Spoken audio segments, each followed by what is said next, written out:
Okay guys, so today we're going to be doing a lot of maintenance on my workstation. So I already went through the process of going through all the programs, backing up all the settings, writing down an entire list of all the programs I need to get installed, backed up everything that I needed off of the system, collected all the drivers. So I shut the system down and now we got to do the daunting task of pulling it out, which is going to be pretty interesting because there is a lot of wires behind this system, and it's in a tight space. That's hard to see. There's a lot of audio gear hooked up, so this is going to be interesting. It's probably going to have to put it on a time lapse, but let's go ahead and get started with this.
So all the audio gear has been removed, and I have it just laying on the floor right now.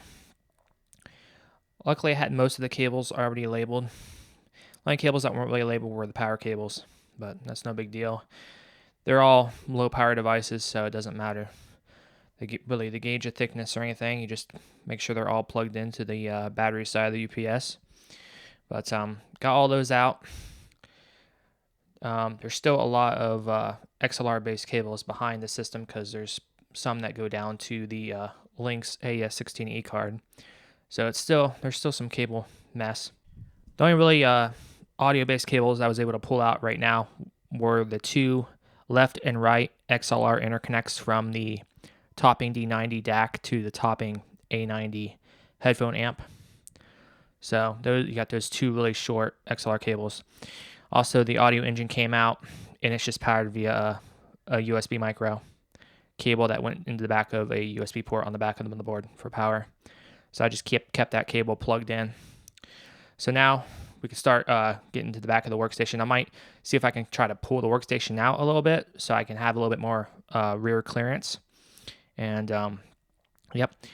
Also, I had to disconnect the two left and right RCA cables. Those are Blue Jeans cables that went from the back of the DAC over to my JVC stereo amplifier. I did also went ahead and turned that stereo off. So yep, let's go ahead and get into it.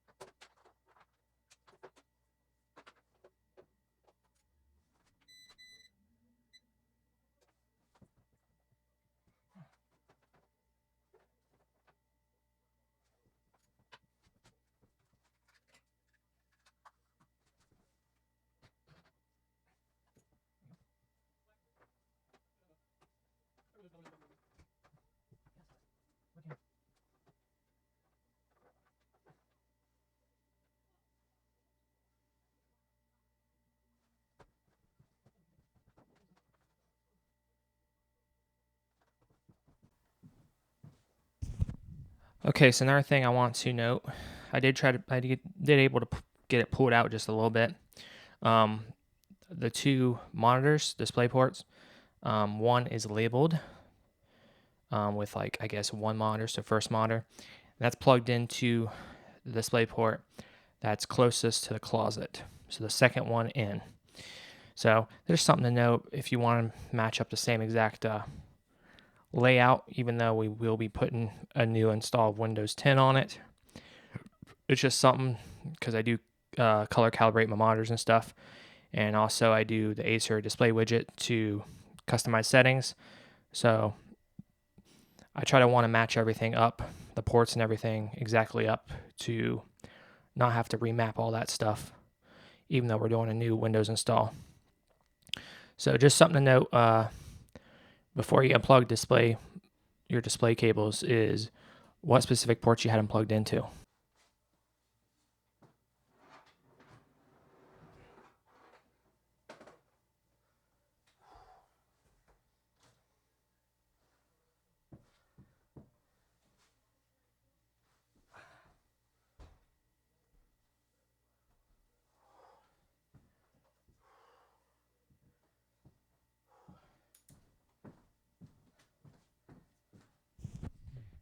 Success.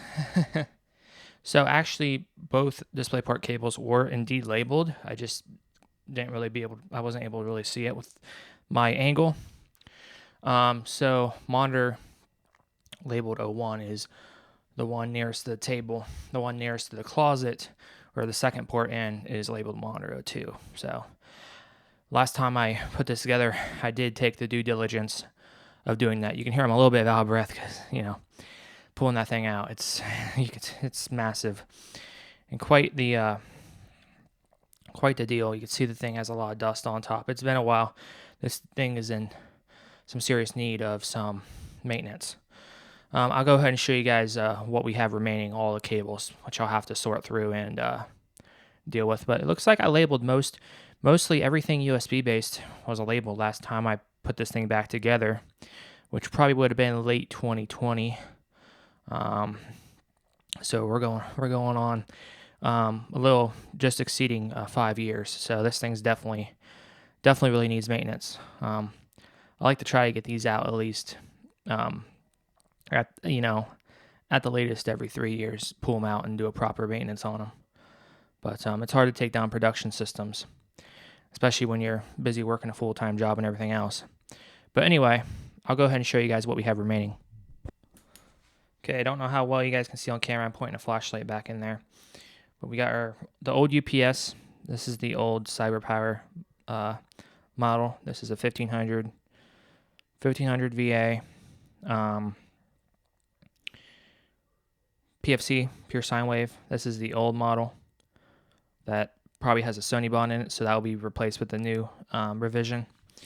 But the battery, the battery hasn't been touching that since 2019, 2018, circa. So it still works. Ideally, you should change those batteries out every 3 years. They can push 5 years, but it's pushed a little bit past that. It's about 6 or 7 years old battery, and it's still working. But I've had other ones bought at the same time that have all failed, so it's being replaced anyway. But remaining, we have all the power cables that go to all the audio gear and miscellaneous things back there. A bunch of USB cables going to all the different peripherals. You got a USB hub on the table. You got webcam, UPS communication, power for the audio engine B1, Bluetooth receiver. You got ohm 3 fiber back there going to the fiber NIC.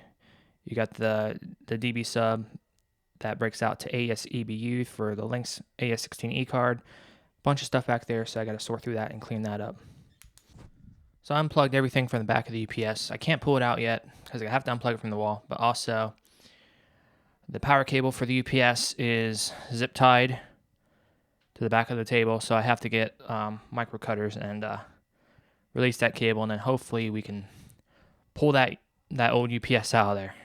Like I said, there's a lot of cables. It's a big rat's nest of cables that are going to be a pain in the ass to work with, but this has got to be done, so we'll get it done.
Okay, guys. Finally got the UPS cable free. Had to fish out all them wires. There was a lot of power squids. Hopefully the new one, I won't need as many because I believe if we get 2 additional ports, so that should eliminate at least 1 power squid. Yeah, it's ridiculous behind there. I really need more space. So I'll show you guys what we have remaining here. It's fun. So there we got a bunch of miscellaneous USB cables and a few XLR cables that go to various things. Here we got various power cables with associated power squids. And I don't know how I guys see that, so I'll try to guide it with some additional light. So what we have remaining is we have our 4 anti-vibration pads. This just helps eliminate some vibration going to your computer. Not extremely necessary when you're dealing with SSDs and stuff, but I do have optical drives in my system. So what we have remaining now in the back corner is a lot of fucking dust, but we have the fiber cable, the SMP module, that's 10 gig, and then we have the RCA left and right channel BlueJeans cable that goes to the stereo. And then coming out the sides is all the various cables that go to the stuff that's on the desk, like the EQ, power for the printer, power for the fan, power for the 2 monitors, power for the USB hub, the USB cable for the keyboard, etc. And I know it's a cluster F. But last time I put this in, I did do a good job of labeling everything, which is very nice. So a lot of the cables, I don't know how well you guys can see, but a lot of them have little cable tags stick coming out of them. So that really helps me know what the hell that cable is.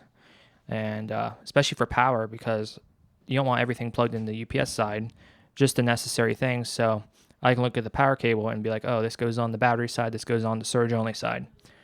So that's probably going to wrap it up for in here for now. We're going to take the workstation down to the shop. First, we got to dust it out, obviously, because it's covered in dust. So we'll go ahead and do that, and I'll see you guys down there.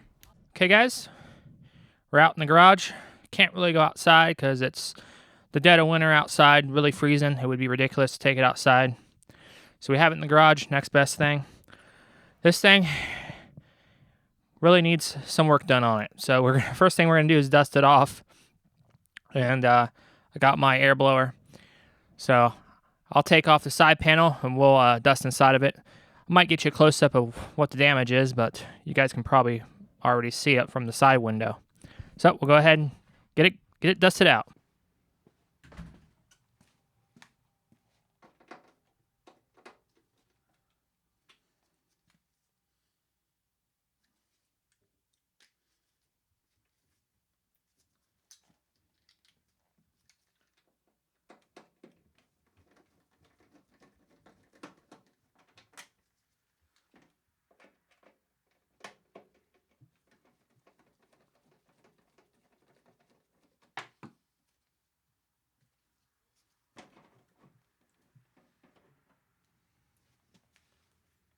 Oh yeah, it needed it.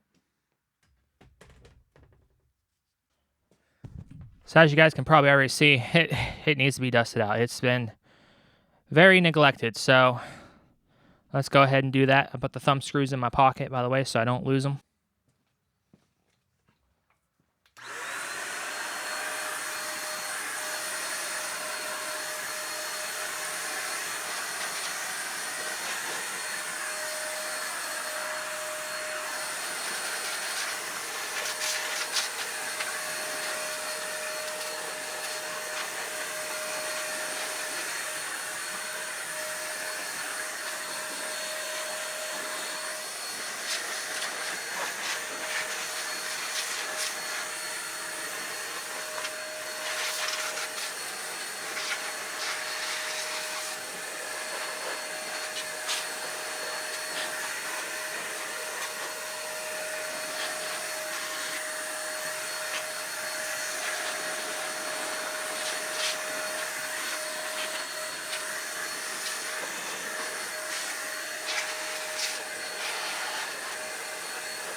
apart from tearing it apart, I probably got it as good as we're going to get it right here in the shop.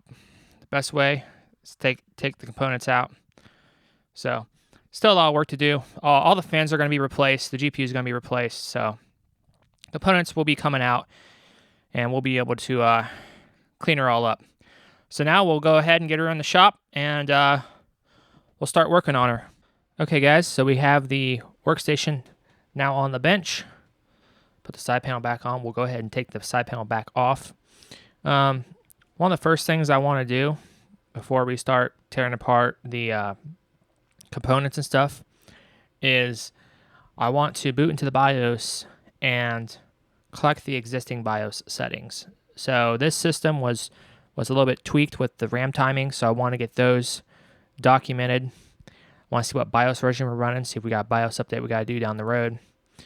And I'm curious how I set the C states on this as well. So there's a couple things I want to check before we start taking components out of this system.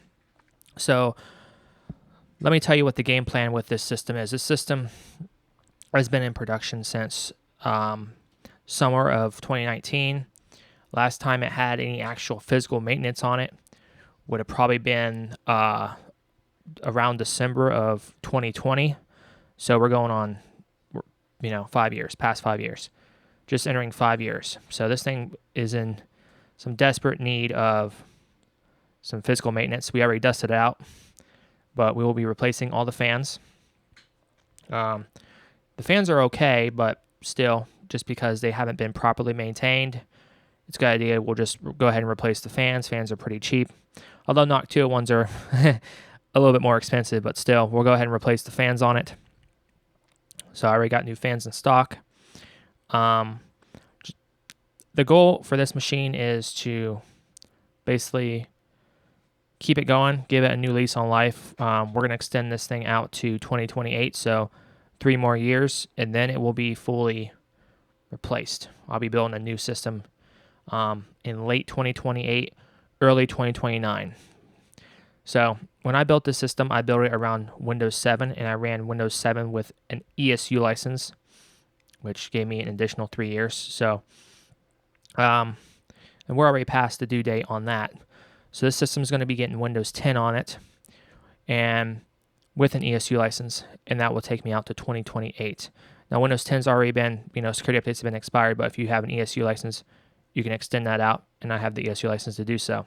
This system will not officially run Windows 11. It's too old for that. Yes, you can do bypass methods and stuff like that, but I don't recommend it because Microsoft can pull that out, pull the rug out from underneath you at any time and stop giving you security updates. And it's probably going to get more painful and painful the more you try to circumvent that. And I run an official business, so we do things the legit way. So the legit way to keep this thing running is, if you want to stay on Windows-based, be Windows 10 with an ESU license, give you 3 more additional years. And then after that, either you're going to have to start replacing components like the motherboard, CPU, etc., or run Linux on it. But the goal for this machine is to give it some maintenance, get her updated. There will also be some slight upgrades going into it. We're going to be replacing the GPU, which is a RTX 2060 with an RTX 4070. So there's going to be a GPU upgrade. No CPU upgrade. I debated it. We tested it with another system. We tested a newer Broadwell-based CPU that was supposed to be supported, but it had some anomalies, some quirks, so we weren't able to upgrade the CPU. We could upgrade to another Haswell-based Xeon, but I'm just going to keep the existing CPU in there and run it out for another 3 years. I'm all about stability and reliability. The CPU I have in there is plenty fast, and it's been extremely solid for me. So I don't want to be, poking the bear or anything. We attempted it on another system, and we had issues. So you want to keep a 4th gen Haswell-based CPU in this motherboard, which is an X99A workstation board from MSI. The NIC will be replaced out. Currently has a Mellanox ConnectX 2. We'll be swapping that out for an Intel X710-DA2. And the reason for this is because the ConnectX 2 isn't officially supported anymore. It's EOL.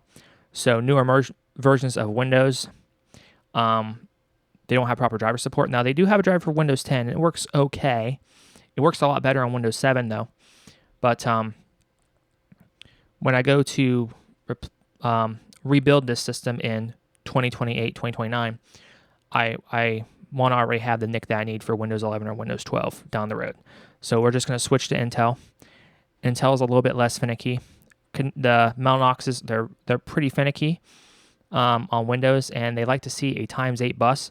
Now, we can provide that. We have enough PCI Express lanes, but I digress. I want to try something different, and that has modern driver support. So we're going with a Intel-based SFP Plus NIC. Now, the newer Mellanox cards, like the ConnectX 4 and OND, those all don't have activity lights now, which is so dumb. So that's another reason as well. I got to have the activity lights. Now, I believe ConnectX 3 does, but you have to find a specific model. And it's pretty fucking rare. So anyway, I digress. We'll be swapping out the BIOS battery, but before that, we'll back up any BIOS settings that I like to retain. It's going to be getting 2 more additional SSDs added. So I have 2 4TB 870 EVOs from Samsung that are going to be scratch drives, and that will give me an aggregate of 8TB of scratch storage, and that will be for my new camera, so I can ingest red raw footage. So we're going to be adding those 2 SSDs in here as well. We're going to reuse the existing OS SSD, which is a Samsung 860 Pro, 1TB. We'll be reusing that drive, just formatting over it and then putting Windows 10 on it and doing the fresh install over it. The reason I decided to keep that drive is they don't make those drives anymore. They're MLC based. They're very reliable. My drive's still in good health, so I might as well just keep riding that drive out. I've had no performance issues or anything. It's a solid drive. I also have a 1TB 970 Pro in here, an NVMe drive. That will stay in there as well, and that's also an additional scratch drive as well, and that will keep doing its duties there. Any more updates? I'm thinking of any more hardware. I think that's all the hardware updates. Of course, all the fans will be replaced as well. So I digress. We're going to get this hooked up. Before I do anything hardware-wise, I want to boot into the BIOS and collect those settings. But before I boot it, I do want to unplug the OS SSD just so we don't accidentally boot into it. It doesn't matter because we're going to be putting a fresh install on it anyway, but still, I'll go ahead and do that as well. So we're on the back end of the system. We'll go ahead and take this back side panel off, and you'll be able to see the existing OS SSD.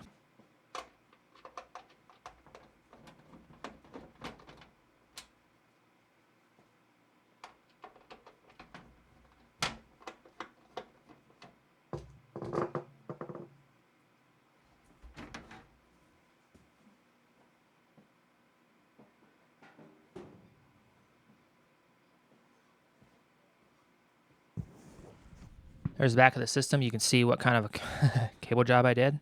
Probably the back end of the system's always going to look pretty nasty.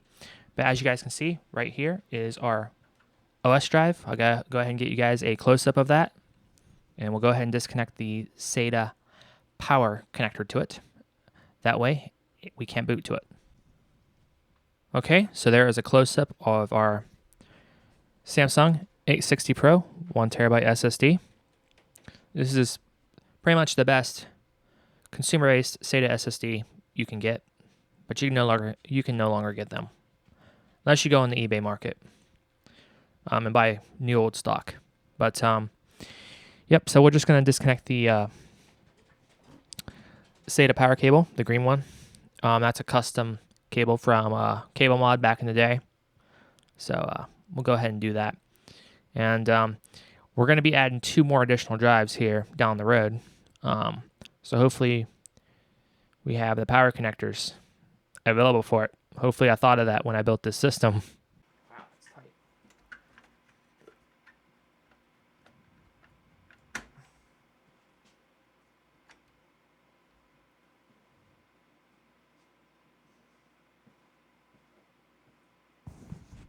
So we got unplugged. We'll go ahead and get you guys back around to their side, and then we're going to hook this up. We got to plug in power, get a keyboard, a mouse, and also got to hook up the video, and then let's see if we can get this thing to boot into the BIOS.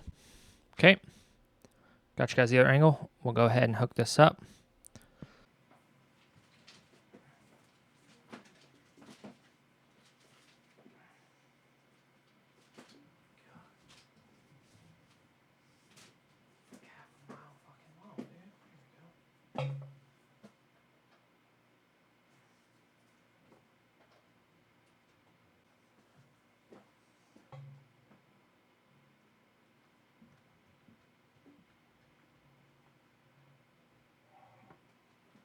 Longer.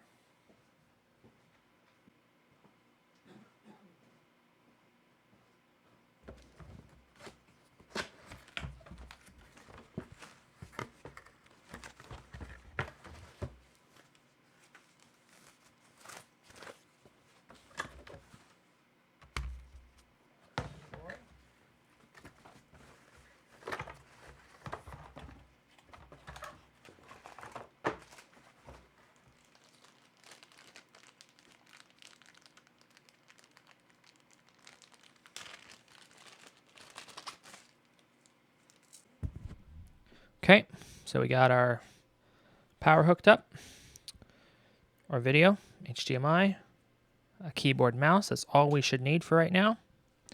So, and of course, before you always plug power cables in the back of the power supply, make sure the switch is set to off. So now I'm going to set it to the on position. See if it does anything. It didn't do anything, so that's all right.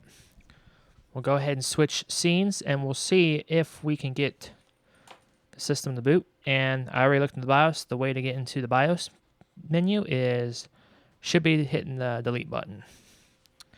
So we'll see what happens.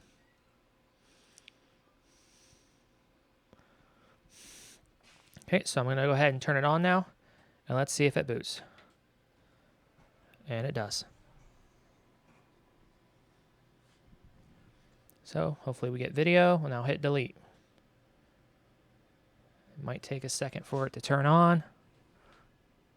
69 is the code it's giving me. BA, so it's going through the BIOS. And it's normal for it to take a minute for it to kick on. 9A, 70. Mellanox is blinking.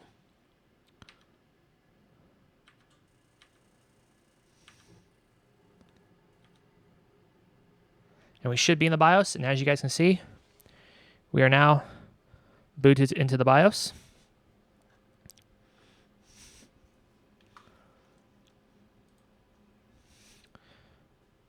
There you guys go. We are now booted into the BIOS. Beautiful. So now we will run through this, and I got my little notepad out.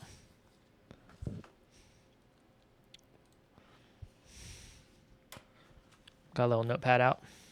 So I'm going to write down as I walk through it, I'm going to write down any settings. Like I said, this had custom RAM timings. I'll go ahead and we'll walk through the BIOS now. So first thing I want to do, let's see if our mouse works on our computer, and it does. Okay, so the mouse is working. It's real laggy though, but that's just the crappy capture card I have this one going into. So as you can tell, I think it looks like we are in the advanced mode, because easy mode is this. So there's the easy mode, right? And some things right away you can tell is the HD audio controller is turned off. Our SATA is set into AHCI mode, which is what you want. So we'll go back into advanced mode. And we'll go to motherboard settings. And in here, keyboard's working. That's good. In here, we're going to go through each thing. So we got system status, so the date and time, all that stuff's going to be correct because we haven't reset the BIOS yet. DMI information. So nothing of importance there. We'll back out of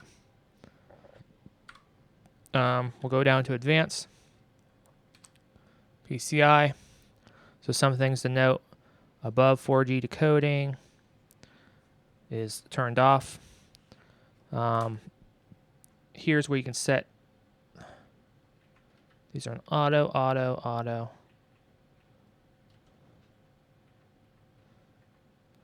Okay. I don't really see anything in here of concern. We'll go to ACPI settings. That's probably for power. Power LED blinking, that's fine. We'll just back out all that. Integrated peripherals. Go into here. So here's something that we will want to disable once I have this set up.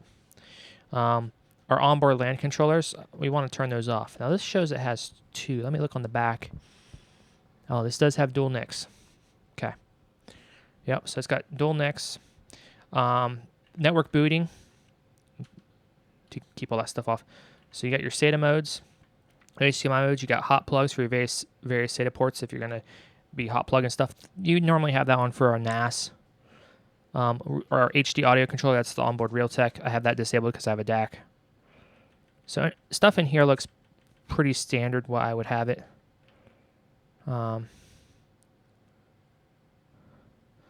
HPET is enabled. I think that's default. We got our USB configuration.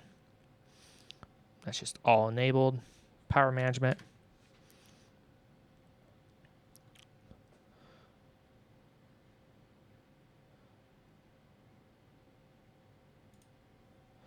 Windows OS configuration.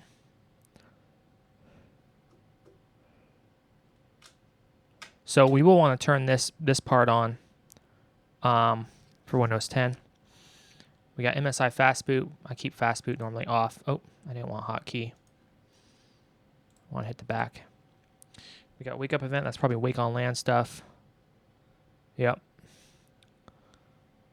That's fine. Don't really care about Wake on LAN. And then we got our onboard, our 2 onboard NICs. We'll go down to boot. Full logo display is enabled. Go to BIOS is disabled. Boot mode is set to UEFI. That's what you want to see. That's good. And we got UEFI hard disk and UEFI USB key.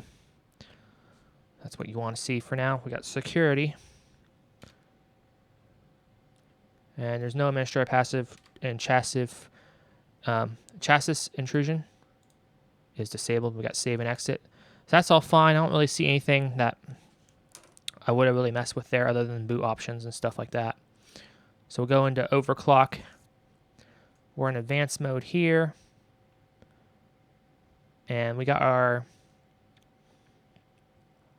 scroll down to our RAM stuff. This is what I really mess with. So we got our reference clock is auto. And our DRAM frequency is DDR4 2133. So, and we also have our, ooh, not what I wanted to do.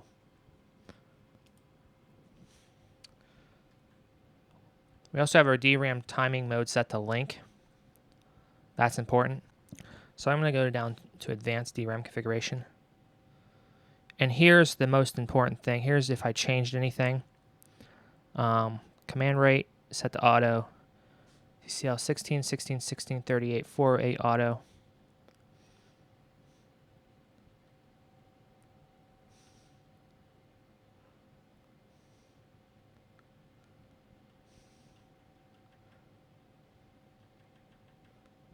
This stuff is all set to auto. I don't see any changes that were made in here. So I'll have to go back and probably reference my my RAM timings video. And that's what I'm going to have to do. So maybe the BIOS did get reset at one time. So I'm not seeing the custom RAM timings that we need. Well, okay.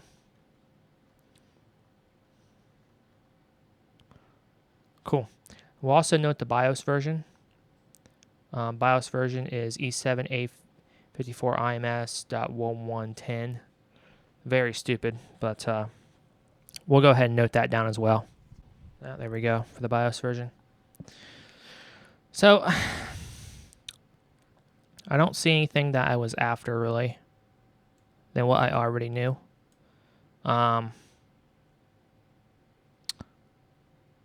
Kind of weird, I don't see the RAM timings in there. It is running at 2133. So,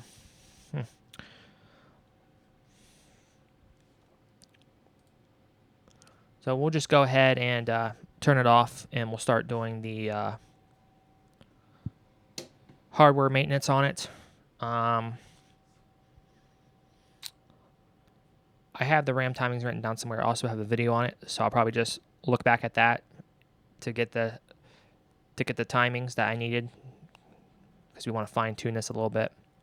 By default, if you have RAM in here that's faster than the memory controller, or that the motherboard chipset can support, it will downclock the speed, but the timings stick to the higher cast latency of the higher speed.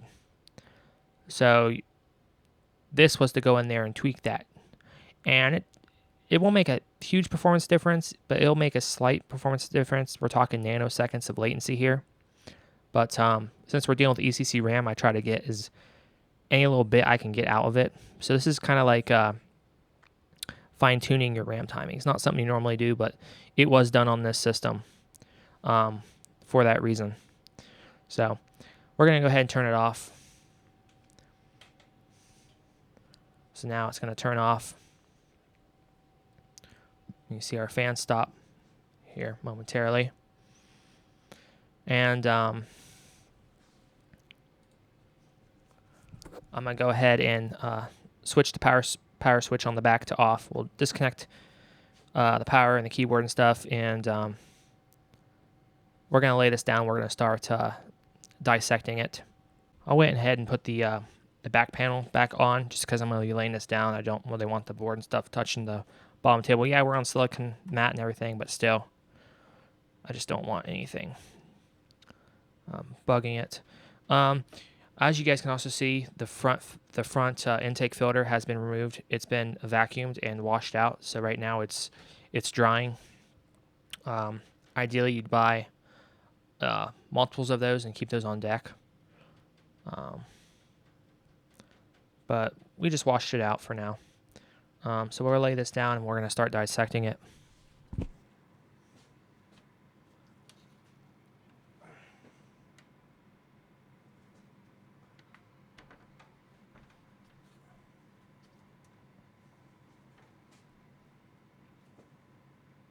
There's a top view. We got a little bit of reflection there from the plexiglass. Let's go ahead and take this side panel off and start digesting this thing.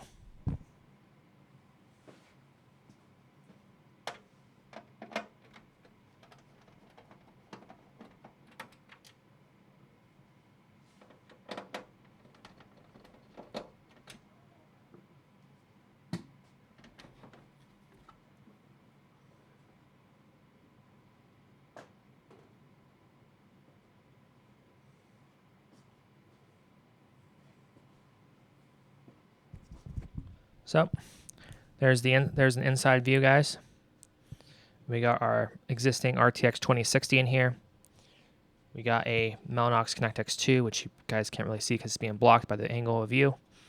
We got our Lynx AS16E card, and we got two USB expansion brackets that use your onboard headers.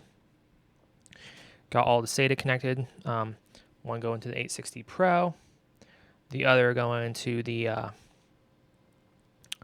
3 optical drives, and then got our Noctua NHD15 heatsink. We'll also be replacing the fan in it as well. So I find that the best thing to remove first would be the heatsink, because it kind of blocks the retention clip for your GPU. So we'll go ahead and get that heatsink off first, and then we can get the GPU out of there.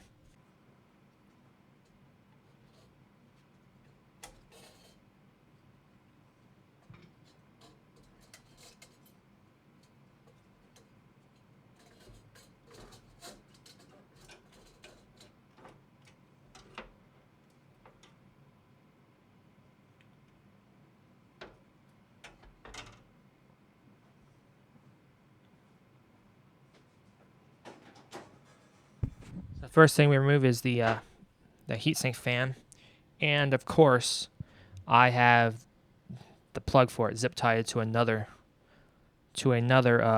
cable, another fan cable. So I gotta get my micro cutters and cut 2 little zip ties. Yippee, right? This fan just has 2 little clips that clip on to the actual fins of the heatsink. I use the long flathead screwdriver to get down in there to see what I was doing. So we'll go ahead and remove that fan.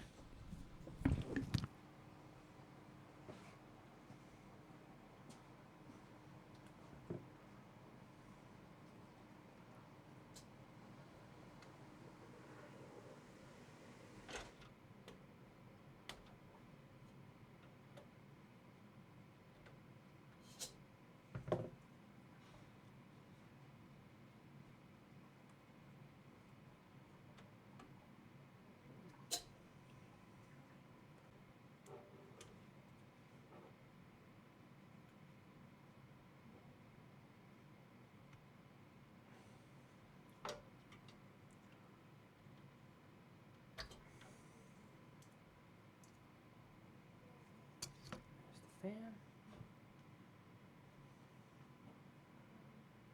This is the heatsink.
So there's the heatsink removed. You just keep going back and forth on those 2 binding screws. It is spring loaded, so they won't come out all the way. You just have to feel for it. And once you can feel the lock washer click out, you don't keep screwing. You just lift up on the heatsink. You might have to apply a little bit of pressure because, like I said, thermal compound kind of acts like cement after a while, especially when it's been sitting cool. So usually the best time to remove the heatsink is right after the system was on. So it's nice and warm. It comes right out. So next order of business is we'll go ahead and remove that the GPU. The first step is to unplug the PCI Express. So we got the 8-pin PCI Express.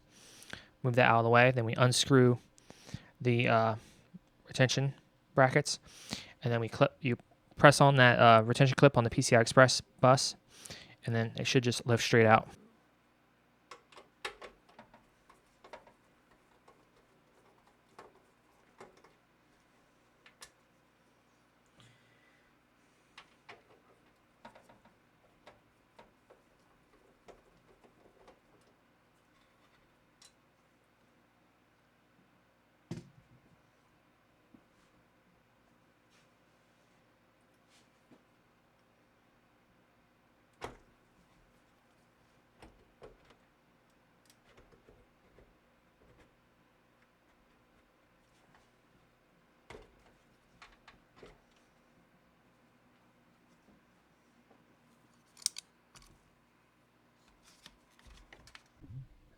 GPU has been removed. Let's go ahead. I'll get you guys around on the other side. We'll remove the remaining expansion cards. You also want to denote what slot they're in as well as we do this. So obviously the GPU was in the top slot. That's usually the slot you'd put in for best performance. There is kind of a caveat with this particular motherboard, but I won't get into that right now. So we're going to go ahead and remove the remaining drives, or the remaining expansion cards. So the first order of magnitude that we're going to remove will be the Mellanox Connect X2. This is our 10 gigabit SMP Plus network card. This is going to be replaced with an Intel based the X710 DA2. We also have our Lynx AS16E. This is our high-end digital audio card for AES EBU, and that should conclude the expansion cards. So the GPU was in the first silver slot, the Mellanox was in the second one, and then the Lynx card's in the final one. So that is the particular polarity. These Mellanox cards want to see a ×8, which that second slot does run as a ×8. Nope. Go ahead and do that.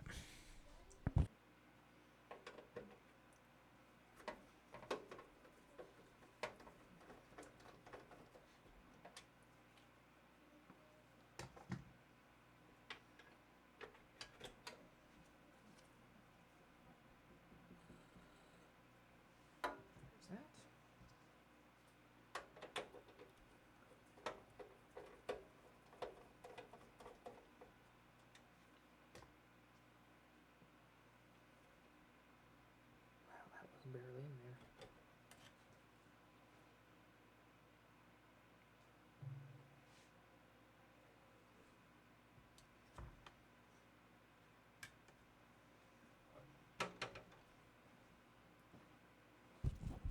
So, all the expansion cards have been removed. The next order of business that I want to remove is going to be that 1 terabyte 970 Pro, just for now, because when we install Windows 10, I don't want them to, I don't want to accidentally install to that drive. So we'll go ahead and remove that. That takes a really tiny Philips, probably a Philips 0. That's my guess. And we'll get to that, and then clean up the CPU and the heatsink, the compound off of those. And then I might give this thing another dust while it's apart. We also got to take these fans out, the old fans. So we'll also do that, and do the BIOS battery as well while we're in there.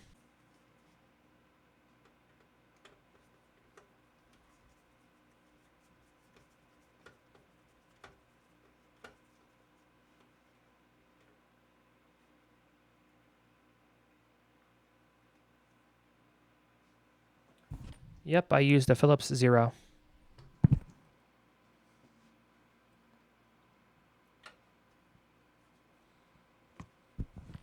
Gum stick removed. Next order of business. Let's go ahead and replace that BIOS battery while we're in here as well.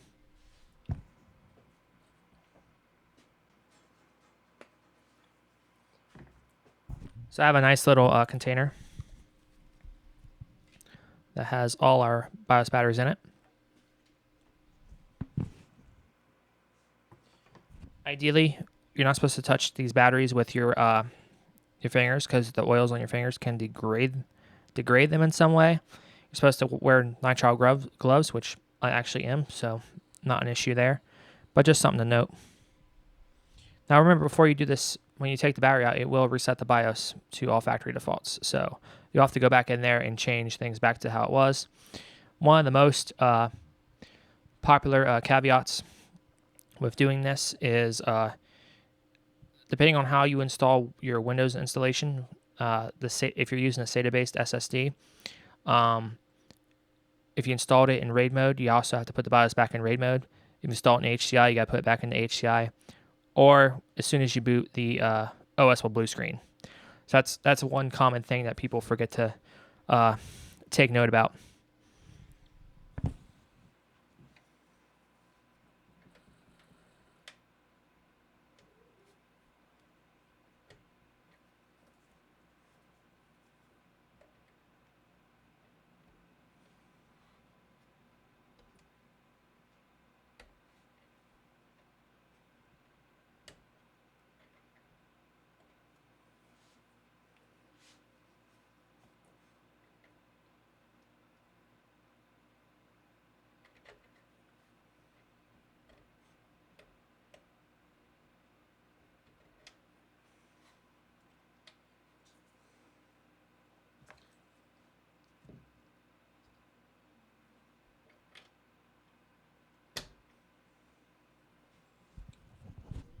Glass battery replaced, just like that.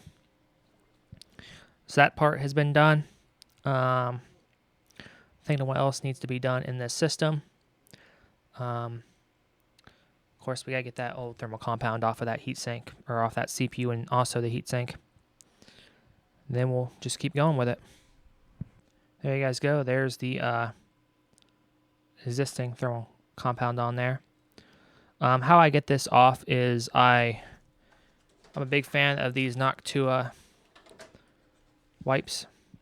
I use these a lot now. I'm a big fan of these. These are the NA-CW1 cleaning wipes, just alcohol wipes. I really like using these now instead of my old method. So we'll go ahead and do that.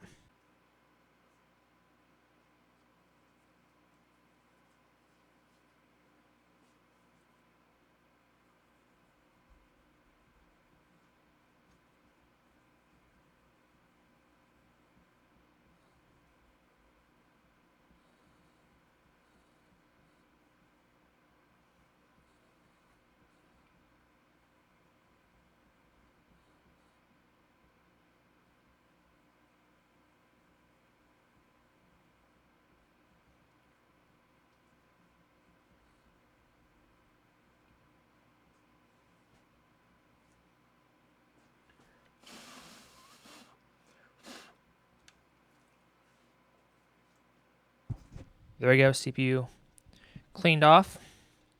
To expedite the process, you can blow on it, or just spray a couple of squirts of canned air to expedite the drying process.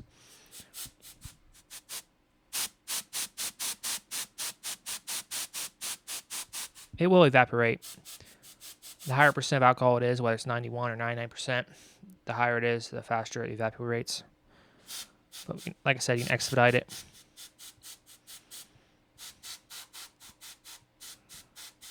There we go. That's clean. Now we got to do the heat sink. You guys can probably see that a lot better. All the gunk, all the old thermal compounds. So let's go ahead and get that off as well.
There we go. That part's been done. Good as new. Next order of business is we got to do these fans, which is going to be fun. So the easiest one I can probably start with will be this rear fan. And this might require me standing it back up, because I'm probably going to have to access the back panel, because that's where the cables will be routed from. So the back panel's off. I'm going to go ahead and trace this rear case fan to where it's being plugged in at, and then we will get the replacement one. So this one looks like an NFA 14 FLX, so flex. So that's a voltage mode based one. So I got to trace what header it's in. I'm guessing it's in pump underscore fan 1. And the heatsink fan was in CPU underscore fan 1. So I'm guessing it's in that one. So I'm gonna go ahead and trace this. I'll disconnect the its header, and then we'll unscrew this, pop it out, pop the new one in.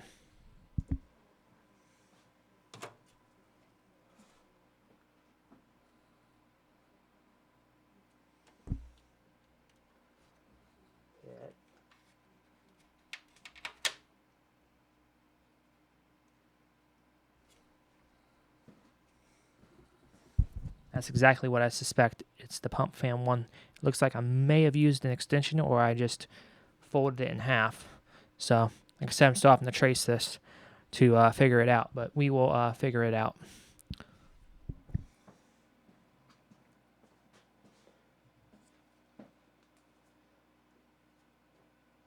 Yeah, extension cable.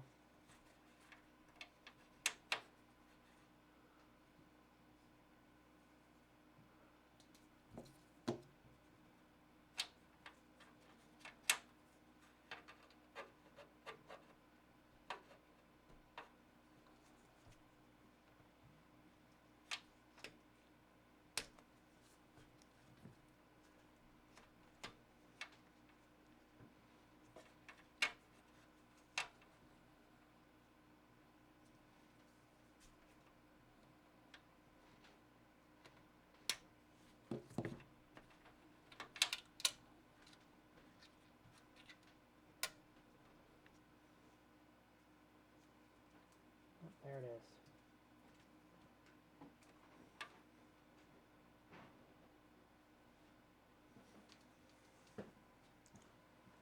So I think I identified the right one. I'm going to pull it all the way through. Yep.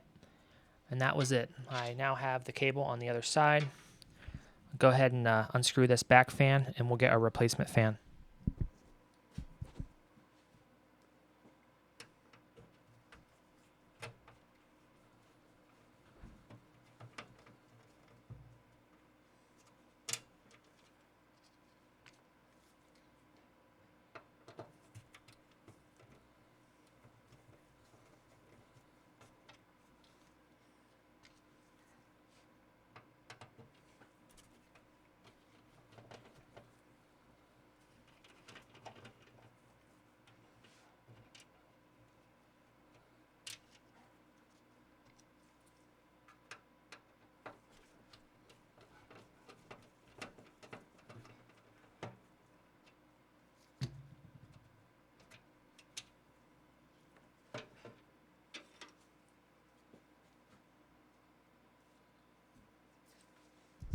So, fan has been extracted. It is indeed an NF-A14 FLX.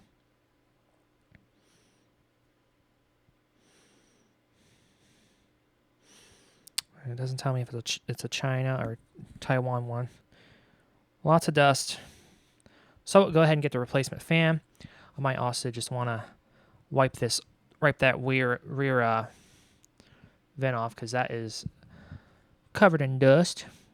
But yeah.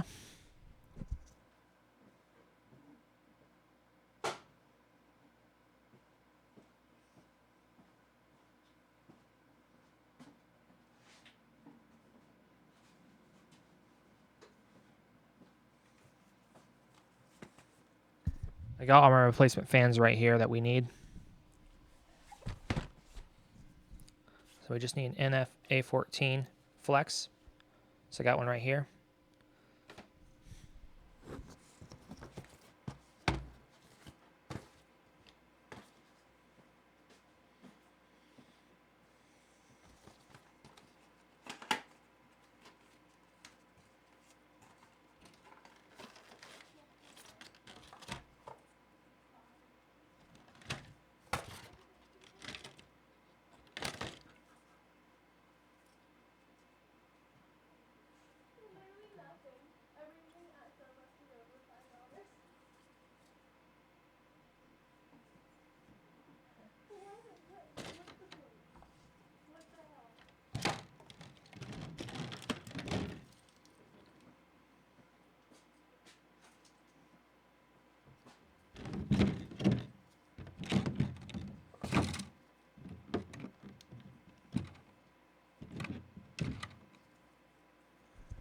I'm not going to use any accessories in it, but I'm going to extract all those and keep them.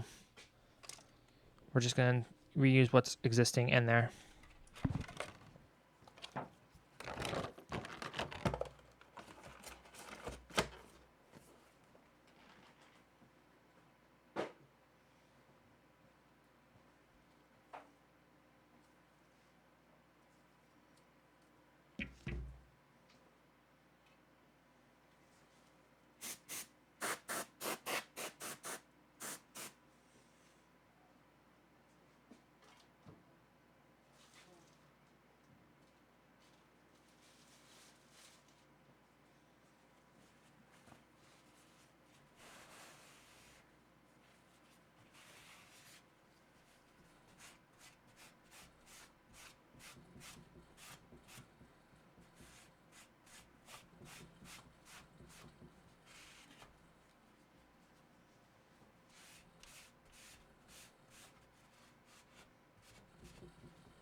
So you're gonna want to orient your fan in the direction that you want the cable to come out. So it's gonna be going in like this, so the cable can go out the left-hand side, out to the back of the chassis. And it blows in the direction of the sticker. Okay. Now, Noctuas also have little arrows on the top of them engraved, so you can check and see. It also shows the direction that the fan will spin.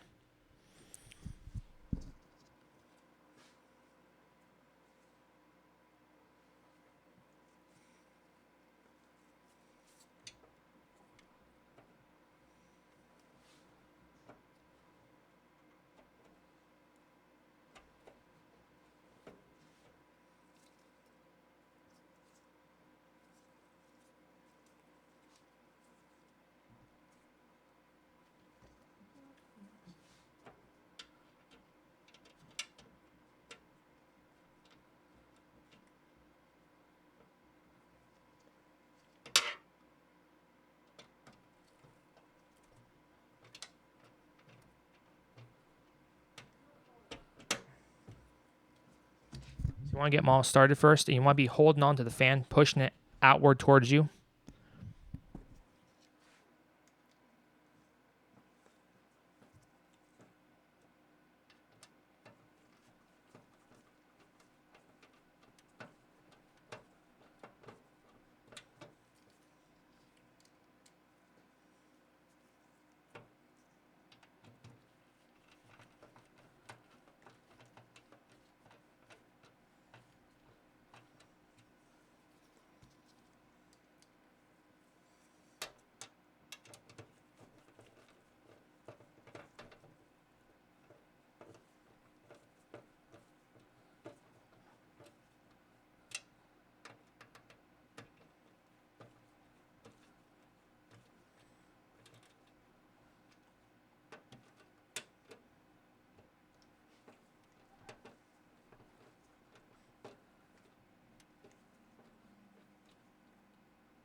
And these screws are coarse thread. They're designed to just bite into the plastic.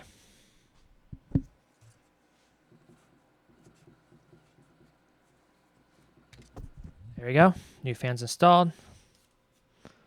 Got all this dust still around the chassis. I tried to at least clean up a little bit. Tell you this, she's going to be a lot happier now it's getting proper maintenance done on it. It's really needed it. So now I'm going to fish that wire out the back where it was and connect it back up and how I had it.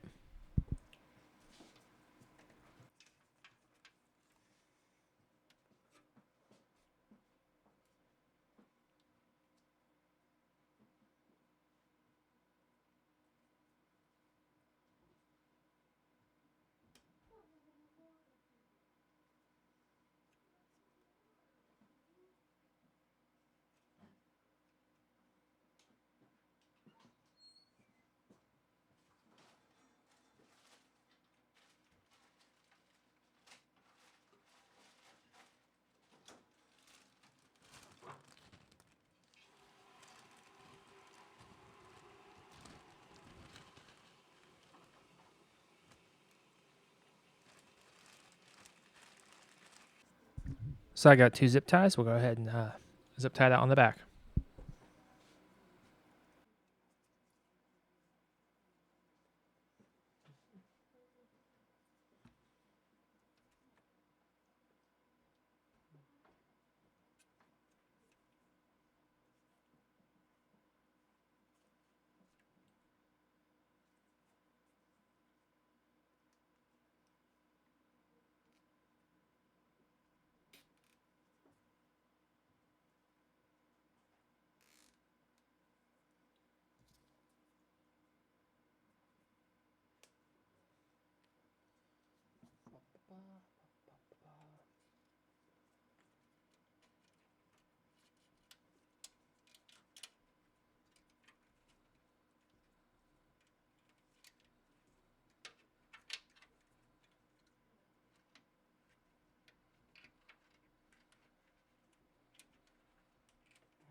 There we go.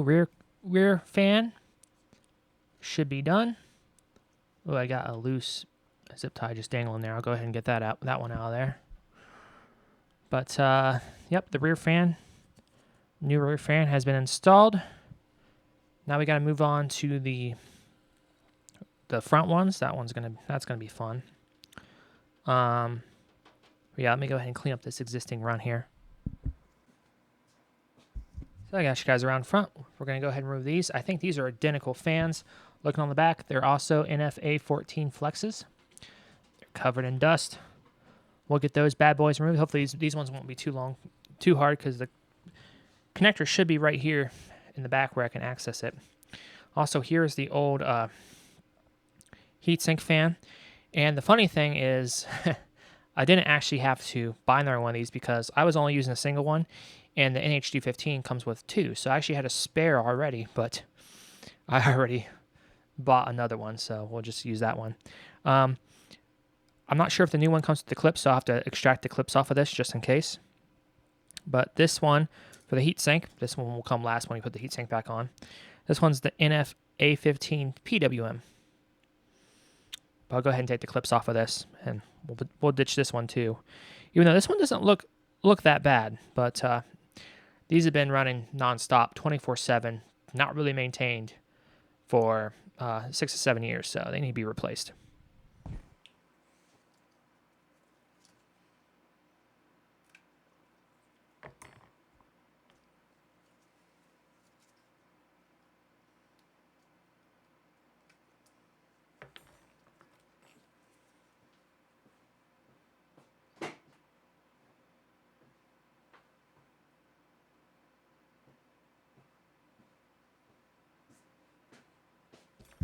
The first thing I'm going to do is I'm going to try to find the connectors for these, disconnect them, clip all the zip ties for the cable all the way up to the fan, and then we'll unscrew them and put the new ones on.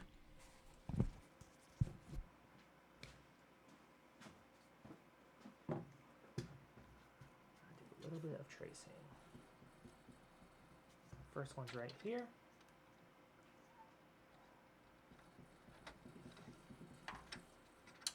Second one looks to be right there.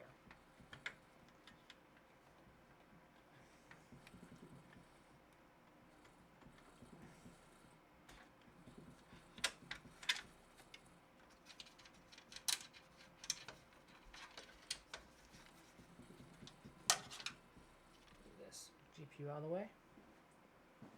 Just its inner way.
There we go. Those two front fans have been removed. There they are. Pretty fucking dusty. These are NFA14 flexes. There's the first one. There's the second one. Fins are very, very dusty, guys. So I'll see if I can wipe this chassis down a little bit, and then we'll put them back on. Hopefully I noted the polarity of those, how I had those on there, but I'll figure it out.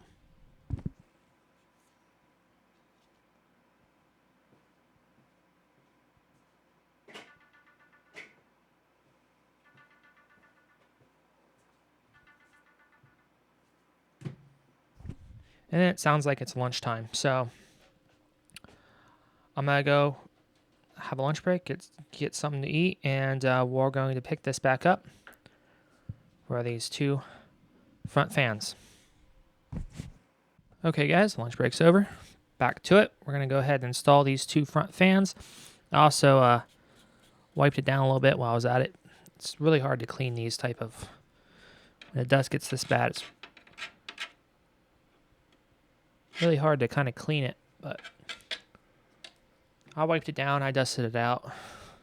More on the just the bezel and stuff.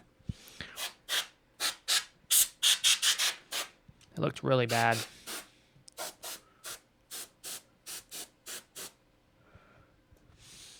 This system definitely needed some maintenance done on it, which is why we're doing it. So I'll go ahead and grab the other two fans, and we will get these installed. This is the same as the one in the back. NFA14 flexes. So we'll go ahead and get these installed. Now, you definitely want to keep the screws for these because these are special long screws that go all the way through the fan and into this back bezel. This is a Corsair 750D case, and these are fine threads, so they don't go into the plastic. They go through the fan hole and then into this bezel, and you got to line it up with what size these are. And I believe these are 140s. So we got two 140s in the front and then one 140 in the back. So there'll be markings on the bezel that say, hey, these are the ones to use for 140, etc., etc. So I'll go ahead and line these up and let's get them installed.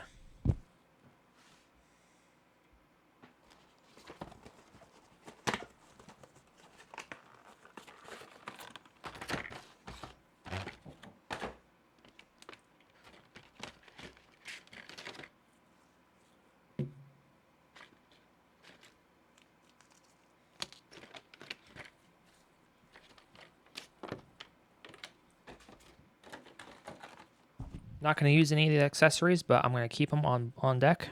Got a lot of these fan accessories.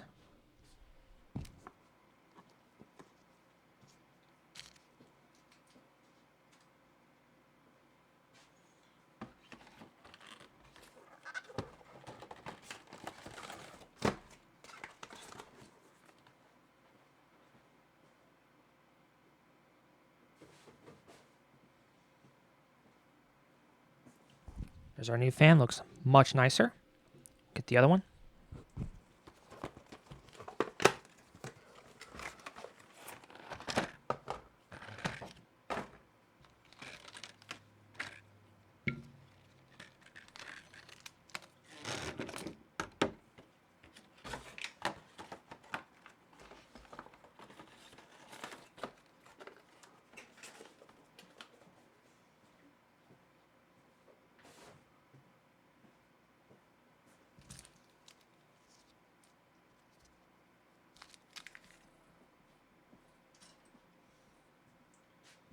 What I could do that's smart is put a little date code on them so we know when they were put in service, so their age. So that would be something smart to do.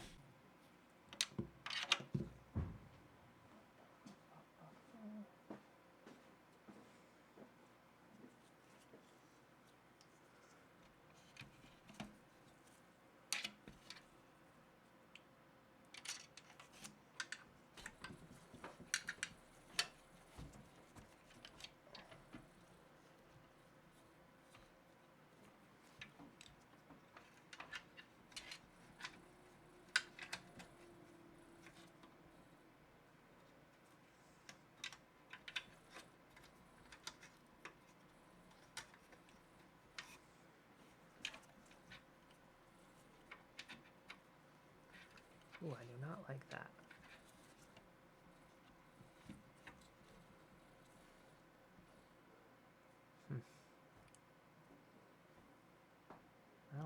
that.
Bitch.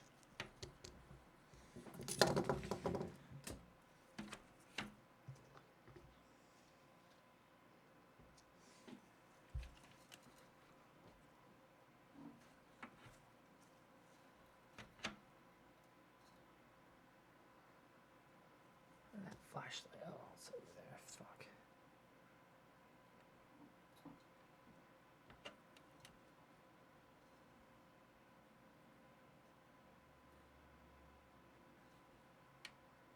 There we go. That's what we needed.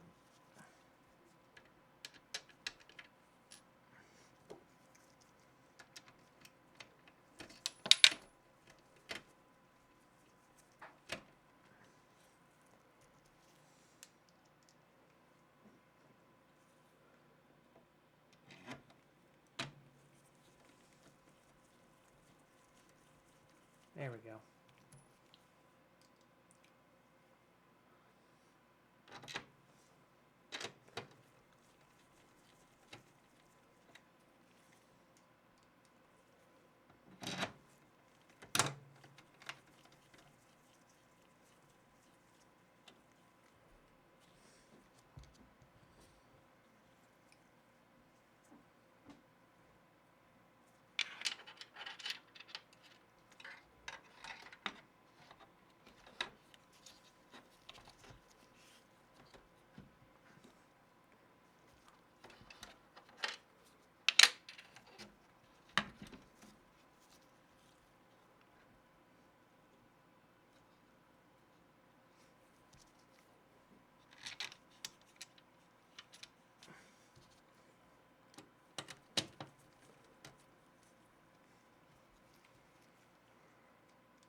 There we go.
So there's the fans.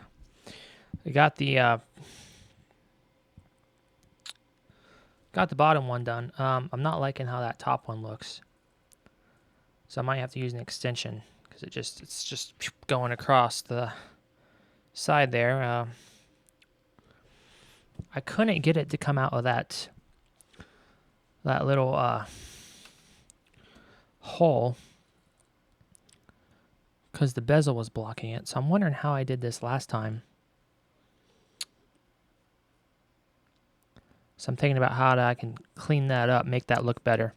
The new fans are indeed installed, so that's looking better. This thing's gonna run a lot better. Yeah, I'm just thinking how I want to do that.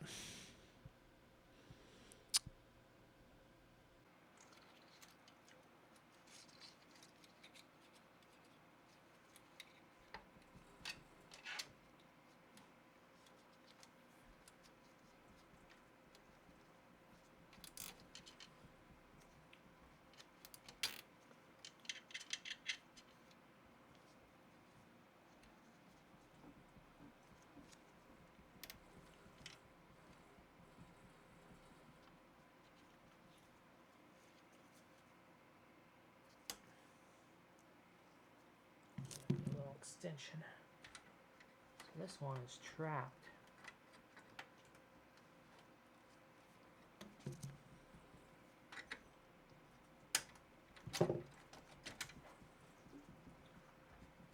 Here.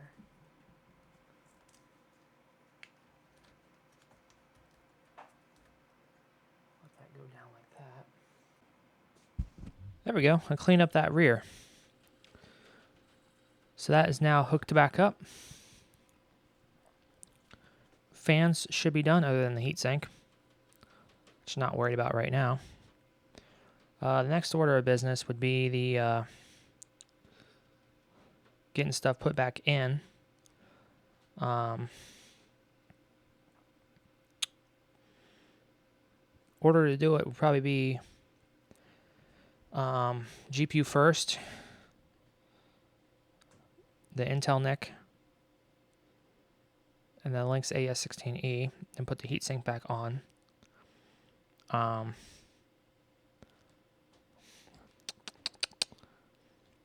We're not gonna put the new 970, or not the new. We're not gonna put that NVMe drive back in yet.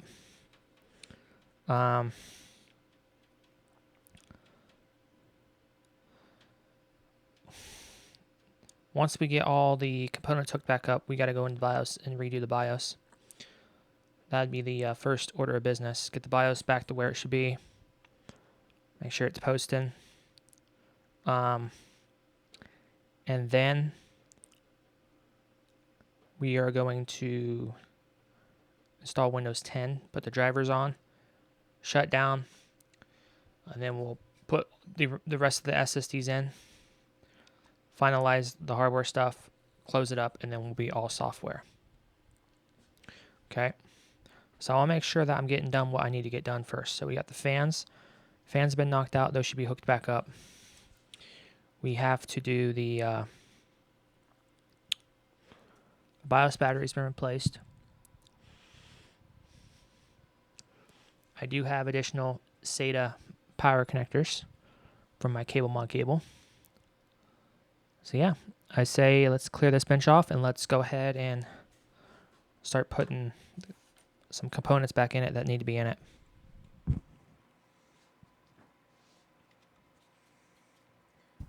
This is the old GPU. This is an MSI Ventus RTX 2060.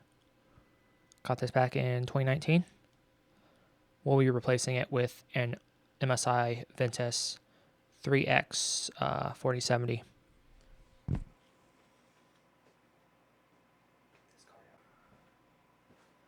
So I noticed something about the fans. The way I routed that bottom one and zip tied it, those little holes that are open are for these SSD caddies to snap into. these 2.5-inch SSD caddies. So I gotta cut that zip tie and figure out a new way to route the wire, which is unfortunate.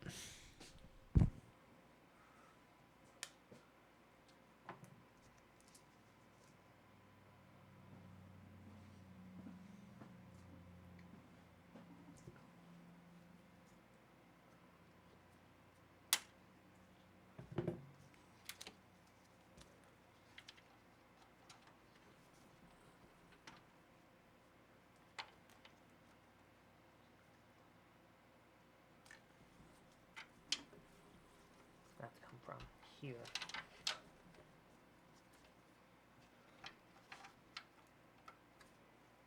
Let's plug these back in.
Yeah, that's kind of dumb how they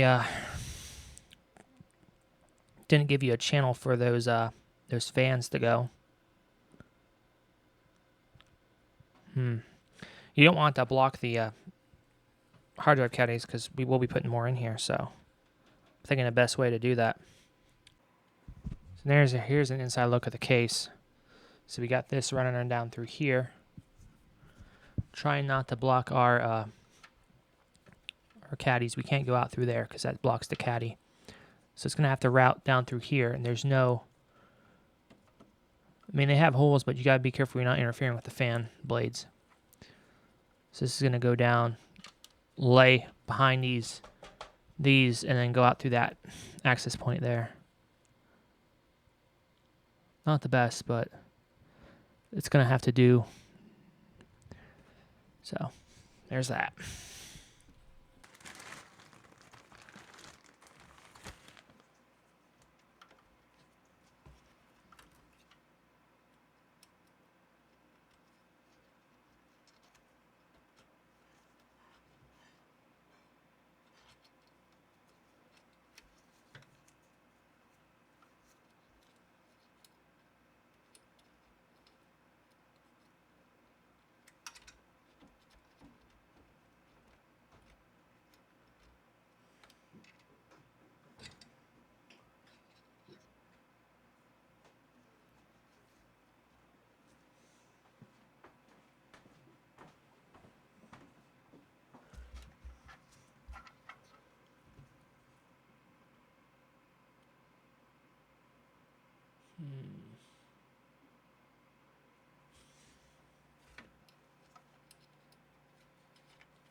shoot, where did I go?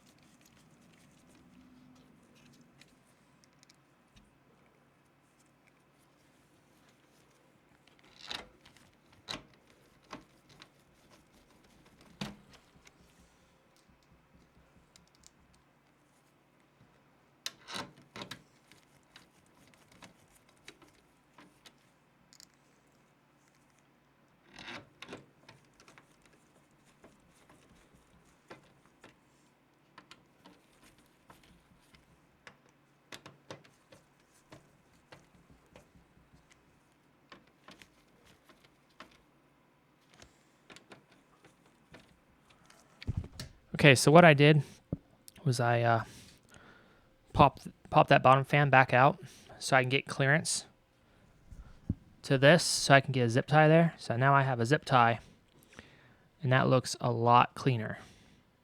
So now I can just keep these down here, you know, below deck, and they shouldn't interfere with my 2.5-inch SATA SSD caddies, which is beautiful. So there's that.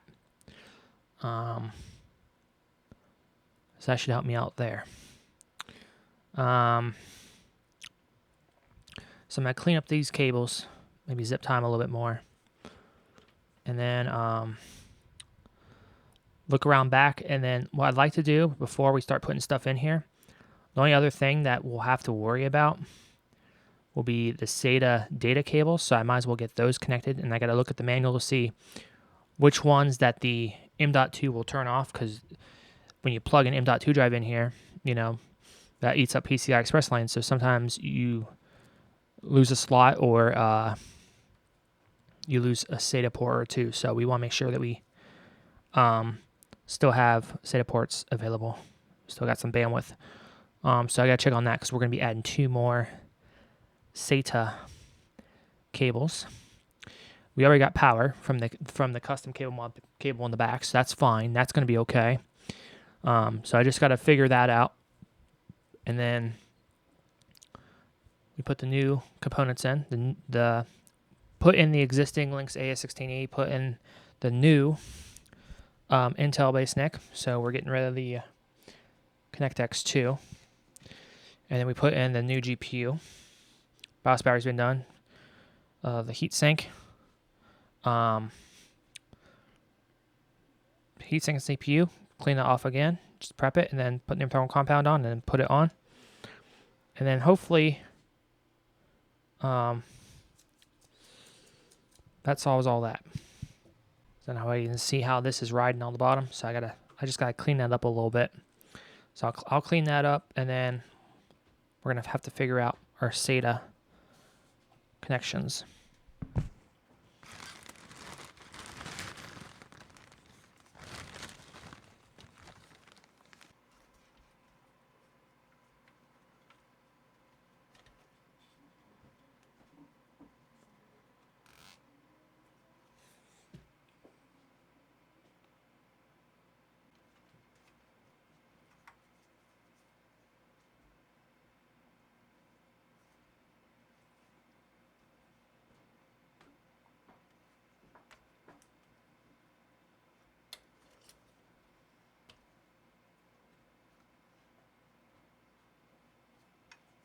Honestly, that looks pretty good right there.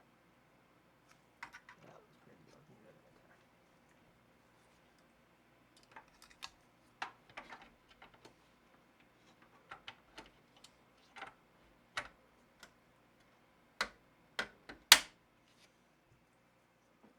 I can't complain with that at all.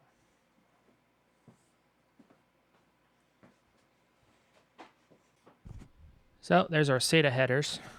We got some on the side and some on the bottom. I'm going to have to pull up the manual and see what SATA ports get turned off.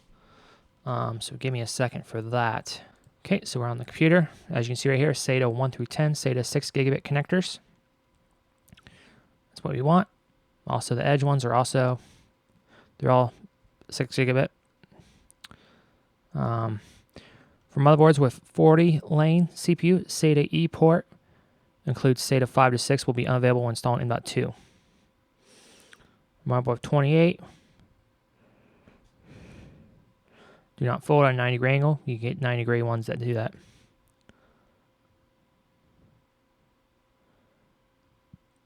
So it's saying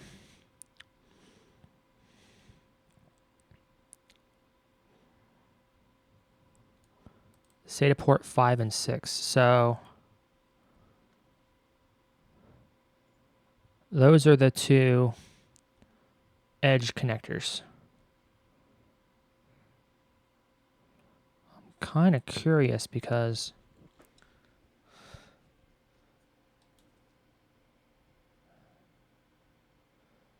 there's one plugged into that first one. That first one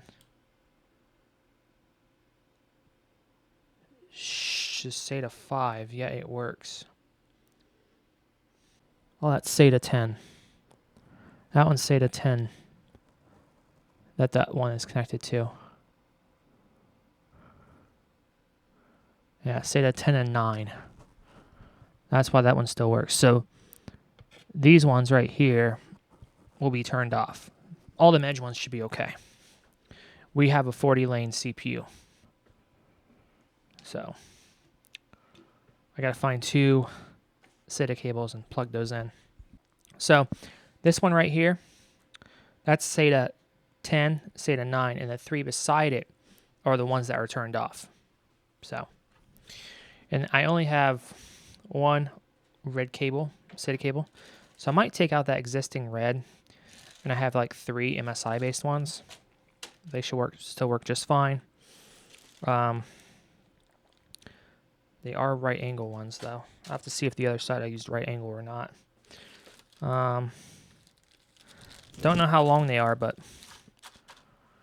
or if they're longer. I actually kind of want a little bit shorter, less the cable manage, but I'll go ahead and take a look at that. These are right angle to straight. You can't really use a 90 angle on those caddies. Maybe if you flip the SSD around, it will be pointing inward, which is kind of sloppy. So I don't know if I have any straight to straight. Oh, there is a straight to straight in here. There's one. There's a right, and then there's another right. Let's see if I have another straight to straight. Okay. Yep, I got one more straight to straight. So that existing one that's in there is going to have to stay in there for now. Ideally, you'd have them all the same color, but gotta do what you gotta do, right? So that one will stay in there. I'll connect the other two straight to straights and get those pushed through.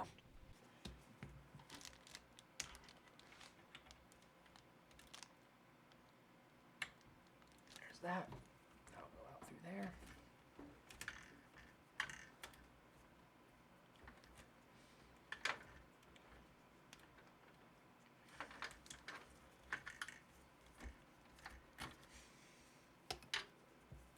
Oops.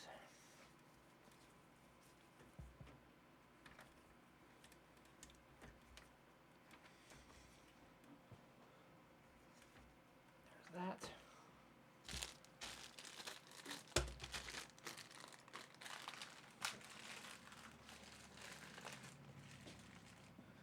So I need to remind myself to buy some SATA cables.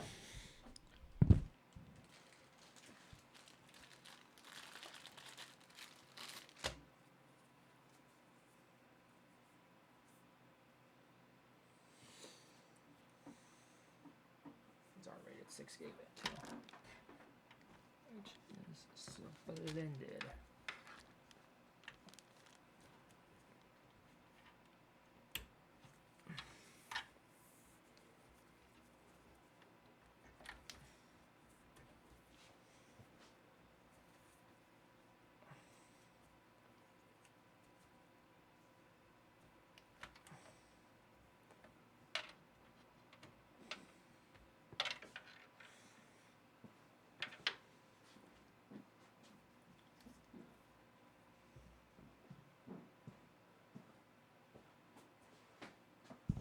Okay, so there we go.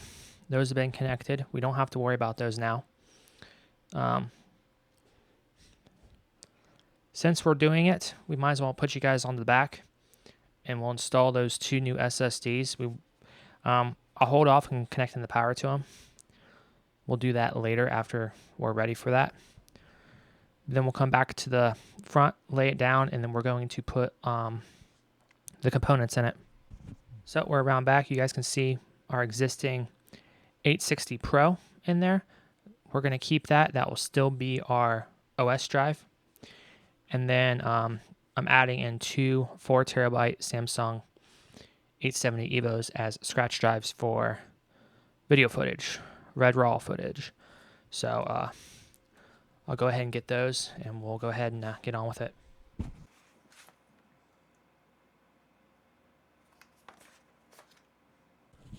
So as you guys can see, let's move these SATA cables out of the way. Maybe. We got 2 Samsung 870 EVO 4TB drives. So I'll give me a total of 8 terabytes. One's from Newegg, the other one came from B&H. So the one that is made in Vietnam came from B&H, and it is production date of 2025-08-29. Serial number ending in 167.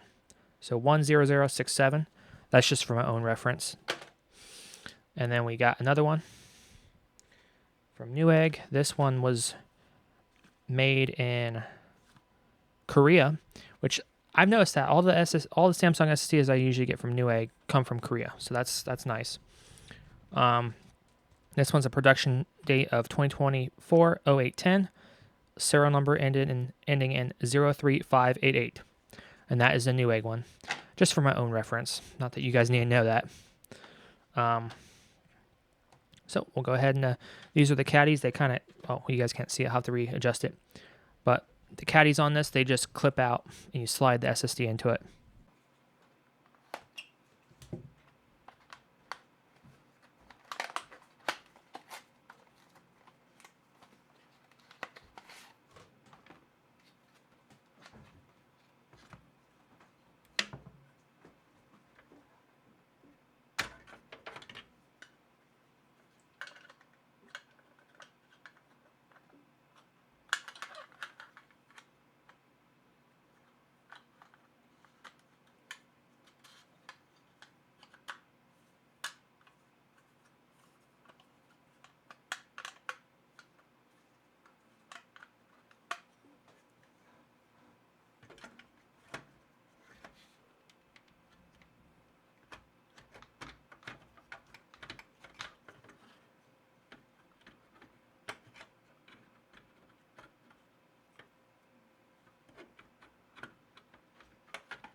So as you guys can see, this system is now decked out with some SSDs.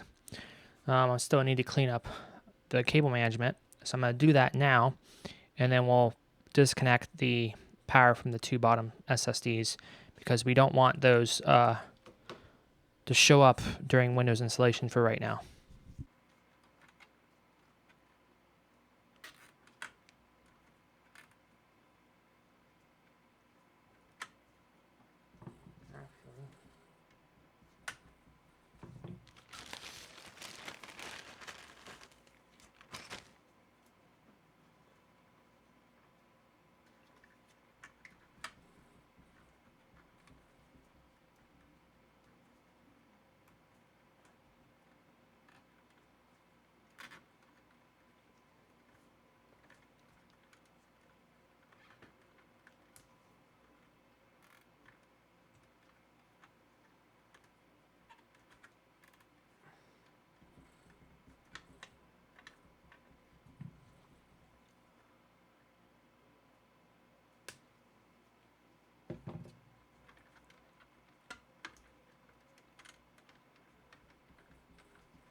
Really nothing to grab onto. Oh, there is right there.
Come on.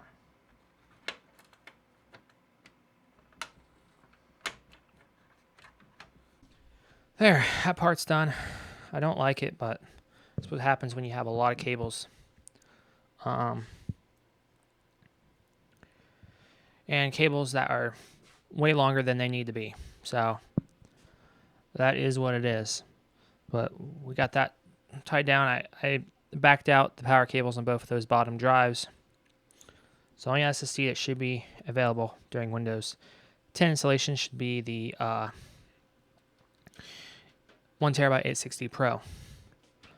We also still have the gumstick drive, the 970 Pro, sitting here on the desk as well, still unplugged. So we're going to go ahead, I'll put the back panel back on this thing, we're going to lay it down, we're going to put the components in it, connect it back up, boot it, do what we have to do in the BIOS, and then we're going to do Windows 10 installation, driver installation, take it back apart, connect the remaining SSDs, then boot back in, and then everything there on out should be software based. So we'll go ahead and do all that.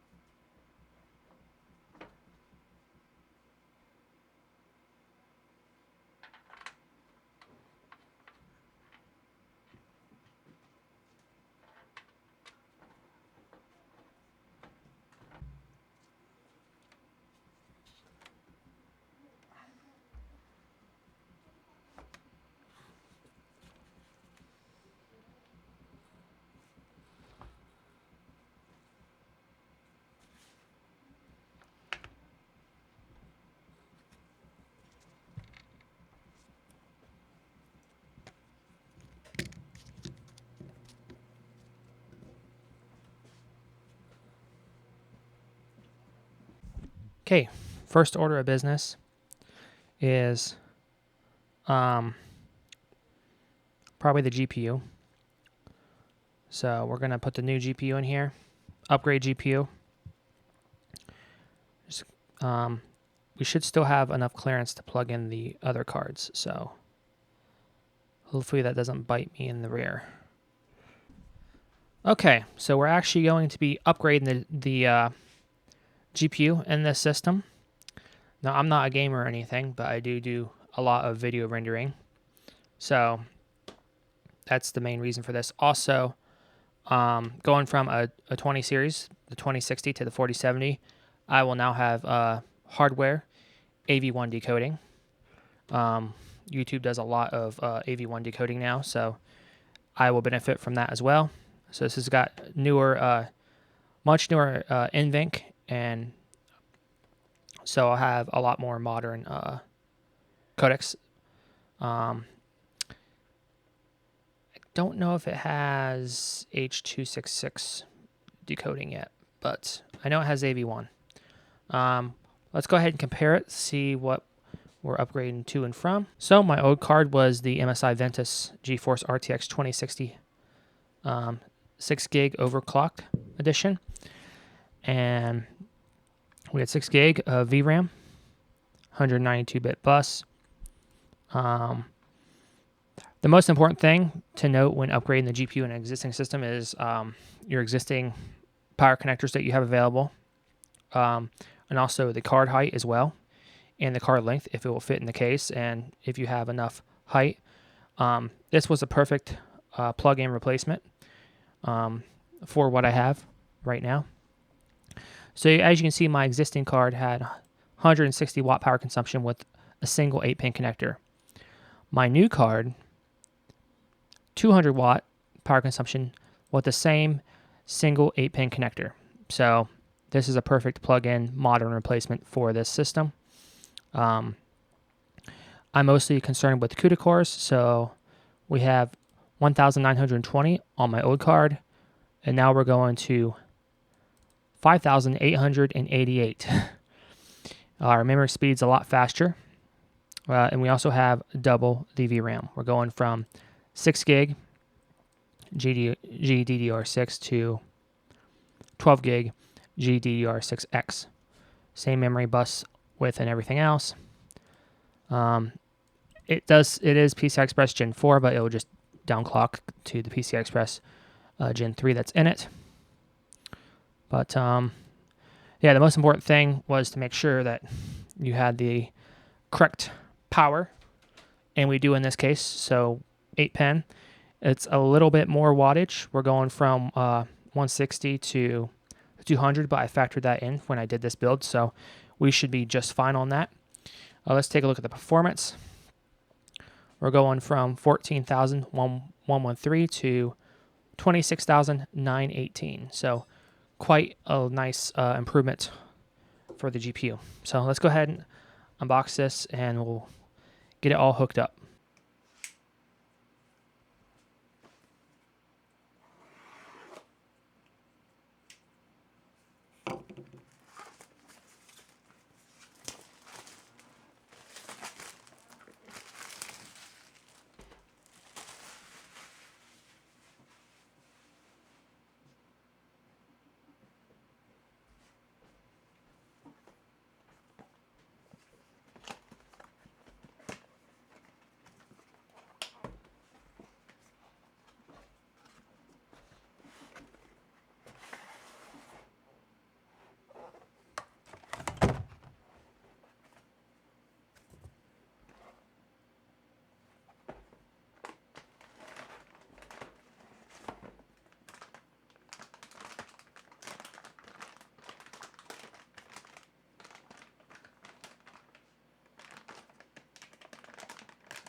Look at that, guys. It did have some shrink wrap over top the chassis near the fan, so you want to definitely make sure you take that off.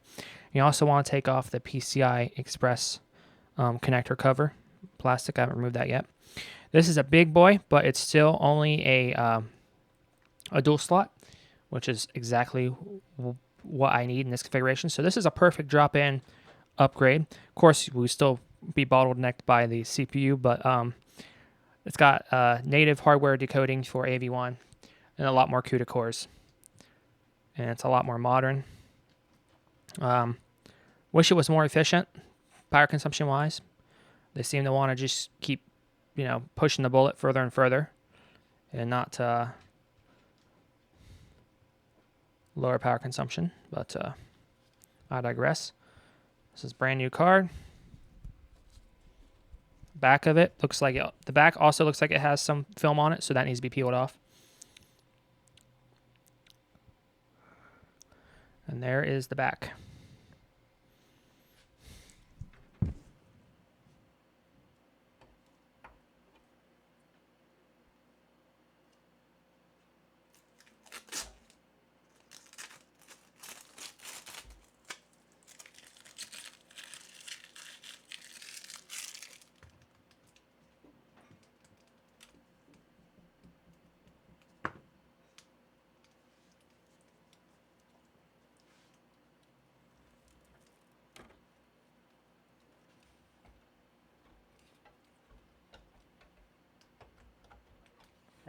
Hold on. Before I install this card, let me guys get you a different view, and let me get this box and stuff out of the way as well. So here is the 4070. I'm going to find a place to set it down nicely, and we'll get this box taken care of as well. So just to compare it to the old card.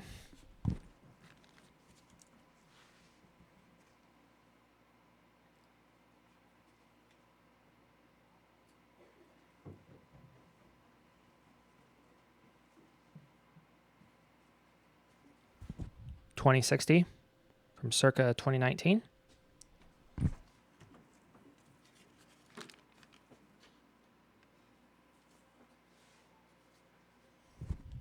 $4070. Now you might be wondering, why did I get a 4070 and not a 50 series? When I bought this, 50 series wasn't out yet. And plus the 50 series is a bit of a clusterfuck, so here we go. This was a perfect drop-in replacement, like I said. Power consumption wise, power connector wise, profile height, dual slot. So it made sense, and especially for what I do too. I'm not a big gamer or anything like that, so this card made sense. Let's go ahead and install it.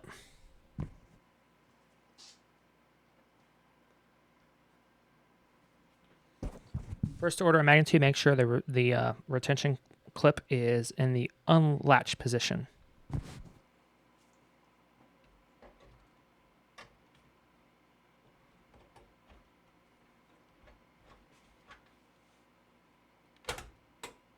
Just like that. Guys, it slid right in, just like butter. It's that simple, just slide in, locked into place. I'll go ahead and put down the 2 expansion slot screws. Then we'll plug in power, and look at that, guys. It's almost like it was made for it.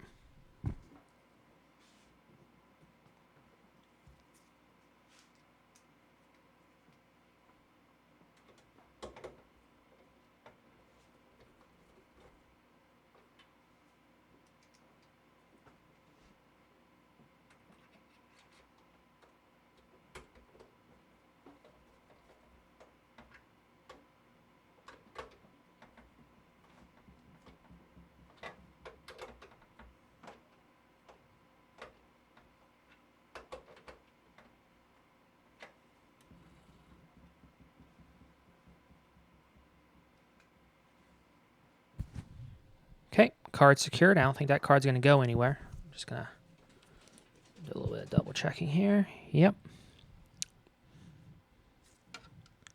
Checking the clip. Yep. And this does block some. Well, it doesn't actually block your regular SATA ports. Those are right below it, so that's kind of nice. Now you guys are kind of blocked from the other angle, so now you guys can't see the remaining stuff go in here. So I'll have to get you guys a new angle for that. But we'll go ahead and plug in the PCI Express power. This is a single ×8. Like I said, that's the great thing, is you want to make sure you match your stuff up.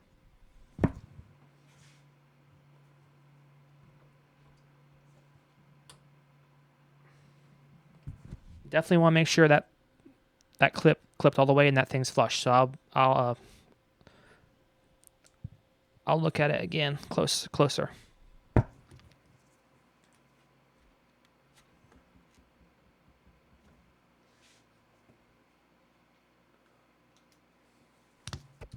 It's flush. Let's go ahead and install the, well, we got to get rid of the old NIC. I don't want to put the old Connect X2 back in, because having it sit out on the bench like this, you know, I'm going to have that issue of putting the same thing back in. So we need to get that out of the way. So let's go ahead and get the new NIC out.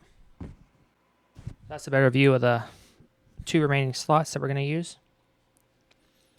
So we'll go ahead and do that. Okay, guys, here's the new card. This is an Intel CNA X710-DA2. And it comes in this little nice thing. It has the small form factor bracket along with the full size. We'll have to swap out that card and install the full size bracket on it. So we'll go ahead and do that. I'm not too worried about putting new thermal paste on it, because this card honestly looks brand new. It has a manufacture date of 07/2019, but it looks in pretty mint condition, so I think we'll be fine with that. Usually I repaste them, but I think it's going to be fine.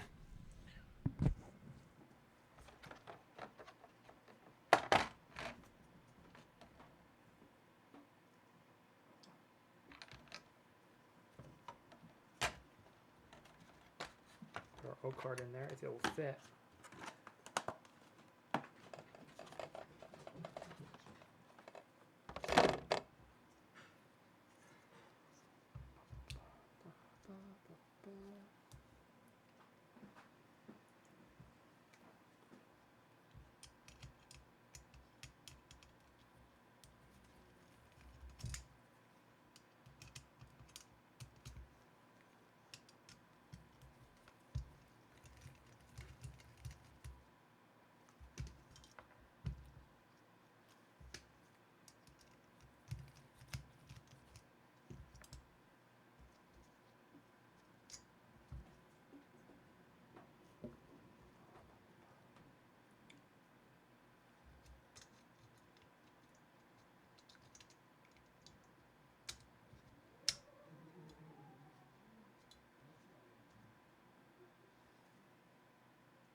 These screws are not.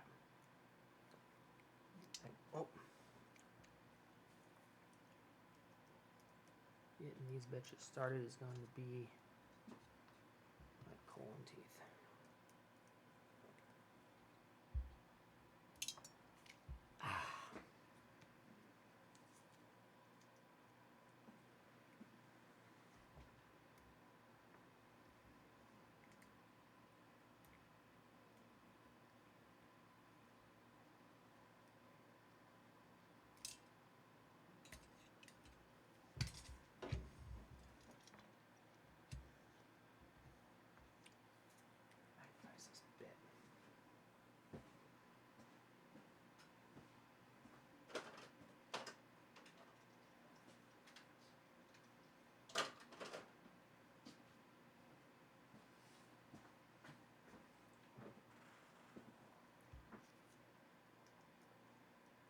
Nope.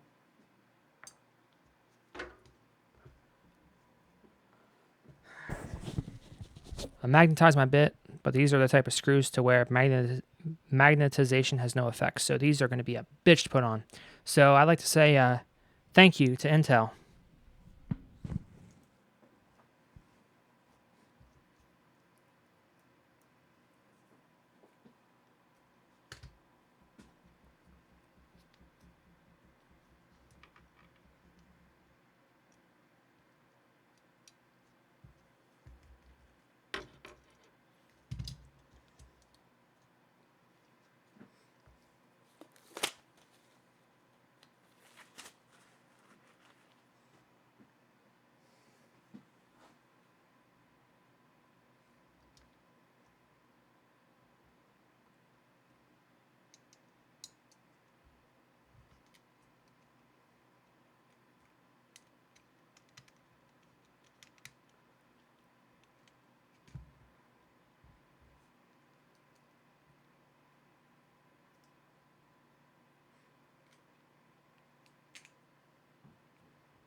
Okay, so you had better luck with a Philips One.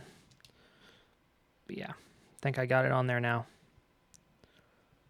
Yeah. Should I change the thermal compound, guys? I normally do. Let's do it, I guess. This is just like doing Mellanox. You got two little pinch points on the back that you gotta pinch.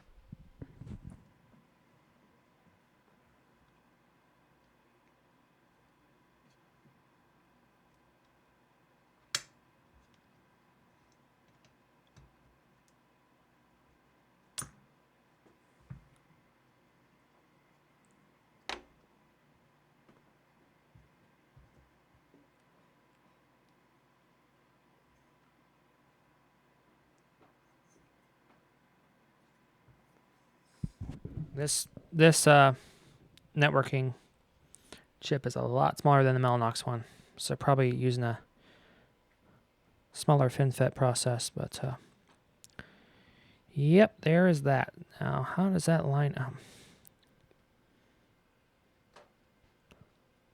Gotta make sure that goes back on the same polarity, guys, because it's only goes on one way.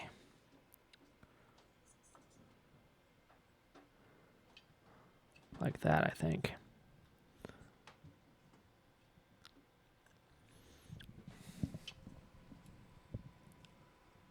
Yep, goes on like this. That small thing towards the top will let you put it on the other way. It will let you put it on the other way. Like this one. What a dumb design. So it'll let you put it on the other way, but it won't fully cover the die. So it has to go on. Looks like it has to go on this way.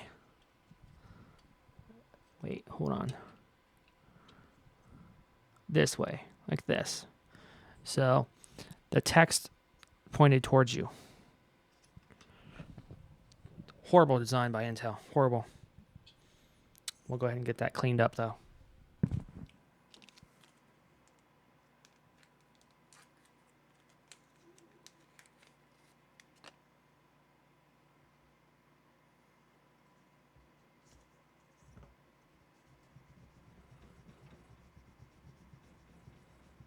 Man, that was on there thick.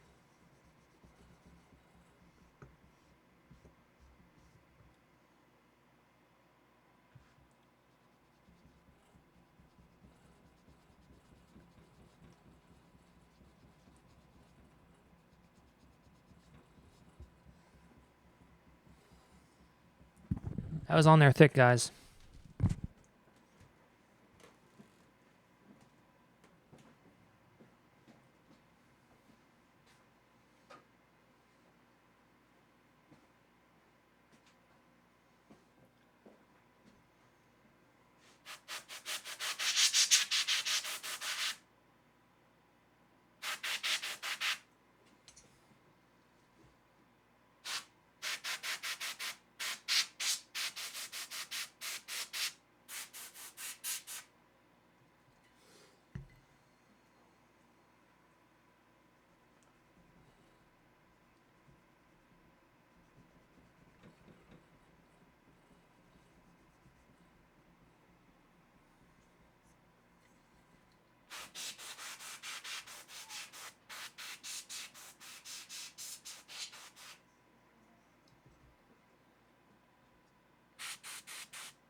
Losing pressure.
I hate you, I hate you, I hate you.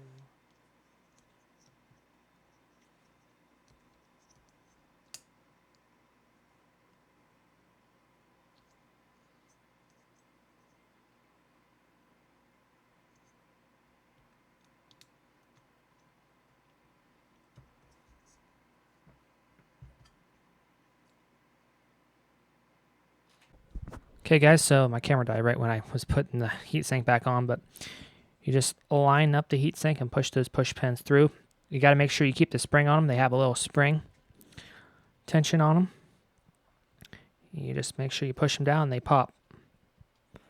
They'll have a little bounciness to them. But there we go. Thermal compound has been replaced. Just going to look through there, see the contact. It made contact. And this die just needs just a little bit of thermal compound. That's all it needs because it's so freaking tiny. Then we just hope it works. We just hope it works, guys.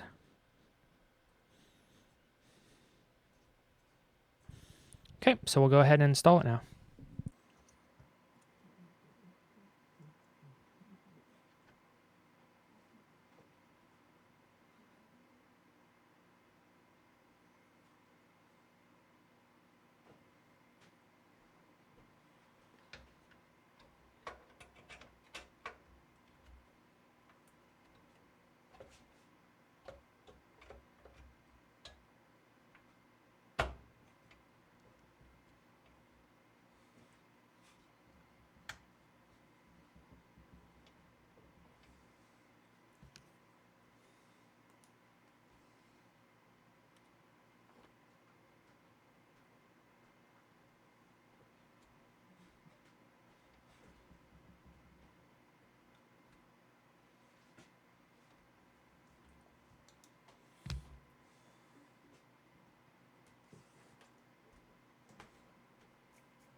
So our 10 gig NIC's installed. Now I got to install my Lynx AS16E digital audio card.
There we go. I think all the expansion stuff has been hooked up.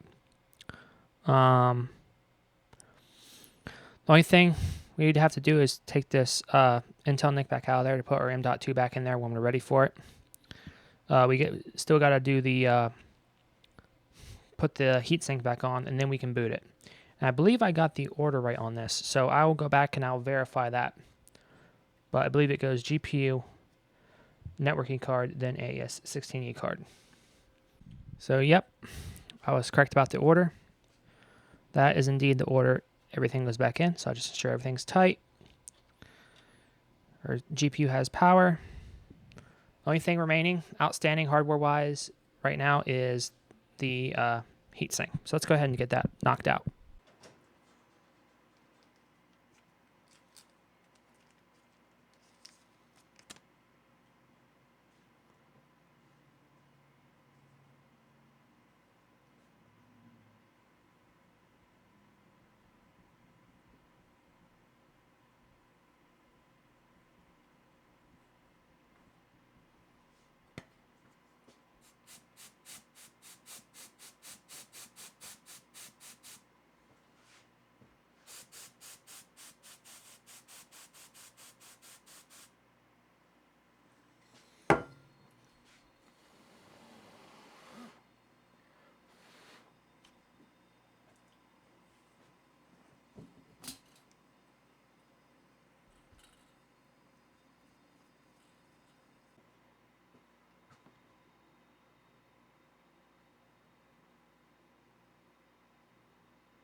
heatsink installed.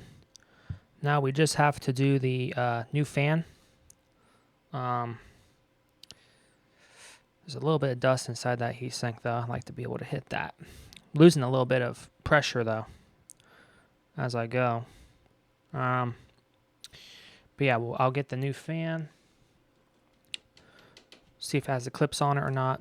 Put that on, and then we will proceed to the next step.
So there's our new fan for our heatsink. Like I said, I didn't even need to buy one, but oh well, we got one.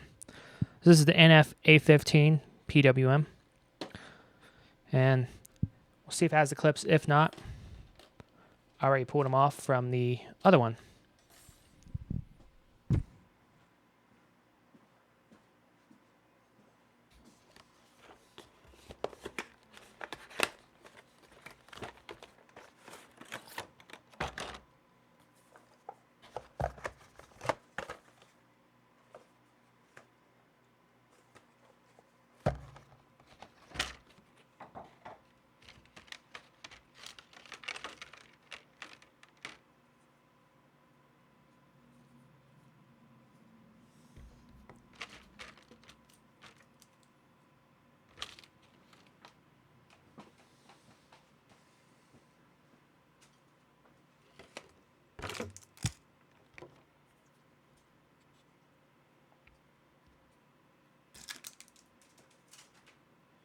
And the answer to that question is no, it did not come with the clips. So, no biggie, we got them.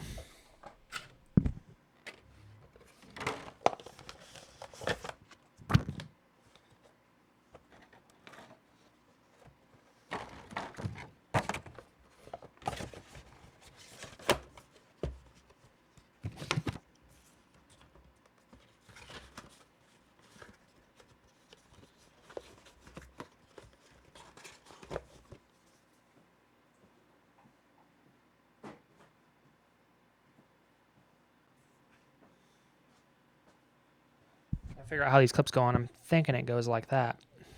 I am not sure though, guys.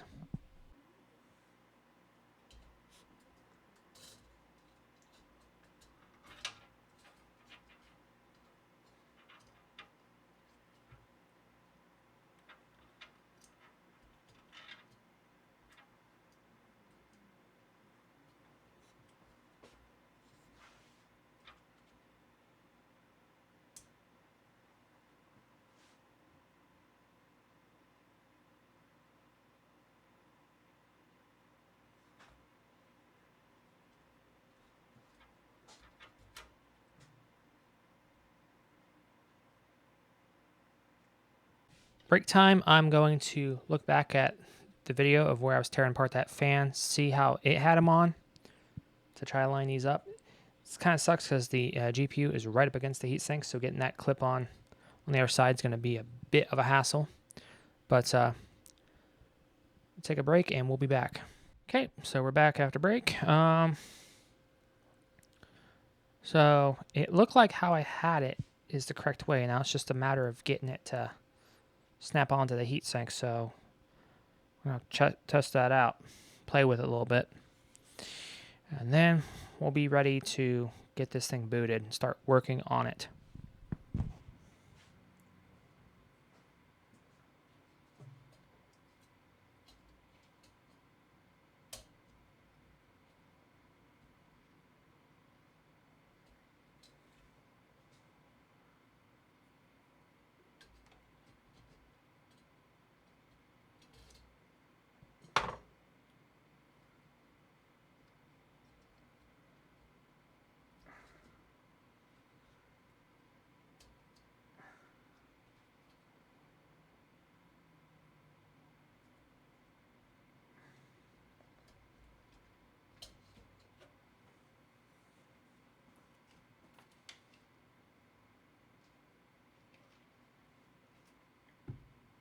Hate to say it, but that GPU might have to come out.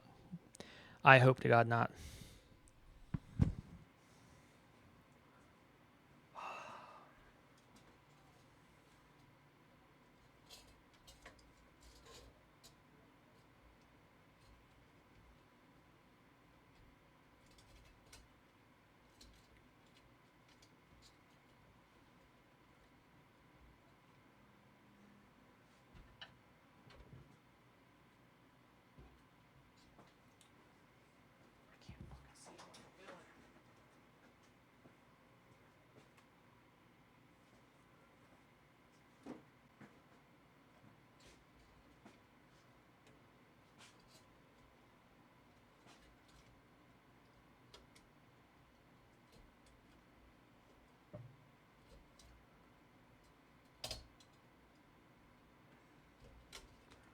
There's no way.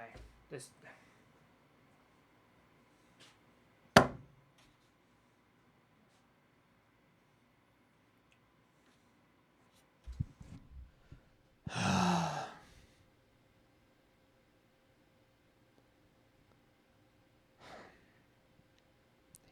I think the GPU has to come out.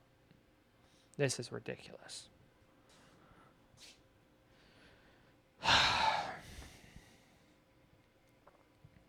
There's like no clearance at all to be able to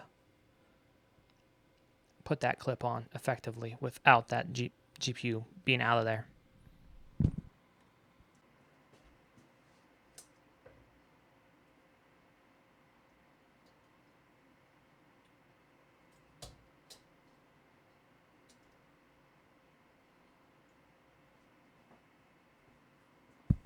Fan installed. Let's hope it's in the right fucking polarity.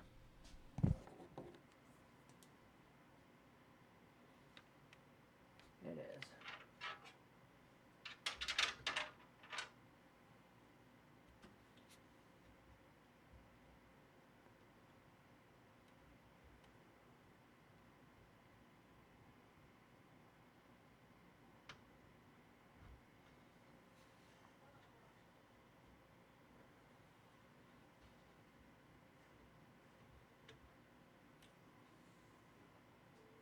And I was able to plug it back in to CPU underscore fan 1. I'm going to go ahead and zip tie it to the other cable just to hold it down. I ain't going to route out the back. I don't think it's necessary.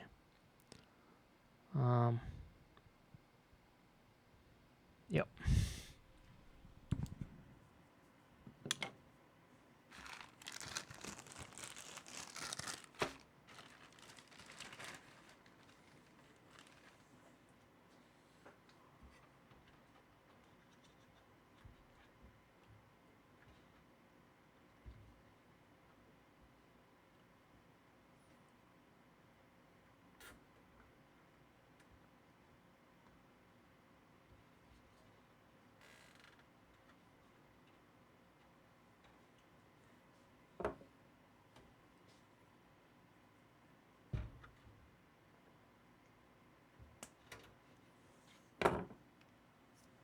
There we go. Heatsink fan, or CPU fan, whatever you want to call it, has been installed. Now we can slide our GPU back in there. I'm just going to verify this fan again. It's very important it's blowing the right direction. It looks like it's installed correctly. Yep. Yeah, it's got to be. It's got to be.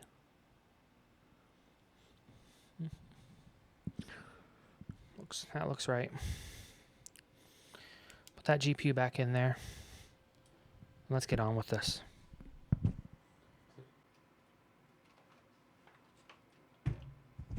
There we go. It's ready to be hooked back up. Got the new GPU in there. Everything's in there.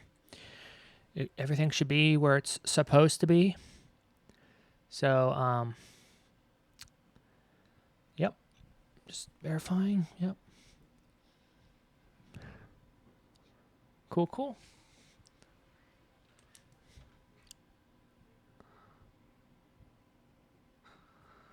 We'll go ahead and hook it up and get into the BIOS. And that will be fun because we got a lot of stuff we got to set back up. And also got to verify our RAM timings. So I got to figure that out as well. That's going to be fun to figure that out. So our mouse should already be connected in the front. It is. I'm going to go ahead and switch the power on. But before I do that, in case it does some weird anomalies, I'm going to go ahead and get the display up. Our OS drive is still connected, so hopefully it doesn't try to boot into that. I'll try to keep hitting delete to throw us into the BIOS as fast as we can. But go ahead and I'm gonna go ahead and switch the power supply on. Hopefully no sparks go flying. So I switched that on. Nothing has happened to the system yet.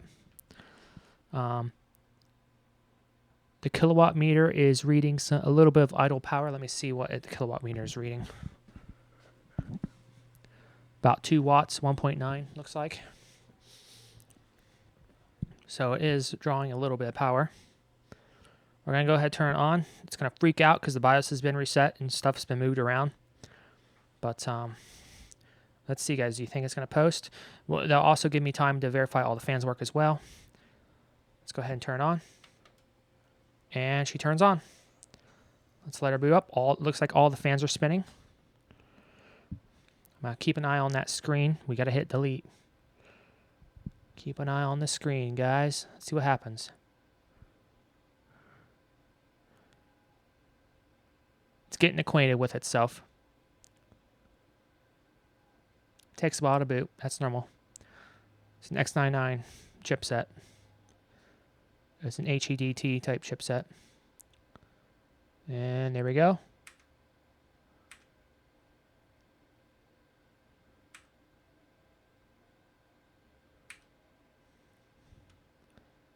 Keep hitting delete. Let's see. I can't see what that says, guys. Okay. So here we are. We are booted. Shows the BIOS version. Shows our CPU. Our DRAM frequency has been set to the wrong size because it's been reset.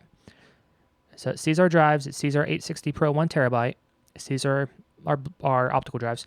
We're going to hit F1 to run setup. And that should throw us back into the BIOS here shortly. And there we go. We're back in the BIOS. We can obviously see the BIOS has been reset because the HD audio controller is running, along with some other stuff that we don't want running. So now this is where we sit down and we go through the BIOS and set it how it should be set.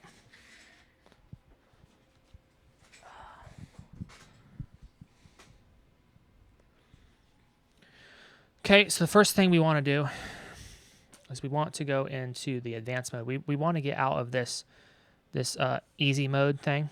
It will help when we go to check out the fans and stuff, but we need to get out of this this easy mode. I'm just physically looking at the system right now, just seeing how it's running. Looks like the heatsink fan is spinning, but looks like it's spinning at a slower rate than the rear exhaust. The front two seem to be spinning around the same speed. So that works. The board itself is showing A6, which that's normal once you're in a BIOS mode. The GPU, we are obviously getting video out of it because otherwise we won't see it. And the CPU that's in it doesn't have integrated graphics either.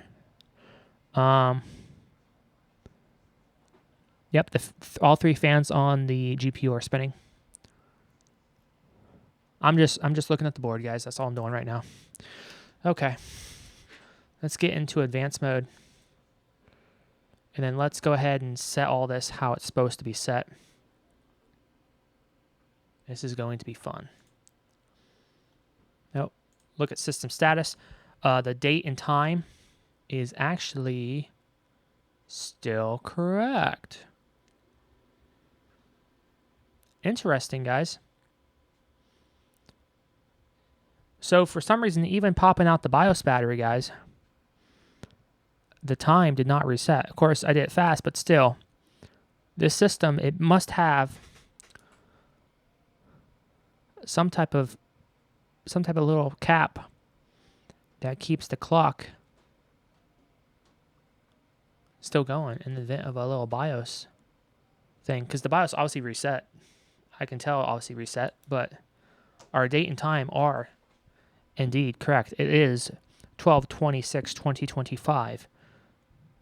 The system time appears to be correct too. 12/13/450. Yep, it is 3 p.m. That's interesting, guys. The clock on this, oh, pressing on the wrong keyboard. The clock on this has not changed. We'll go ahead and DMI information, just see if anything in here.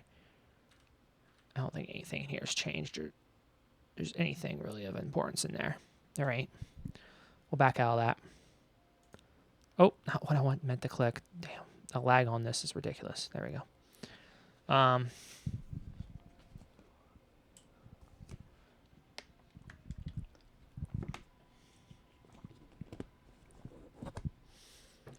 Okay. So let's get out of system status. Let's get into some stuff that we want to get into. We want to get into advanced. PCI subsystem. So I said that was disabled before. Auto 32-bit. Auto. So I think this was all the way it was before, based on what I'm seeing here. ACPI, power light blinking. Integrated peripherals. Here we go. This is what we do want to change. We want to turn off these onboard LAN controllers, the onboard NICs, because we have our own. So we'll go ahead and do that. SATA mode is in AHCI, which is excellent. Both of these is in AHCI. That's good. We're not going to do any hot plugs because this system does not need that. We're going to turn off the HE audio controller. Not really HD audio after all, but yeah. So I think that's all we have in here. So we got disabled, AHCI, and all the hot plugs are disabled. And all the controllers disabled. Back out of that. USB configuration, all that stuff is enabled.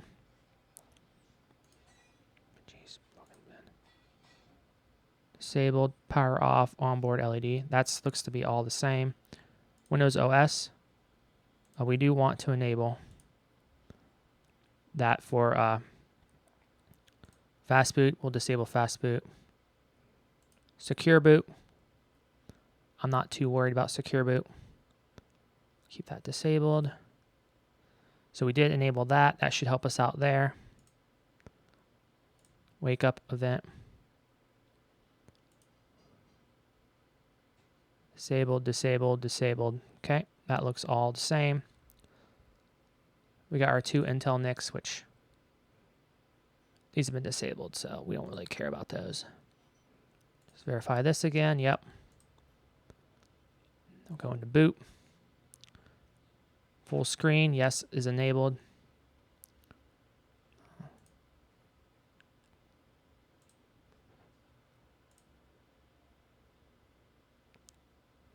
So obviously the first thing should always be the UEFI hard disk. Next thing should always be UEFI USB key. And then the rest of the stuff should be disabled.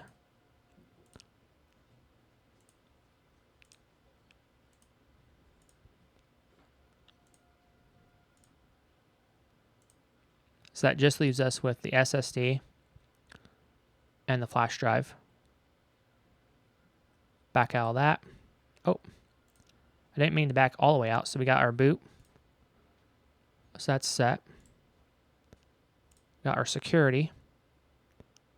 Chassis shit is disabled. So there is that stuff. We got our overclocking settings. Here's where I need to look into my RAM timing stuff. So I'll look into that here in a bit.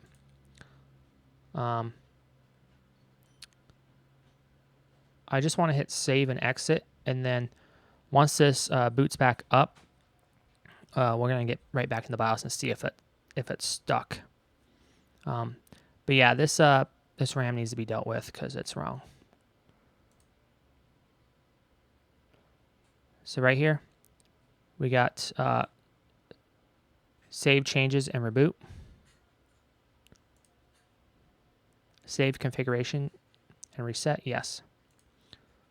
And here it should turn off, which it did. It fully turned off, and it should come back online here in a second. And it just came back online. And as soon as it boots up, we're going to try to get ourselves back in the BIOS, and hopefully it won't try to boot into Windows.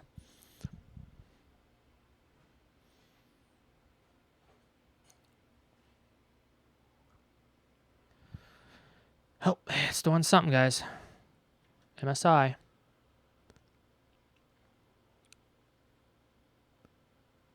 It's not showing the old X99 thing anymore, probably because we put on the Windows 10 crap. So we're back in the BIOS. As you can see, it kept us in advanced mode. If we go back into easy mode, you guys can see now the HD audio controller is turned off, and this is set into AHCI. So now the important thing that I got to find out, guys, is I have to figure out the RAM timings. So we're going to figure that out here in a sec. So we will return once I have a little bit of notes written out for that.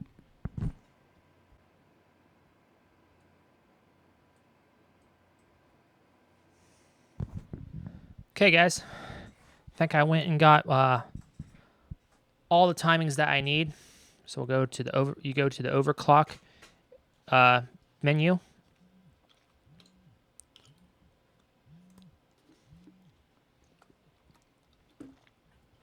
You're going to change this simple to advanced mode.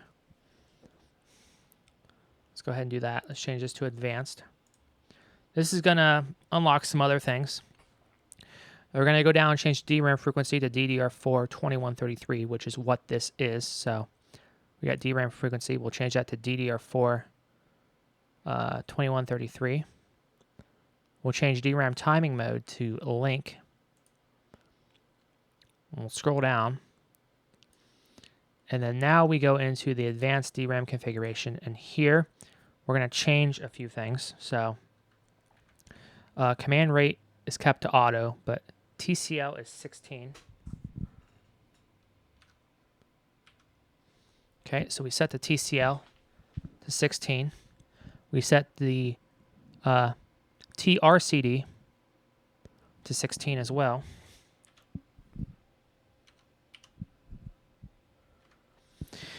And then we set the TRP to 16 as well.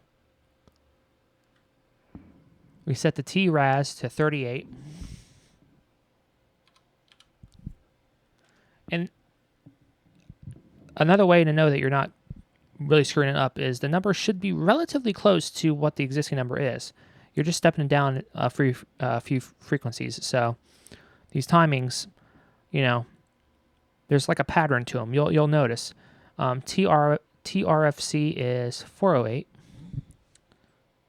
Now, you don't set this unless you have the exact same motherboard and exact same RAM and CPU as me. You probably won't. So this is specific for my configuration. For this RAM, this ECC RAM that I have in here, this Xeon CPU, and this motherboard. What else do we got? So we had TRAS, and then we had TRFC at 408. Next, we have TRDL. TRDL is set to 6. So those look to be all the timings that I've changed in the past. Is these ones right here. You can go down. You got more advanced timings. All this stuff we're going to keep on auto because honestly, I don't know. So there we go. We have our timings. 16, 16, 60, 38. So now it should be running better. We'll back out. back out again. And then we should have a save and exit. And then now we should do the save changes and reboot. And then when we reboot, we want to not go in the BIOS. We want to go back into BIOS again just to verify it's stuck. But then after that, we want to, instead of booting from the SSD, we want to boot via UEFI. So I have to hook up the Ventoy drive, and then we proceed with the Windows 10 installation. So let's go ahead and hit save changes and reboot. It says save configuration and reset, yes. And it's going to shut down, and it's going to restart, and hopefully it's not too mad about the RAM timings. And then we'll hit delete to get back into the BIOS and see if what we set has stuck, and we'll see for the BIOS if it's down to the proper DRAM frequency instead of the 2666, which is actually not running at. It's just like a glitch in the BIOS. So wait for this thing to boot up. And it's normal for it to take a while. This is an HEDT platform. Come on, Bessie, boot up. There we go. Keyboard flash status. Oh, it just turned off. And it just turned back on. Now that's normal because it was testing a RAM. It was probably testing the RAM timing. So when you screw with stuff like this, it's normal for it to reboot itself sometimes. So we'll let it kick back on again. It just kicked back on. Throw us into BIOS, please. Maybe.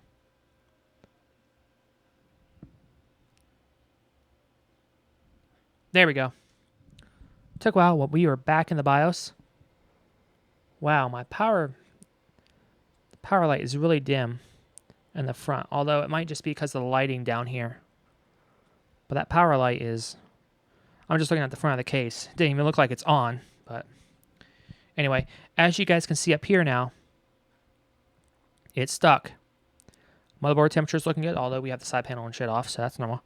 Our CPU temp is looking good. That's looking okay.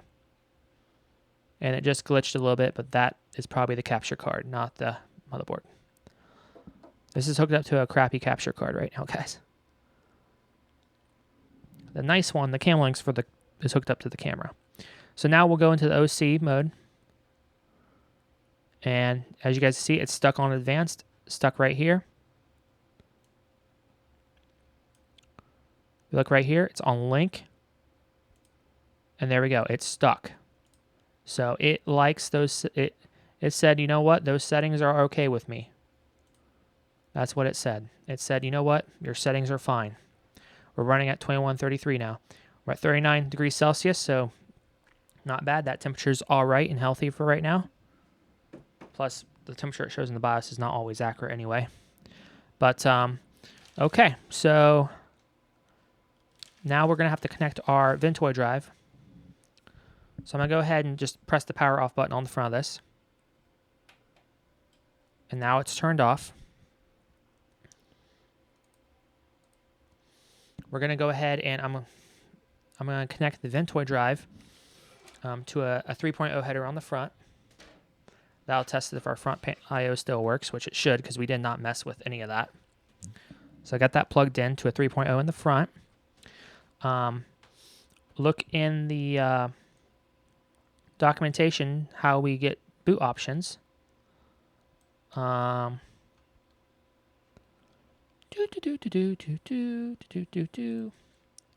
Entering BIOS is the delete key. F11 is for your boot menu. So we need F11. Okay. We'll go ahead and kick it back on. And now we're going to install Windows 10. We're going to try to boot into our Ventoy drive. The Ventoy drive is lighting up, so this port has power even when it's turned off, which is interesting. That's probably a setting in the BIOS. Anyway, everything looks okay inside. None of the SSDs are hooked up except the 860 Pro, so we should just see just that drive as the option when we install Windows 10. Once Windows 10 is installed, we'll install the drivers, and then we'll shut it down, connect all the SSDs, put the side panel back on, and then we're just strictly software here on out. And this thing should be good to go for another 3 years. So we're going to go ahead and press the power on now. I have the Ventoy drive connected at the front. I don't know if you guys saw that on camera or not, but trust me, it's on top, plugged into the front 3.0 header. I'm going to go ahead and press the on button. And remember what we need to press, guys. Once we see that MSI, we need to press the F11 button. We need to keep tapping on it until it should throw us into boot options instead of booting the existing Windows boot partition that's on the 860 Pro.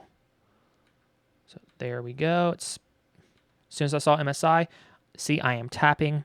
I'm tapping the F11. Now, as you guys can see, we have two options. We have boot from the existing Windows Boot Manager. That's the existing Windows install that's on the 860 Pro. Or boot UEFI OS Sabrent. We want to boot via UEFI Sabrent. We're going to go ahead, tap down and hit enter on that. And now we should be booted into Ventoy, which we are. Beautiful. You always want to make sure that the bottom left-hand corner, it says UEFI. So as you guys can see, we are booted in to Ventoy via UEFI. So now I'm going to pan this down to Windows 10, which is right here. The other thing, that's just full of like drivers and stuff. It shouldn't show up. It really shouldn't show that unless there's ISOs in there, which is, there actually is an ISO in there. There's an Office image, but it's not a bootable image. Anyway, so we got Windows 10. Tap on that. We got Windows 10 22H2, which is the last version of Windows 10. Hit OK on that. Boot in normal mode. And now, here in a second, this should be booting up into our Windows 10 installation off the Ventoy drive.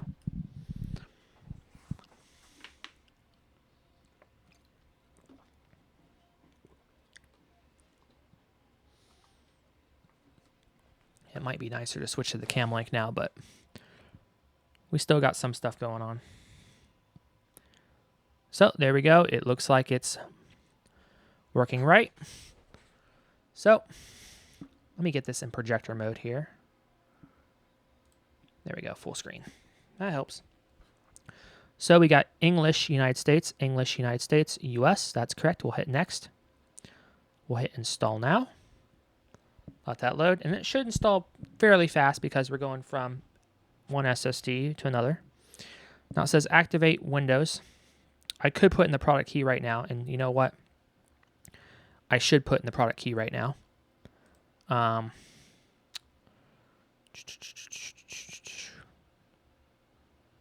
let me go ahead and put in the product key. Actually, you know what? We'll skip that because it might not pick up that it's a Pro, because we're not connected to the internet right now. So I'll say I don't have a product key. We'll activate that later. Now it should ask us what version of Windows 10 we want to put on here. We're putting on Windows 10 Pro. Windows 10 Pro, we'll hit next. We'll accept the license terms. And you always want to do custom. So now here we go. This is very important. You want to make sure you match up the right drive letter. So as you can see, I see 2 drives available. I'll pan down. That's as far as it will pan down. So there we go. We have a drive 0 and a drive 1. Now if you guys look, let me move this mouse cursor out of the way. We have the Ventoy drive, which is our bootable drive. You don't want to install all that. And drive 0. So the 860 Pro is drive 0. Now it has an existing partitions on there. It has 3 existing partitions. So what we do, we're going to select drive 0. Right? Got system, MSR. You got the primary. We're going to go ahead and hit delete on drive 0. Delete that partition. This should make an unallocated space. We're going to click on the second partition for drive 0 and hit delete. There we go. And then the final partition of drive 0, we'll click on that and hit delete and hit OK. And then there we go. We have our 1 gig, or not 1 gig, 1 terabyte of unallocated space on drive 0. You want to make sure you're selecting the right drive number. It might vary for you on your system and what you have connected, and if you have multiple drives. Right now, we isolated it to just the 860 Pro. We got our Ventoy drive. We're going to ignore that one. So make sure drive 0 is selected in blue. We'll click New. Keep out the default size. Hit Apply. Hit OK. It's going to create all the partitions and stuff it needs. And now it's selected for you. Drive 0 partition 3 as your primary 1 terabyte drive. We'll hit Next. And now it's going to go ahead and copy those files over to the SSD off of our Ventoy drive, which is also an SSD, but it's portable. And here's where you also want to verify in the front that your hard drive activity light is working, because it should be blinking, which it is indeed. And also the Ventoy drive is blinking. So they are talking, they are transferring data. And this should be a relatively fast process, because we're going from one SSD to another, and the external enclosure is hooked up via USB 3.0, 5 gig. So this should be a relatively fast process. And as you guys can see, it's just boop, chugging along here. So we're making good progress here.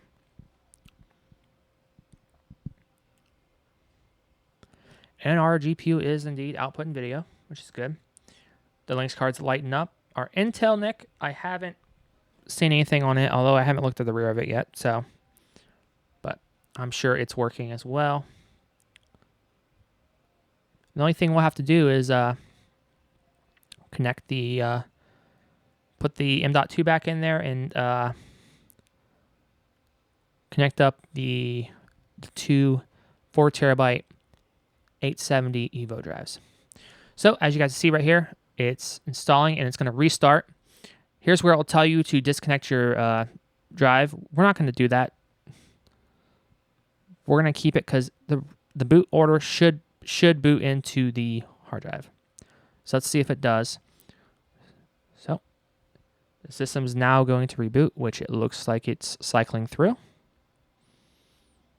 Let it do its thing. Yep, keyboard flashed. MSI. And it put us back into our Ventoy drive.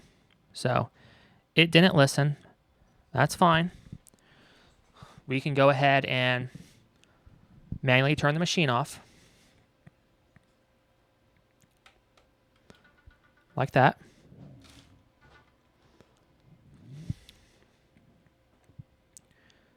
I'm going to disconnect the Ventoy drive now. I'm going to press the power button again on the front. And it should, hopefully, boot us into the continuation of our Windows 10 install. Normally, computers are pretty good at continuing off where they left, booting into the SSD. In this case, it booted into the flash drive. I see the hard activity light blinking, so it looks like we are back in the races. And yes, we are. It is indeed blinking. And there you go. We are continuing.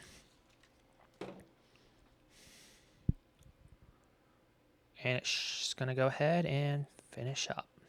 That hard drive activity light on the front, guys, is definitely blinking rapidly. So she is copying data. Our fans are all spinning. That's one thing also I didn't check in the BIOS is setting our speeds for our fans based off this CPU. So I need to remember to go back in and do that as well, because that is something I forgot to do. So hopefully I remember to do that. Dun dun dun. Let this go. Getting ready.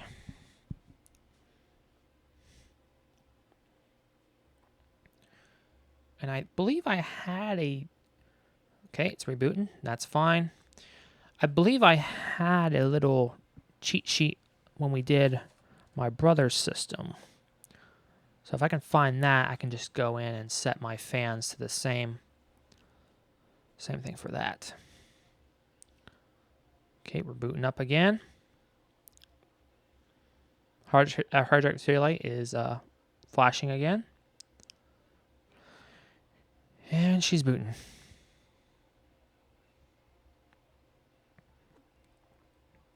There we go. Just a moment. So we're continuing where we left off. And this looks pretty crappy, but that's because we are going into a crappier capture card. When we start getting into software only, guys, I'll connect this to the cam link. So just bear with me. But it's not lagging as bad as capture card right now, so maybe having that higher quality Blue Jeans cable, HDMI cable, is doing a little bit of help. We'll do United States, US, skip. Now it's going to ask you to connect to the internet. You don't want to do that. Make sure you don't have any Ethernet cable or anything connected. I'll say I don't have internet. And you're going to say continue with limited setup. Who's going to use this PC? Now, I believe whatever you type in here is also going to be the username, so I'm going to put in the username, and I'll change the real name later on the user account, so it will show up as my actual real name.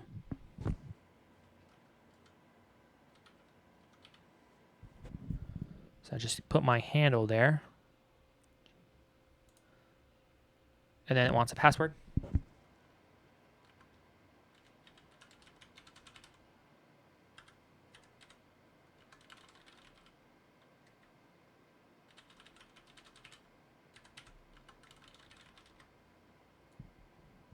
Oh, it wants security questions. Oh my gosh, guys.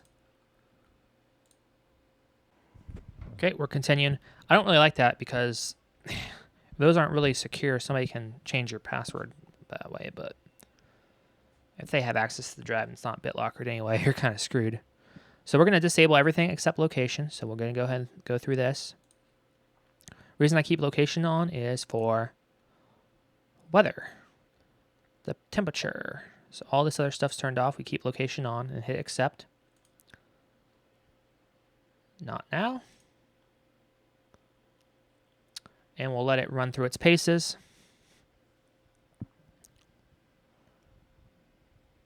And we're looking good, guys. We're looking good. We're making progress. This is what we want to see.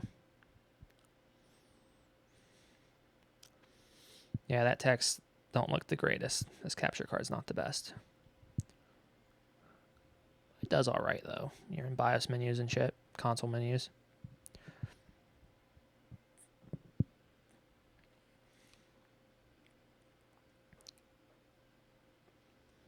This might take several minutes.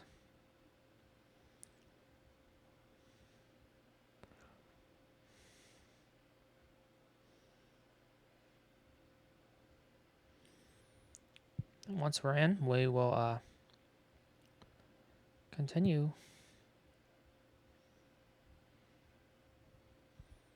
Once we're in, we'll do drivers. And then what we'll do, guys, is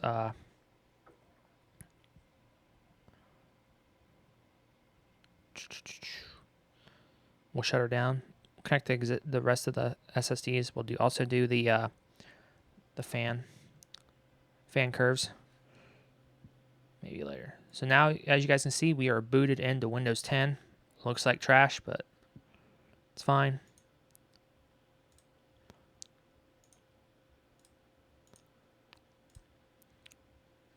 Okay, so we are into Windows 10.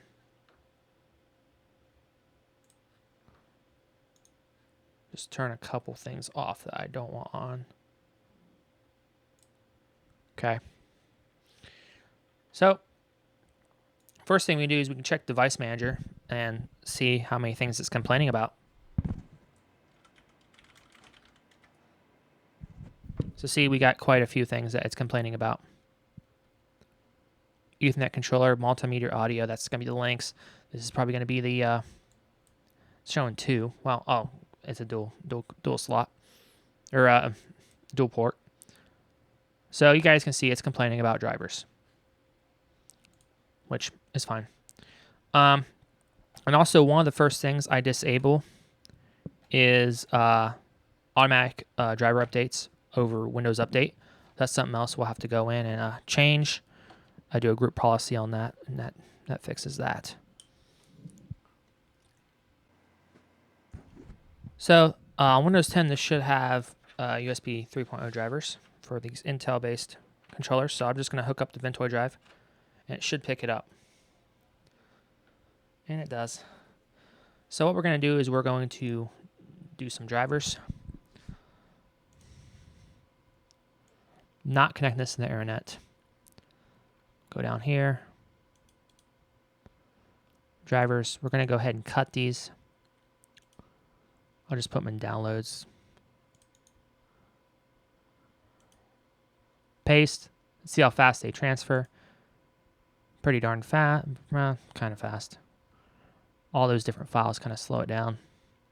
So I'm just focused on just drivers right now.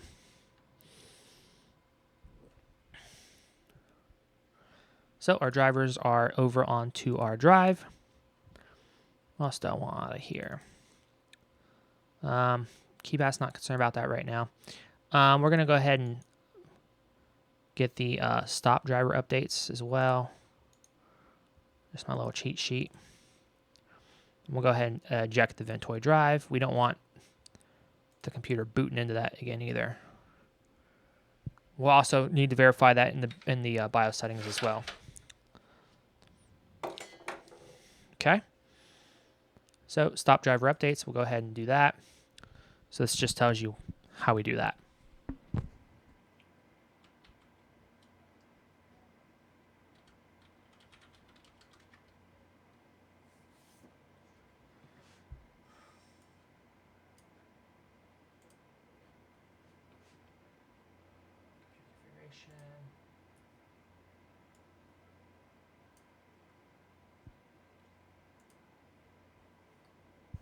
So we go to our group policy, local group policy editor.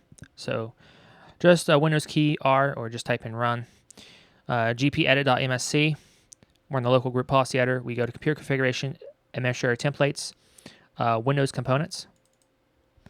And then it should be Windows Update. It's getting cut off, but I believe it's Windows Update. So just keep scrolling down. It should be in order. We got Windows Update. Double click on that. And now we should find do not include drivers with Windows Update. You want to enable that. Let's see if we can find that. Do not include drivers with Windows Updates. Double click on that. Brings it up. We're going to enable it. Hit apply and hit OK. And that will stop. That should stop Windows Update from fucking with your drivers. But it doesn't always, but it's just a good thing to have on. So there's that. Go into here. We're going to install some stuff. So we got our as media USB controller. Now the first thing you always want to install is the chipset driver. So we're going to go ahead and take care of that. This is an X99 board. Double click on that. Hit next.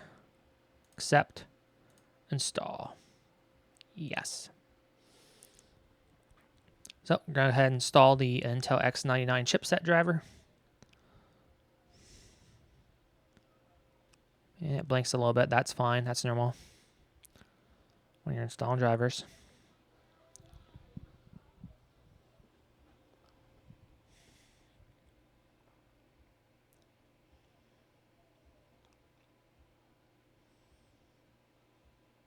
There we go. And we're going to hit restart later. Not concerned about that right now. And just go ahead back out and hit delete on that folder. Next thing I want to install is the as media. We'll just do setup.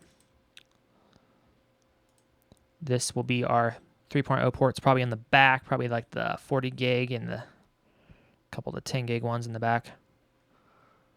Oh, I don't think this has 40 gig. I think this is just the 10 gig ones. Go ahead and let that install.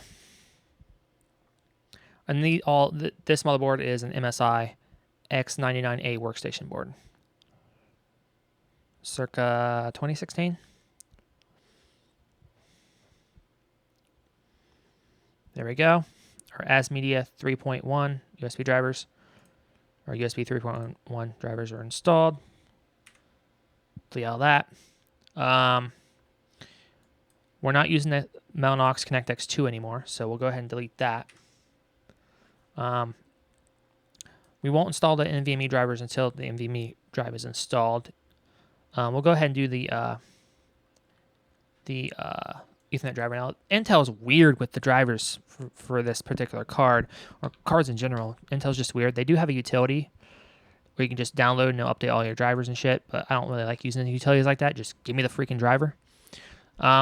They kind of do, but they shove it all in various folders. So this is called their Intel Ethernet Complete Driver Pack. This is version 30.6. So my little notes, these are notes that I made. It says go to apps, setup UBD. So apps, setup UPD.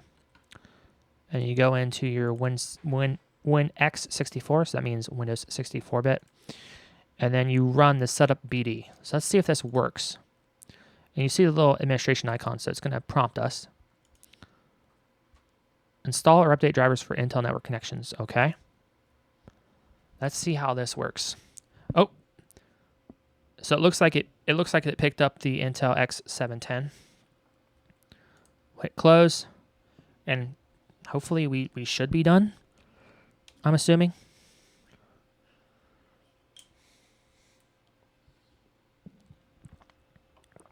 We'll really know once we reboot the system. I don't want to go into Device Manager right now until it's been rebooted. But so that should take care of that. Go ahead and delete that. Intel Management Engine. Go ahead and take care of that.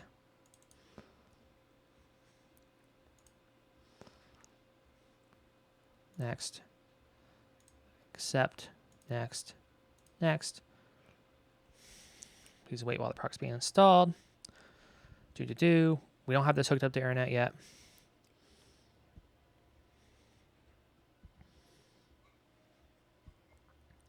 Oh, there we go. We'll go ahead and hit finish. So that's done. Do my Lynx AS16E card. Accept. See Lynx and hit install. Yes. Install. Installing driver. This may take a few minutes. Complete. Nice. We'll also install the firmware updater.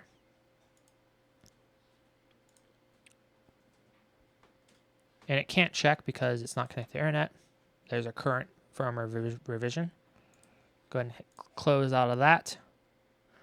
Now, I'm not going to delete these yet because this has additional settings and stuff that need to be set up.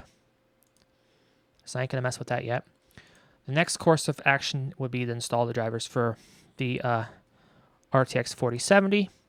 And this is not the game driver, it's the studio-based driver because I don't really do gaming. I'm more concerned about video rendering and stuff like that. Double click on that. Hopefully this doesn't need internet. The size it is, it shouldn't. You know? So we'll let that run its course.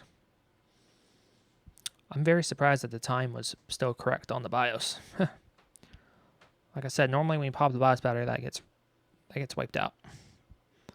So that was interesting. Checking system compatibility. There we go. I will put the NVIDIA app on there. Even though I'm not a gamer, but hit agree and continue. Custom.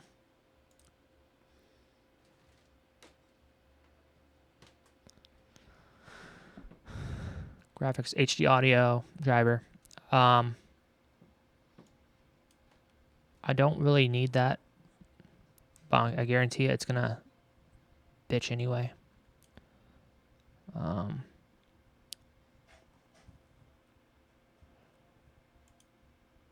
not sure what PhysX is. We'll just hit back. We'll just say NVIDIA app, continue. We'll just use Express. I don't know what current NVIDIA settings it has, but it shouldn't. It's a fresh install, fresh card. So the screen is definitely going to be flashing and stuff here in a bit. There we go, installing graphics driver.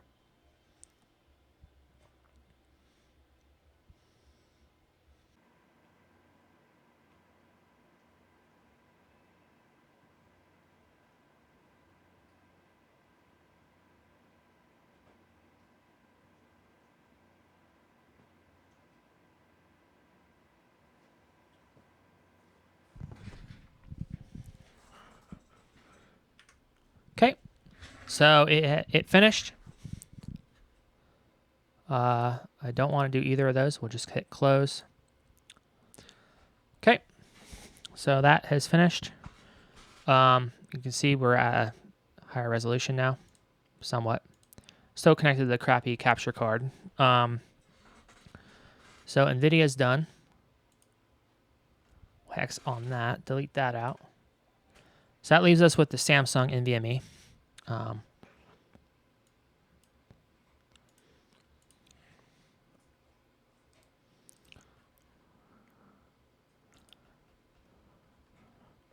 So I'm now going to shut this down. Okay, so I'm going to shut the machine down, and then we will connect the remaining SSDs. So I got to put the gum stick back in there. That's the 1 terabyte 970 Pro that acts as a scratch disk. So right here, you guys can see it. It's not in focus. I don't really use autofocus in the studio. We'll connect the two Samsung 870 EVO 4 terabytes. Those are also scratch disk. We'll have to go into Windows and configure them and everything. And then also want to go back into the BIOS. I want to confirm the boot settings. Make sure it's going to automatically pick up the SSD and choose that every time in the beginning. Because for some reason it chooses the USB key. And I also want to look at some of the fan settings, the fan curves. I should have a cheat sheet somewhere. I might have to look over here on the desk for a cheat sheet. But I should have a cheat sheet on how to do that. What settings I had them set for this system. So I digress. We're going to go ahead and power this system down. Shut down. And that should shut the system down here shortly. And it just clicked off. So we're going to go ahead and you guys can see the fan stopped. I'm going to go ahead and switch the power in the back to off. And we'll take off that back panel. Connect those 870 EVOs. We also need to lay it down and pop in our M.2. So let me move this keyboard and stuff out of the way. We're going to lay this down. I have to pop out that Intel NIC because it's in the way of the M.2. Luckily, I don't have to mess with the GPU or the heatsink or anything. So that should be pretty self-explanatory. Get that taken care of. We'll take off the back, connect the two power cables for the 870 EVOs. I like to put the side panel back on as well. It needs to be cleaned. I have a special solution for that. Haven't used it yet, so we'll have to see how it works. So that will be interesting. It's this stuff right here. Brillianize. It's for acrylic. It's, acrylic/glass. It's designed for like the plexiglasses and stuff on the side of computer cases. So we'll see how that works. It has directions on the back, hopefully. So that's my first time using that. That'll be fun. That'll be interesting to see how that works and how well it performs. So the M.2 slot is hidden right here by our Intel card. So let's go ahead and take that out.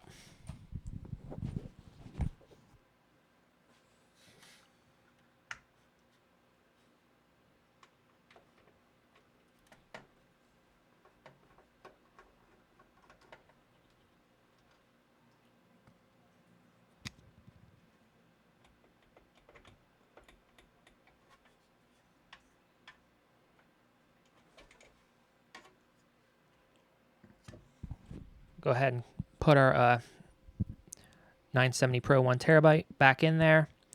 I kept a small, tiny screw. Good thing I have this mat, so I didn't lose it. It's very, very tiny. And that will be I believe it's a Phillips 0, so I better change my bit out to that.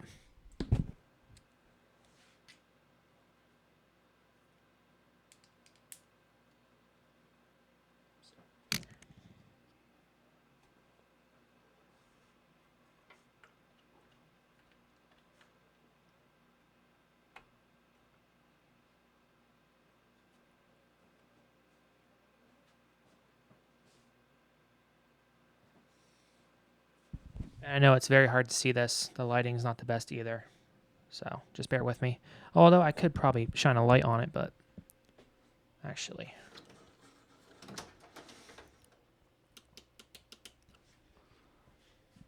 Well, if that helps. That probably oversaturates you guys, though. You guys can definitely see it now, but it's overexposed. You guys see it now?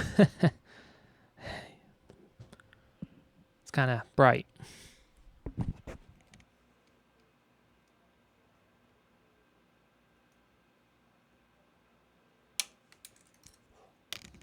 Oh man, this is the smallest screw. Let me magnetize this bit. Hopefully this screw will benefit from it.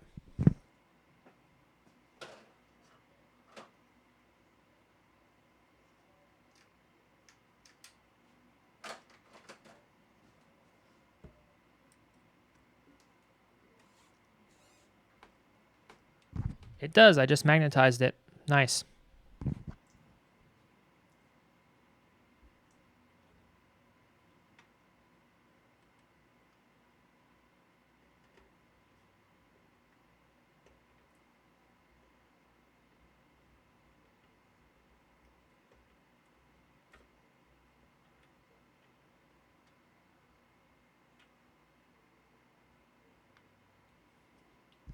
There we go. Should be reinstalled. And you just want it snug. You don't want to put it on there tight where it's destroying it.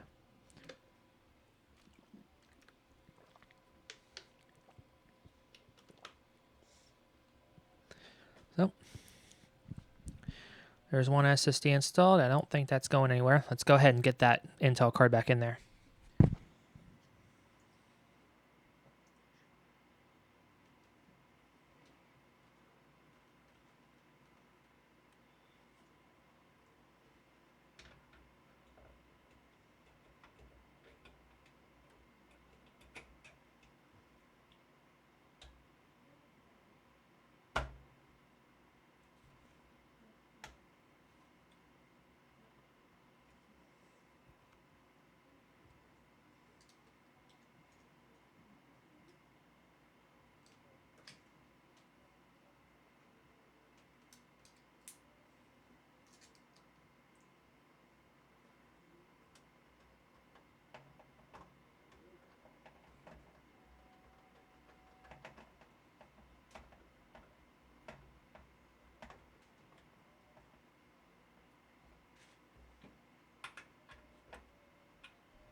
Make sure all the screws are tight. There we go.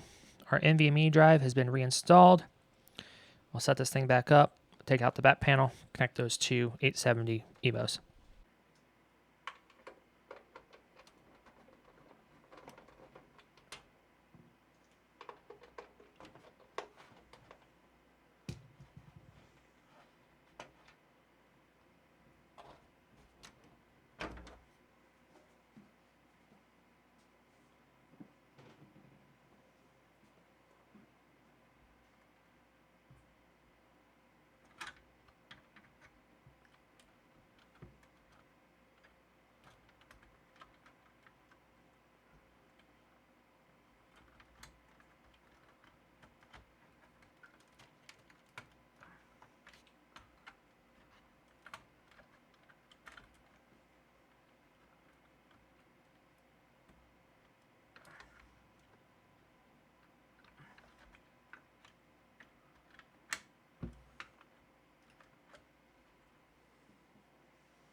So there we go. All the SSDs have been reconnected. Our next step course of action is to boot into the BIOS. All of our SSDs should also appear there. We also have to, I want to check the fans. I got to see if I can find that little cheat sheet. I like to put the side panel back on as well. But yeah, we're pretty much getting to where we need to be, guys. So go ahead and hook it back up and we'll go from there.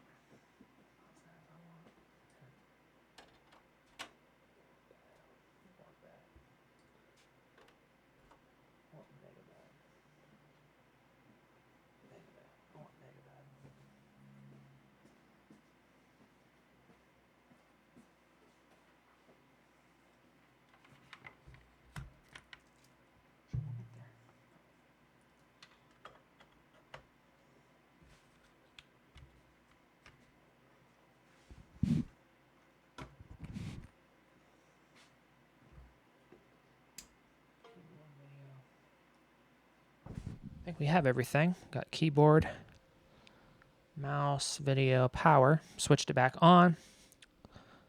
The question is, will she boot?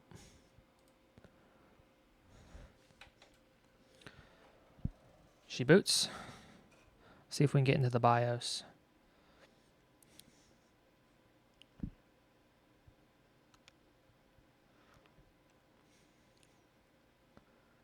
We'll boot into Windows 10.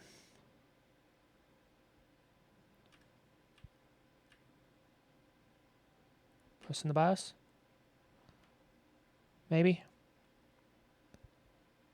It's thinking about it.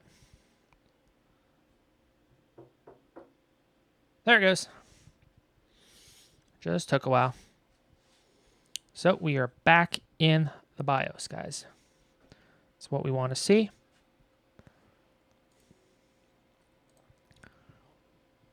Run at 2133. Beautiful, beautiful. So I want to verify some settings here. Gotta use the right mouse. Advanced. Let's see here. Boot. I want to see boot. Boot settings. Yep. USB key. Yep, that's what we want to see. Boot settings are all right. Now the only thing I need to figure out is the fans. How we configure these fans. Here we go. Oh, here's the fans. So we got the CPU fan showing 0 RPM, which is very weird. It's got a total of 4 fans in it, and we're only getting readings from 3 fans. So that's interesting. The fan is indeed spinning. It's a 4-pin fan plugged into CPU_fan1.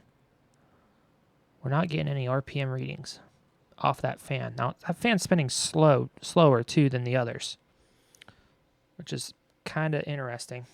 The front and the rear appear to be spinning around the same, although I see System 1, System 2, both run around 700. I see Pump 1 at 1200, so that one's going faster. I'm pretty sure that should be the rear fan. Now, that rear fan honestly didn't look like it's much faster than the front. It looks about the same, but I could be wrong. But yeah, I'm not sure why our CPU 1 fan is not registering.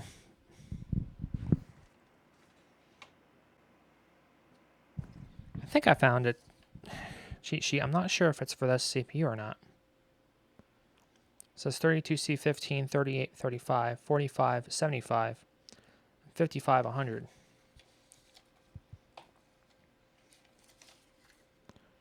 So, kind of curious. I'm actually very curious. I'm curious why this isn't registering. Oh, this is just set to 60. These are all just set to 60.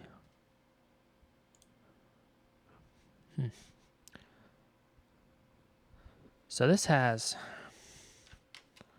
completely different setup.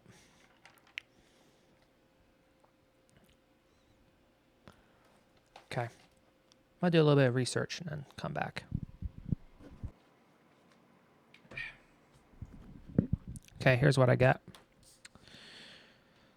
How I'm going to configure this is the CPU fan, which for whatever reason is not working. Oh, look, now it's reporting. Look at that. And it's revving right up.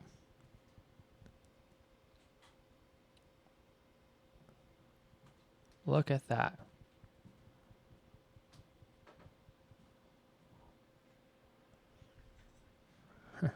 Wonder where you can set its speed at. These you can. This one you can't. It's either smart or 100. Look at it revving up. Let's see, did it get faster?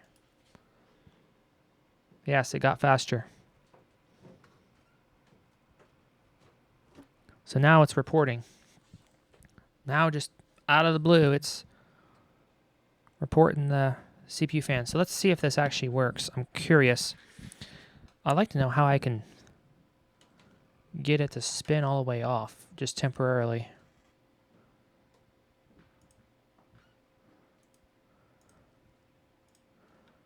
I don't see any way to turn that one off. But how I like it to go is 35C25.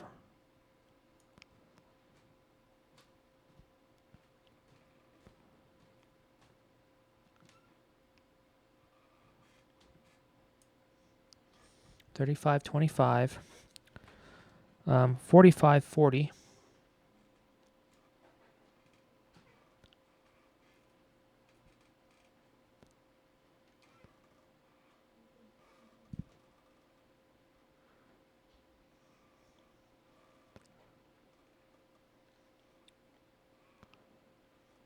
this is so hard to do.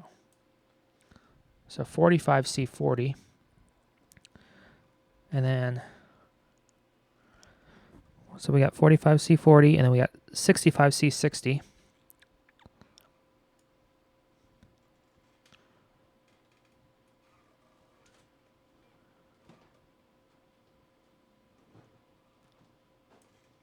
C60, and then we got 75-100.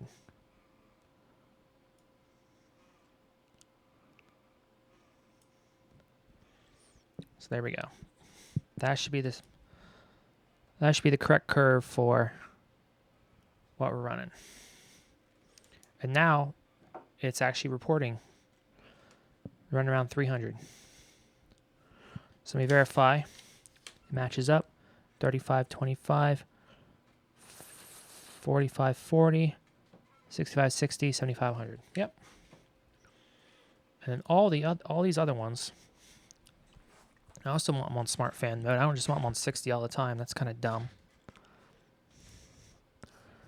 Is 30.30.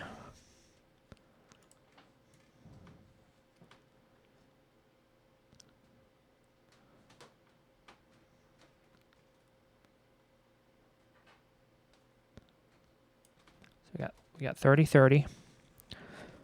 50.45.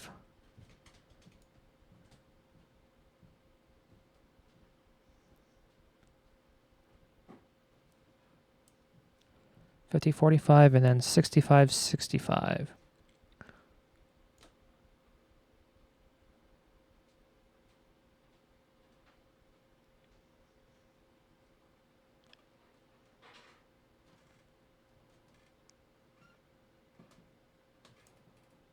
65, 65, and then we got 75, 100.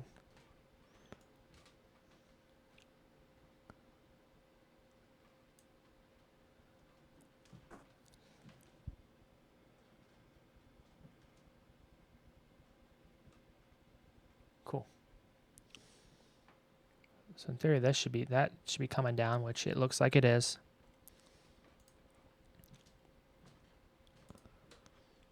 We gotta do this one the same. I wish you could just key them in. You can't. I wish you could though. So 30, 30.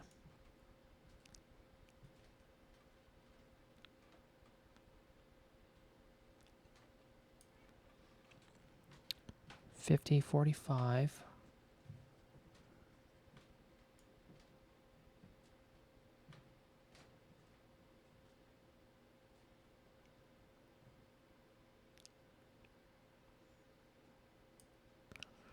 $50, $45, $65, $65.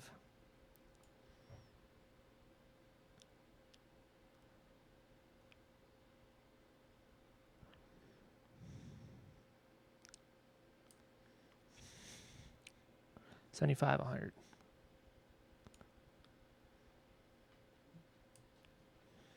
There's that one. That one should be coming down. This one hasn't came down yet, which is really weird.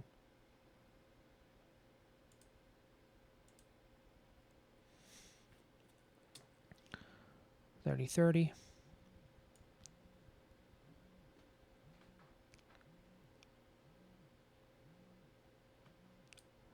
I hate this chart thing. It's, ugh, just let me punch them in.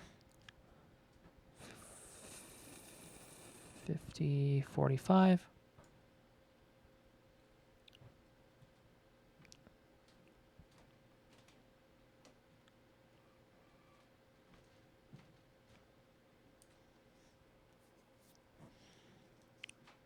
$65, $65.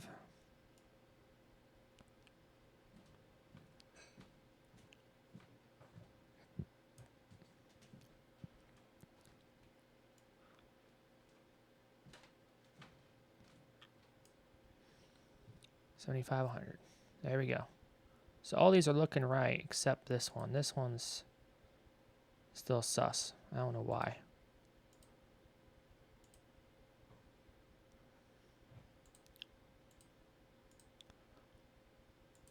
And that's the rear one. Which I don't know why that one's.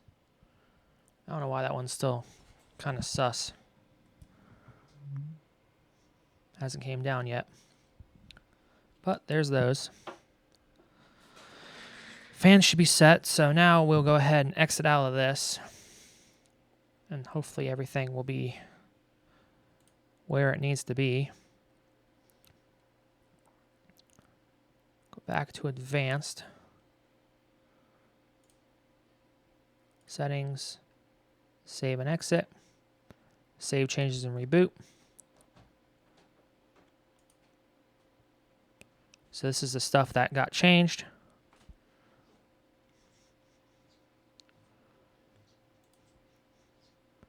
Save configuration reset, yes. And now we'll let it, it's gonna reboot. And we should be cooking with bacon grease now. Yep, kicks back on. Just what I want to see.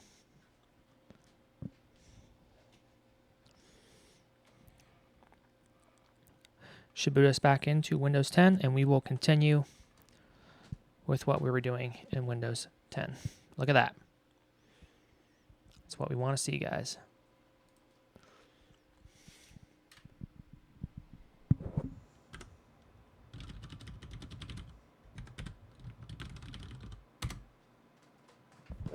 And there we go. We are back where we want to be. Love it. Close out of OneDrive. Okay, so now we can go back to our driver installation. In downloads. And now we can install our Samsung NVMe based driver. It still will pick up the NVMe drive, but it's best to have the Samsung driver on for best performance. So we'll go ahead and do that. And that will run through its paces, just like so. And see, it sees it. We'll say, no, I will restart my computer later. Hit finish. And just like that, guys. So the only thing remaining is this. Now, I thought I had rapid storage technology. Did I install that yet? I don't think I installed that yet. So now we're going to open up this. Look at our PC. And as you guys can see, my NVMe drive shows up. All our Blu-ray drives show up as well, which is good. You're not going to see our two 4TB 870 EVOs because they need to be configured yet. So we have to go to disk management and do that. So still got to go in and do that.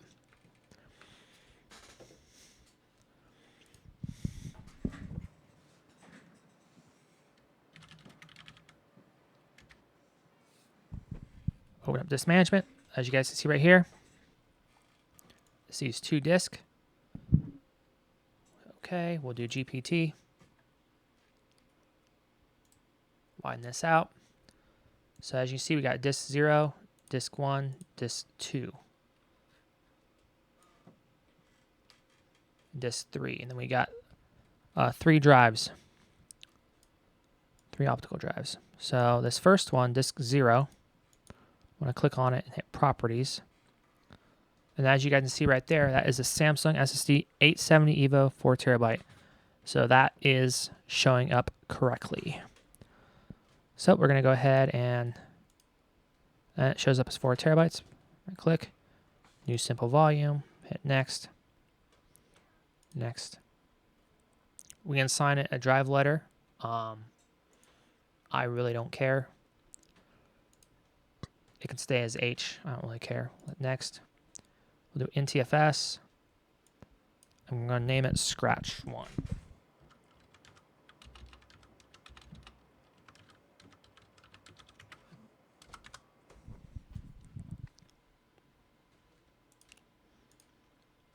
And there we go. Here in a second, it should show online. 4TB. Boom. We have disk 1. Going to Properties. You guys can see that is our Samsung SSD 860 Pro 1TB. Don't want to mess with drive 1. We have disk 2. Hit Properties. You can see that is another Samsung SSD 870 EVO 4TB. Nope. It shows unallocated. Now 4TB of unallocation. We'll do New Simple Volume on that. Next. We'll do I don't care. We'll do NTFS. I'll name this Scratch 2.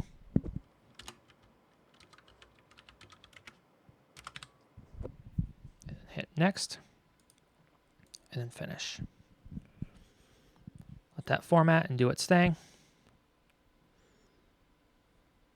There we go. Scratch 02 is online. And then you guys can see right here, we have disk 3. Go to Properties. That's our Samsung SSD 970 Pro 1TB. So there we go, guys. All the SSDs should be accounted for. All of our optical drives are accounted for. Right here. That is our Asus BW-16D1HT. That's my Blu-ray drive. That's my Lighton iHas drive. And that is my Pioneer BDR209D Blu-ray drive. Nope. If you guys look over here, you can see all the SSDs are showing up. We got our Windows install. Got my 970 right there. And we got my 2 4TB Scratch drives. Ready for stuff to come on them. And my existing 970 shows up. I got my Blu-rays showing up, and it just works. So that is good. So what else needs to be done? Well, we need to get this thing connected to networking, to internet, and get it running Windows updates. And then we need to install programs on it. So before I do that, anything physical remaining, all the physical stuff's done other than cleaning the side panel and putting the side panel on. So let's go ahead and knock that out while we're here. So I got some solution here. It's called Brillianize. It's for acrylic and plexiglass.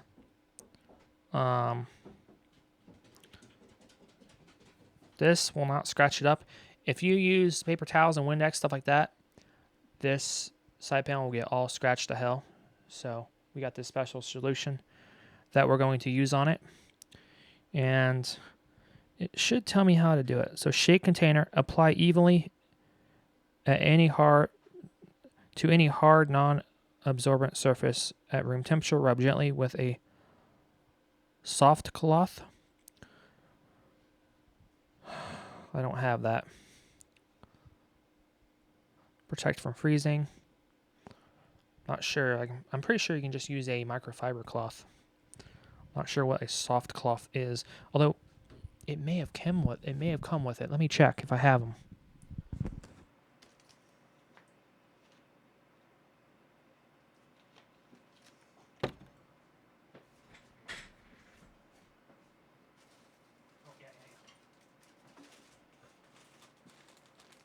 Okay, yep, it's got more stuff to it. Sorry.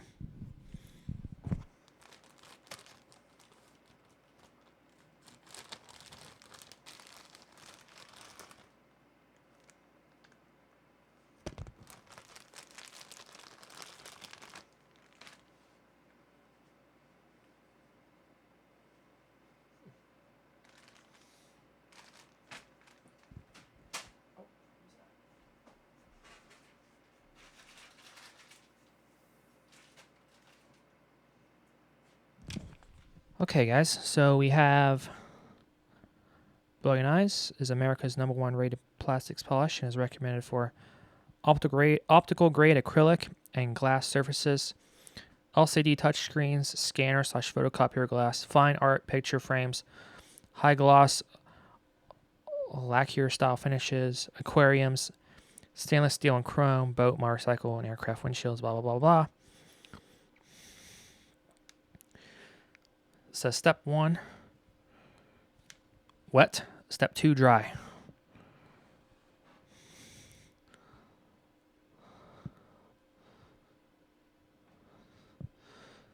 So I'm not sure.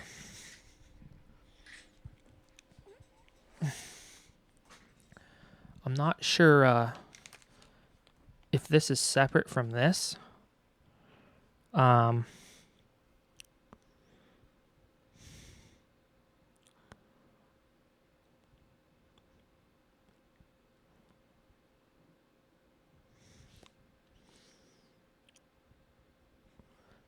So this replaces the step 1 wet. So you spray this onto this, wipe, and then use this dry pad, I think. With a dry soft cloth. I'm sure that's what that is. So I can either just use this, one of these, or I can use this. I'm going to try it with this, just this alone first, not this spray bottle. I'm not sure.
And did it work? Well, I'm going to have to inspect this panel very closely and see. And I'd say, yeah, it worked. I might need to do another application of it, though. But I would say, yeah, it worked. That's a success. That's what I would say.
So, got that done. We'll go ahead and put that side panel back on.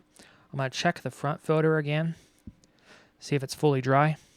If it is, I'm going to put that back on. Then we will get to doing Windows 10.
Side panel is back on. I still have to do the front panel.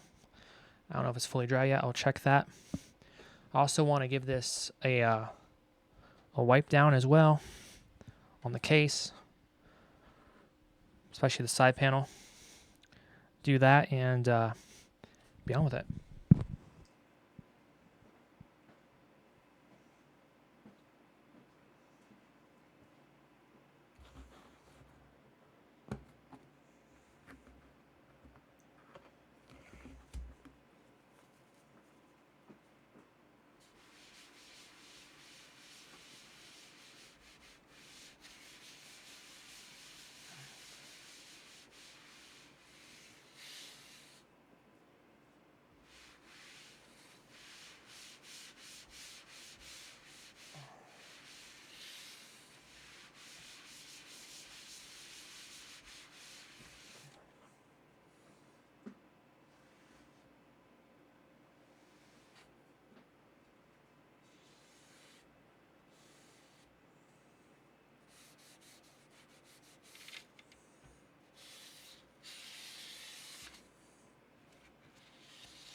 So I got the side panel, just checking it over.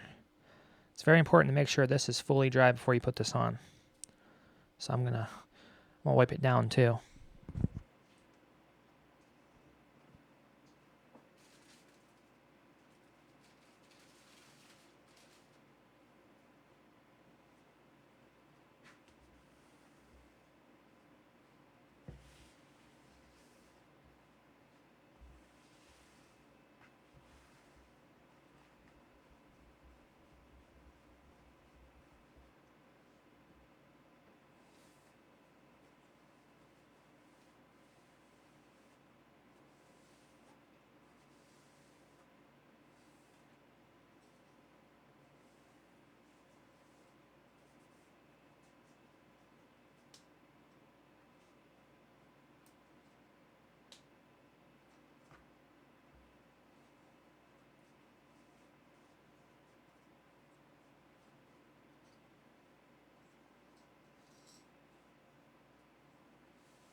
I'm just waving it in the air to just try to force any remaining water out. I think the filter part's mostly done. It's just the chassis might have a little bit of specks of water in it.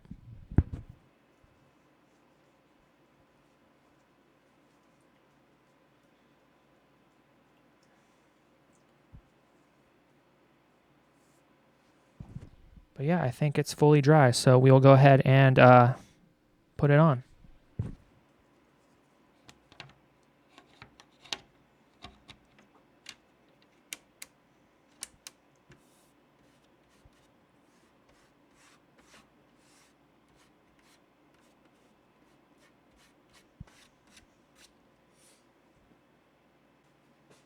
Yep, there's that. Oh, the front fans are not turning.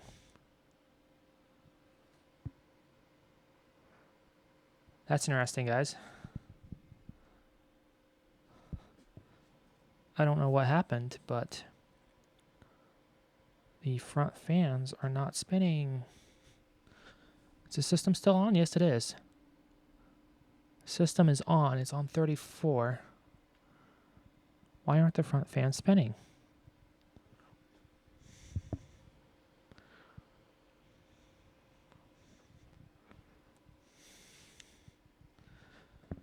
The rear one is. That's interesting. So the CPU temp says it's at 34, which is excellent, according to the motherboard. The heatsink fan and the rear fan's on, but the two front are not on. And I just noticed that. I don't know if they were on before I started doing the cleaning. But all I did was put the front bezel on, and they're not spinning. So that's interesting. It is on. Computer is on, but the front fans are off. And according to this, 30C and higher, they should be at 30%. And they're not on.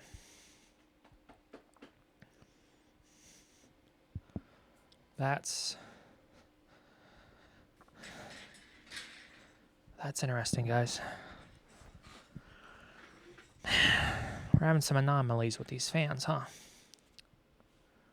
Not sure what to do.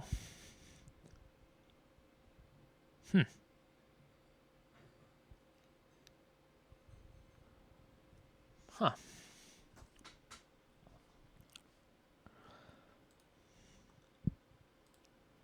Okay, let's go back into here. Let's check out some more software. Oh, I think we just put drivers on here for right now. And all the drivers are taken care of. Lynx is actually installed. It's just not fully configured yet. We already did this. Already took care of that. So this thing really needs to have networking is what it needs to have. I wanted to put MSI command on here. Command center. Okay.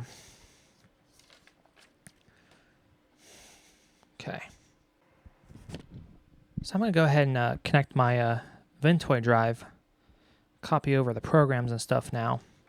And we're going to install the MSI command center, which should allow me to monitor the fans and also control the fans. So let's see what's going on here.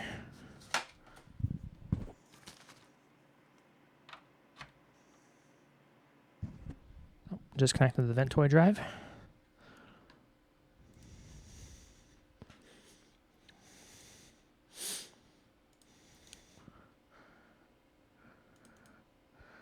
So we got our programs. I'm going to go ahead and hit cut. Go over here to download. Paste them. We'll see how long it takes to transfer all these. So there's quite a bit of them. We'll see. The speed of SSDs. 358 items.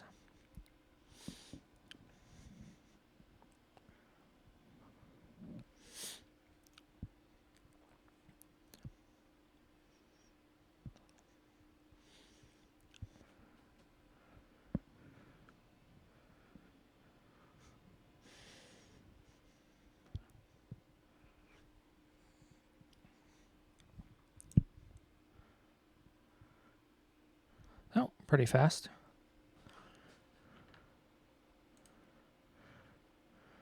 We can go ahead and eject the Ventoy drive again for now.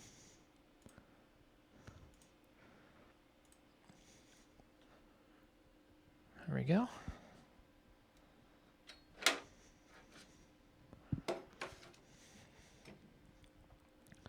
Let's go ahead and install the MSI command center.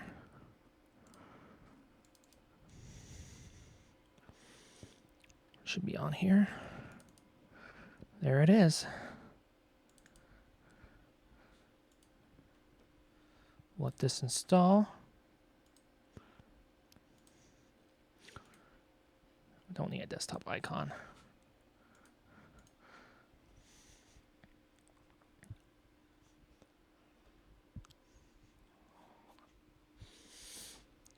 There we go. I don't think I need anything else out of that folder.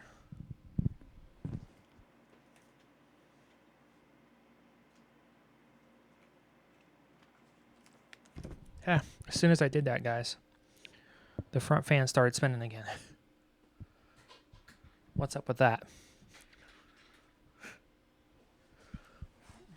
Tell me that makes sense, guys. As soon as I did that, it started working again. I don't think I need anything else out of this. I'll go ahead and hit delete on that. Look at that.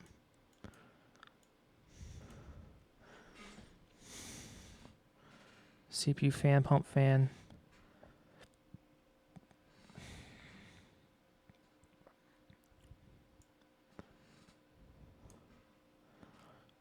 I don't understand it, guys.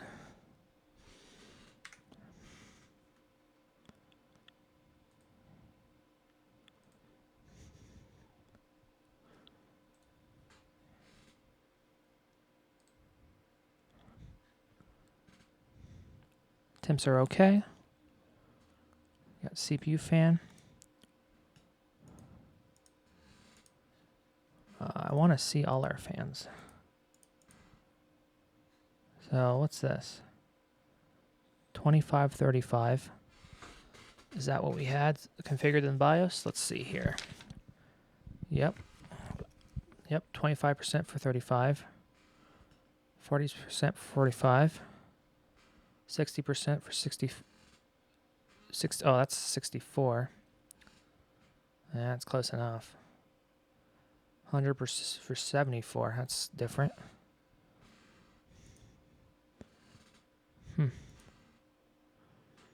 Fan. Here we go. Here's our sys fan. Sys fan 1. 3030. 4549.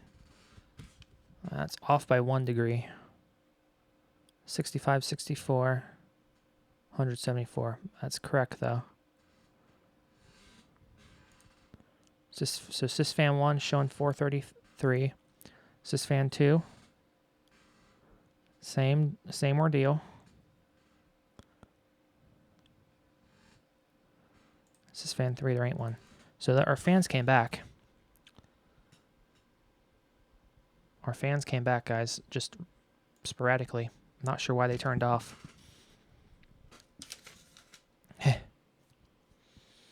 I'm not sure. I'm not happy about that. Our CPU fan is configured right. Now our pump fan, for whatever reason, just always shows high. And it's weird. Because it's the same fan. So I have a funny feeling that that fan that we plugged in, guys, is plugged into a voltage mode header instead of a PWM based header. And I have a funny feeling that is what's going on with that fan there. And that is the rear case fan. So, well, actually, hold on. I'm using all flexes, right? Yeah, I'm using flexes, so that should be... Yeah. Oh. Maybe it's a volt... The fan is a voltage mode, but the header is PWM. So it's always sending 12 volts. That's probably what it is, guys. That rear fan. So I'm gonna have to consult the manual on that. But I guarantee you that's what's going on with our pump fan, which acts as our rear case fan. Let's see if I can find the fan information in the CPU fan 1 is a PWM, which that heatsink fan is PWM. However, the system fan, sysfan 2, 3, and pump fan 1 are all voltage mode headers. So I'm not sure what's going on with that rear fan, that anomaly. But we have an anomaly, guys. Anyway, not sure why. I just found some old Cisco ones I'll use since this is a temporary patch. We'll see if the Mellanox and the MikroTik will accept it. Or I mean, not the Mellanox. The Intel.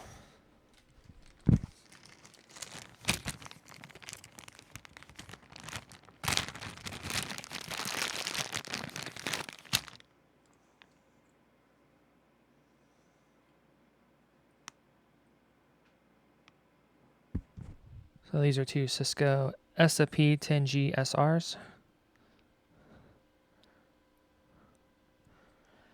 I got a new cleaner, so we'll see if that works on them too.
There's that.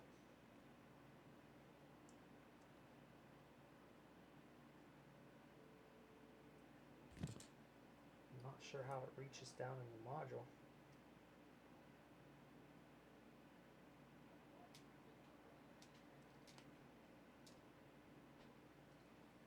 I don't think it does.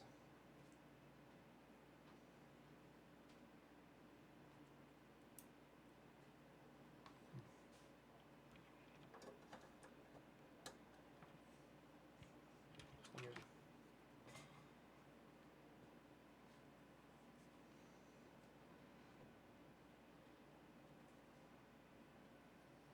So it cleans the fiber, but I don't know how it's supposed to be able to clean modules too.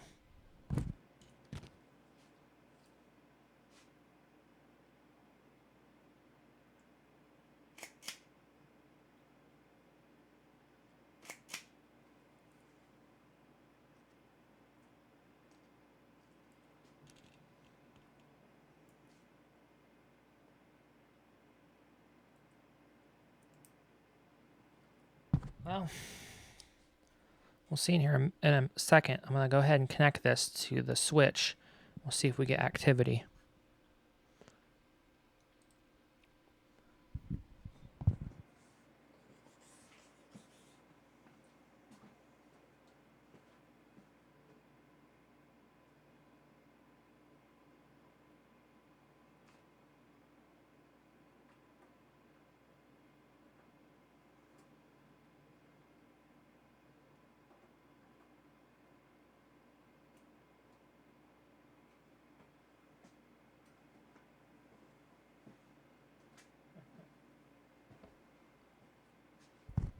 And we got Link. Looks like this Intel NIC doesn't care if you throw a Cisco at it. Cool. You like to see it, guys. So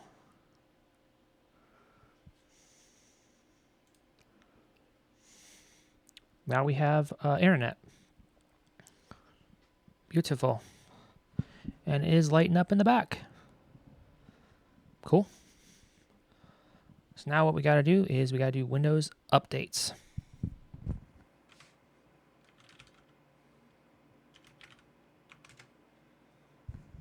We'll let this run. No updates. Oh, and before you do updates, you always want to make sure you have your time set right. So we'll go into here, do date and time. If I can find it. There it is. We're in Eastern time zone.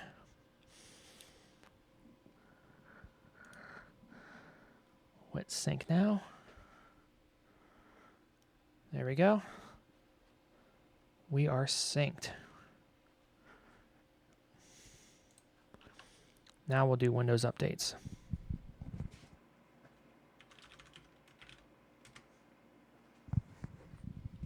And we'll hit check for updates. And we'll let that run its course.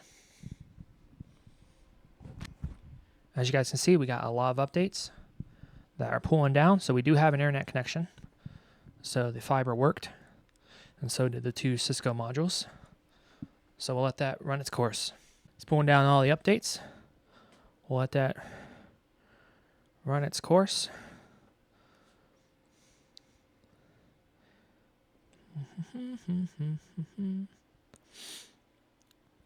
And the system does not have it's not compatible with Windows 11. It's just way too old for that. You could do a bypass method, but I don't recommend it. The fans are still spinning in the front, by the way, guys. Not sure why they weren't earlier. But, yeah, kind of weird. Kind of weird, guys. So we'll let that run. So I got to try out this new fiber cleaner, and it says right on it LC. So it's by NTT. I got it from FS. I'm not sure why it wouldn't fit down inside a SSD Plus module. That was kind of weird, but is what it is, I guess.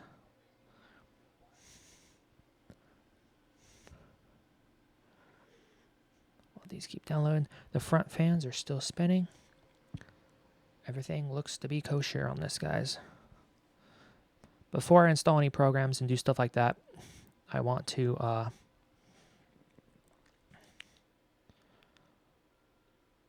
do all the updates first. Also, we need to go in and activate Windows as well. We got to do the activation, and we also got to install the ESU license. Just waiting on it to finish. This is the hardest part. Now, it's supposed to be, Windows 10 is supposed to be smart to where you can peer-to-peer with other devices on your LAN and download the updates. However, I haven't really ever seen it worked. Maybe you have to be in the same home group, but usually my devices are. This isn't tied to the home group yet, so that might be the reason. I'm not sure. But Windows updates always take the longest. That is what it is, I guess. That framework, antivirus, yep. And it's going to keep bugging you about Windows 11. We do not care. We don't care about Windows 11.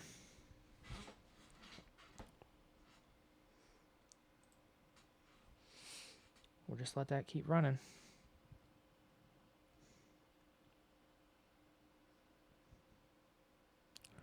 This system really needed maintenance, guys, and I'm glad it's finally getting to do it. Ideally, I like to do it every 3 years.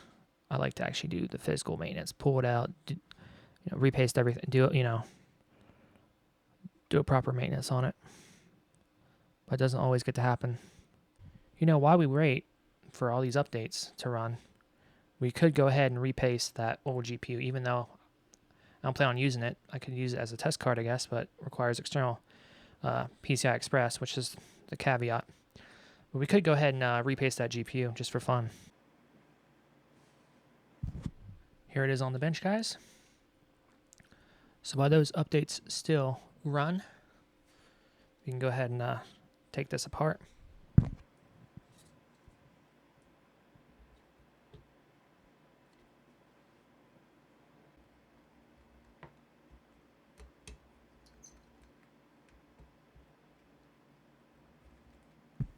Gonna end up voiding the warranty, oh well.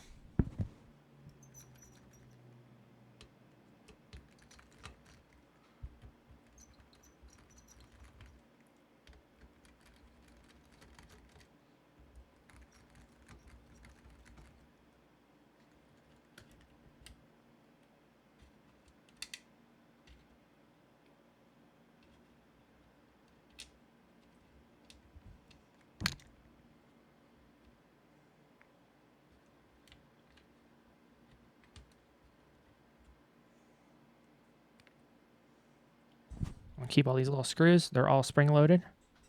This should just lift right off, like so. Takes a little bit of force sometimes. We'll have a tiny fan connector that you gotta get off. Other side. Might help to spin it around this way.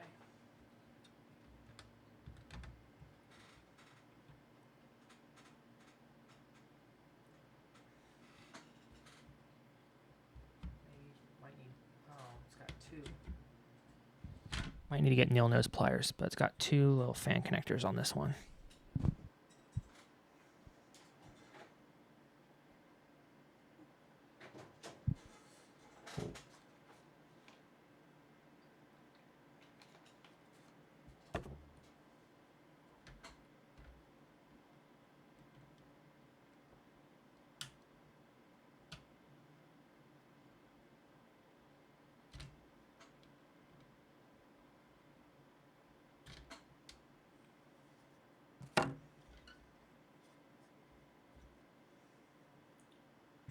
There we go, guys.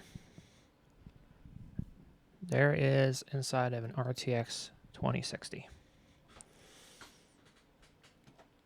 Beautiful. Beautiful, beautiful. Looks nice. Nice. We'll go ahead and also check on the status of the updates. Okay, we got 2 pending restarts, and we got the big main October one. Cumulative update still downloading. That's the last update you can get for free without an ESU license, but we'll have an ESU license to fix that, so no worries there. Nope. That can keep downloading. We'll get some pads, get the stuff I need. We'll clean this GPU up.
So I clean the die off. I might need to get myself a toothpick, pick along that die there, and then we throw some canned air at it, put some thermal compound on it, and connect it back up.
Need to get more canned air. Just blow on it to expedite the process.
there we go. A 2060 has been repasted. And I made sure to reconnect those two fans, although if you forget, there is access to them on the side here. Awesome. So we're going to check how this is doing. Still installing. So it's finished downloading. Now it's installing the cumulative update. It's taking its while. Taking its sweet time. Okay. So it's break time, but we're going to wait until this finishes downloading.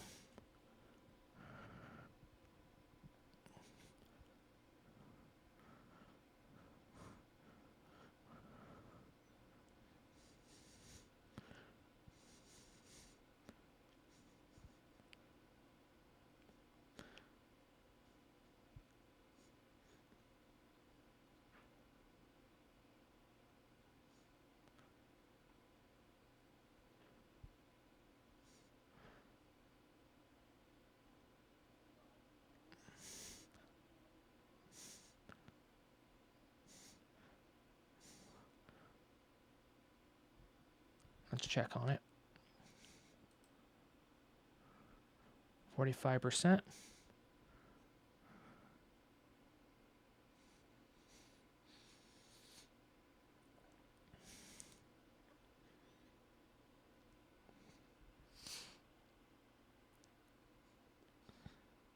Oh, there it goes, 73%.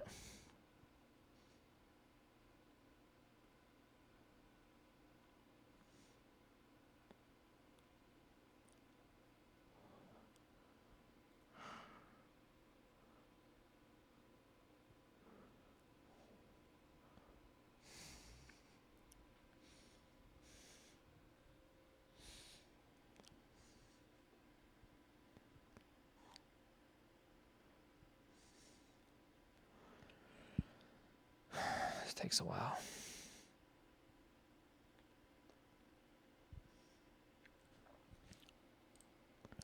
Windows updates always take the longest, guys. I need to figure out how that peer downloading stuff works. I have to remember to go into power options and change power options later as well. That's something I forget. I keep forgetting to do.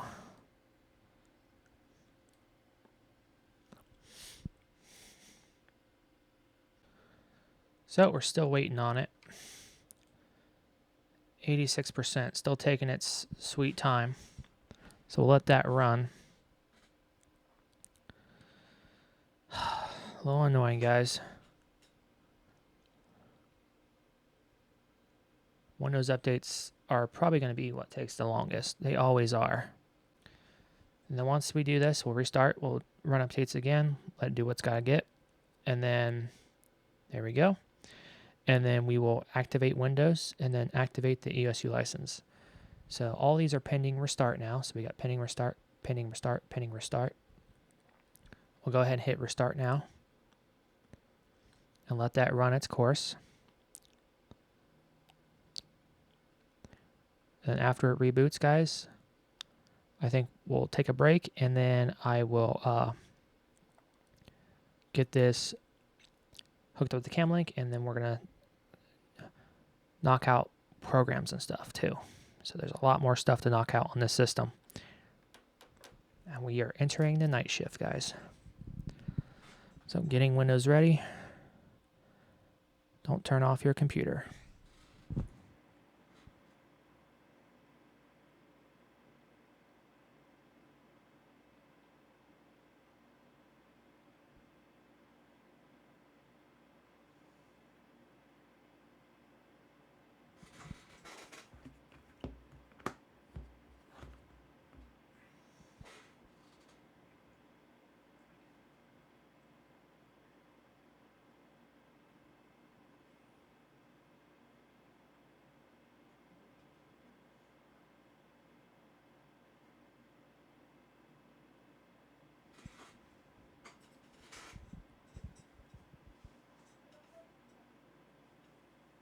And the system just physically shut down, by the way.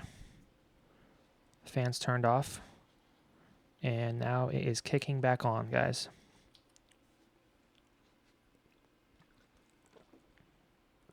Good stuff.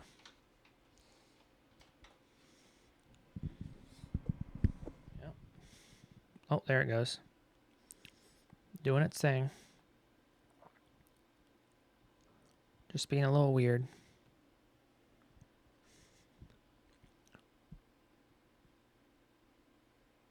Updating your system.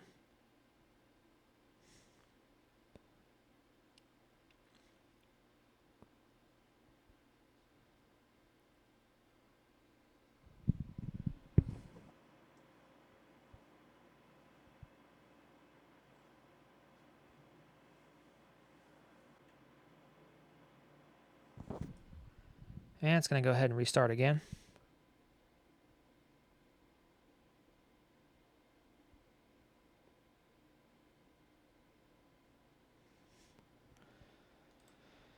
And it's running through its cycles and courses, guys. Just be patient with it.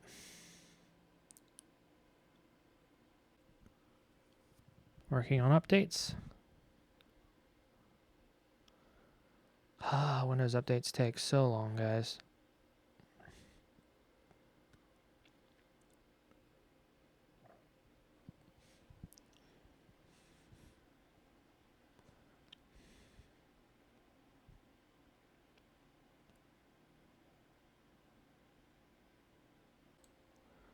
Almost done, guys.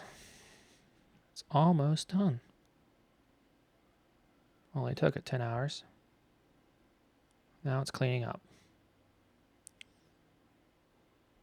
Wow. Good old Windows.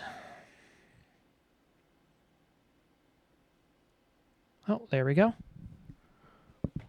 Go ahead and sign in.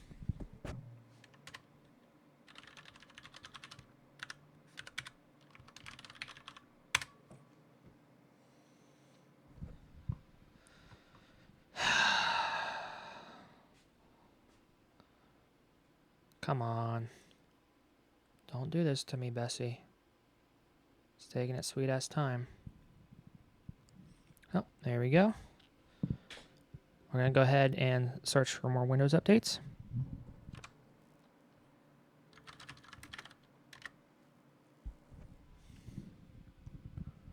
And notice how it says your version has reached end of support, blah, blah, blah. We're just going to ignore that.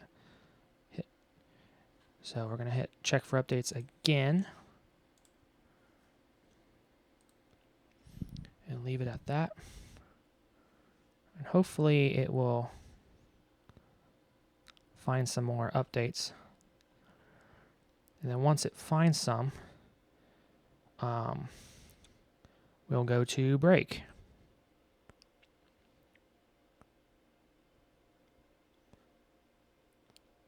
So it's found some more. It's found some more updates. It's going to go ahead and download those.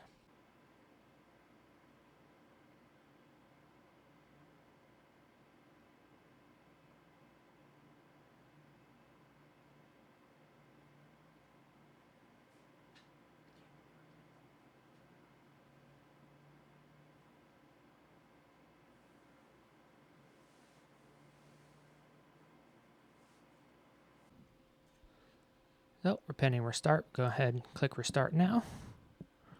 Let that do its thing.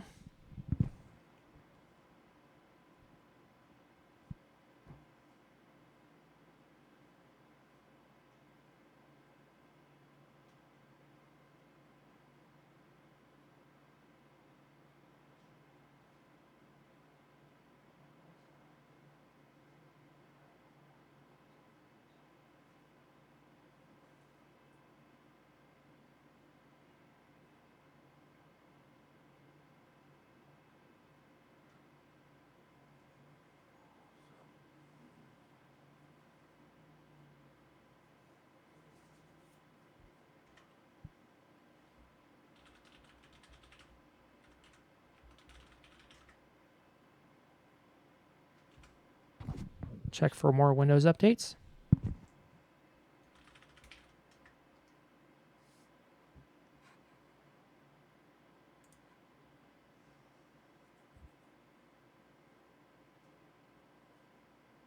Okay, guys, so we are going to do another check for Windows updates.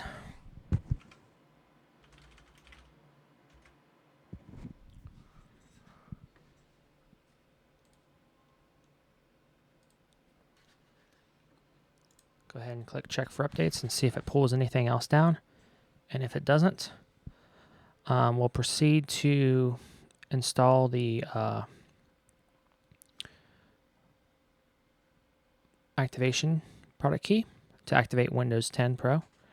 Then we will install the ESU license. So it looks like it does have another update that's coming down the pike. We'll let that do its thing. I don't really like to get into removing this stuff yet because it seems Windows Updates just puts the stuff right back on here. So I'm not going to really mess with that yet. We'll go into OneDrive. Now I recommend you don't uninstall OneDrive because it will put itself right back on your computer. However, if you don't want to start when you automatically turn it on, this is the best way to do it.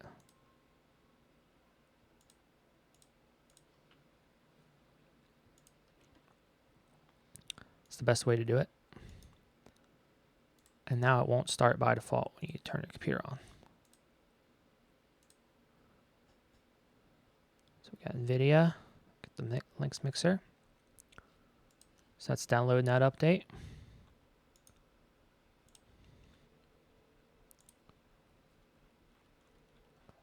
Let that do its thing.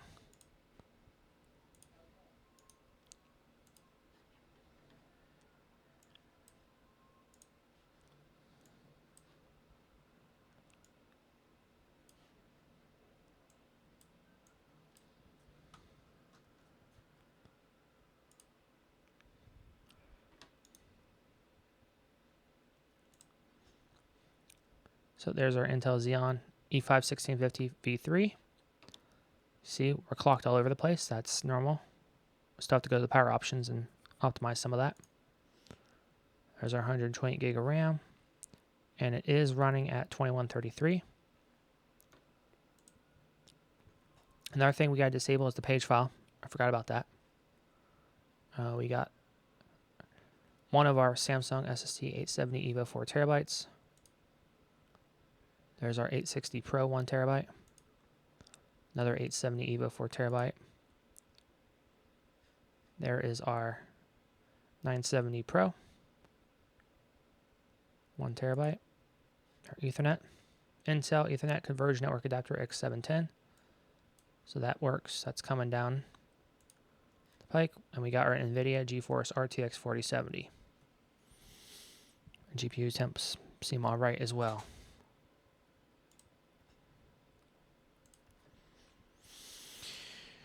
We'll go ahead and also check out the device manager, see if anything has still alarming there.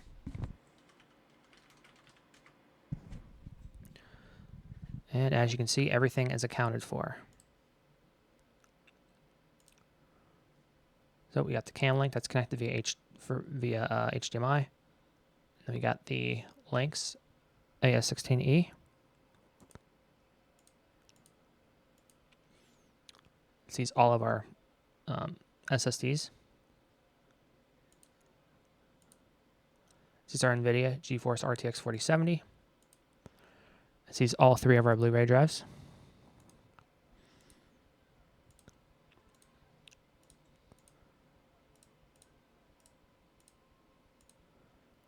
It sees our Intel X710.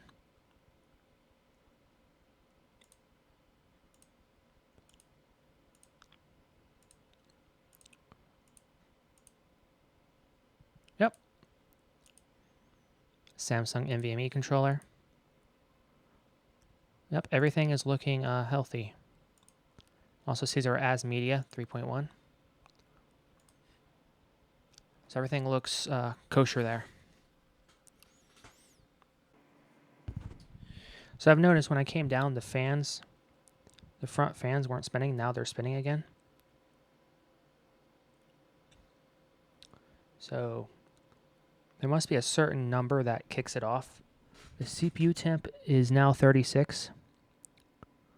So I think if the CPU temp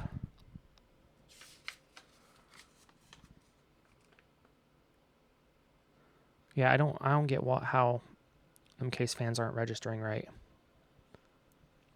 It makes no sense to me. 35, 36. Yeah, the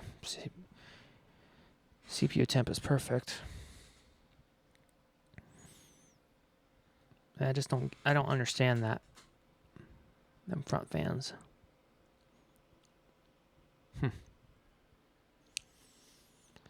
It's something I'll have to definitely play with. We'll have to look into that further. Make sure each fan's mapped to the right header. So that's something we'll have to dig into more tomorrow. Now I'm looking down at the GPU, and the fans for the GPU appear to currently be off, which that's normal when it's sitting idle. So you don't have to. That's not a concern. Front fans are indeed spinning.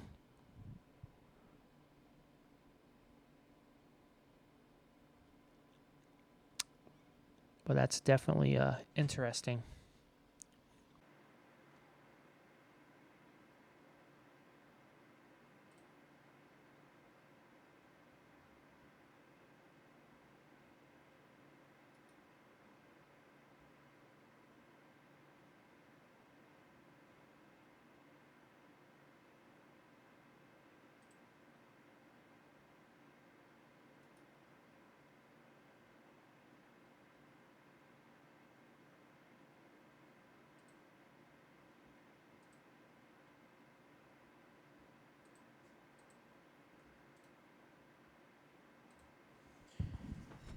Okay, we are now pending restart. I'll go ahead and click restart now. This takes forever, guys. I'm sorry.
We'll let it check again.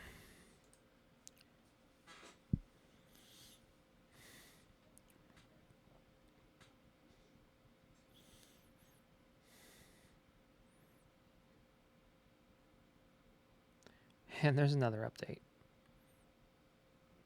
Look at that, guys. They never end.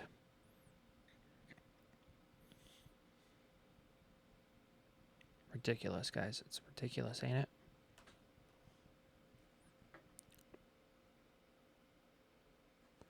Okay, now I'm going to activate Windows.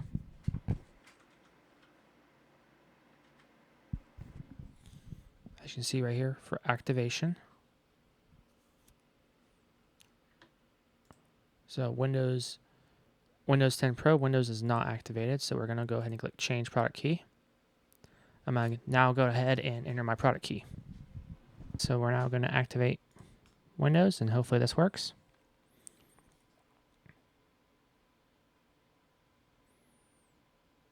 Give it a second, guys. And there we go. We've activated this copy of Windows. So now it says Windows is activated with a digital license. So that part is done.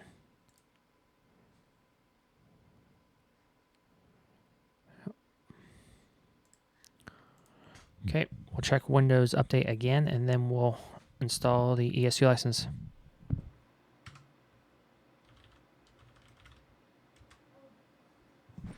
Maybe.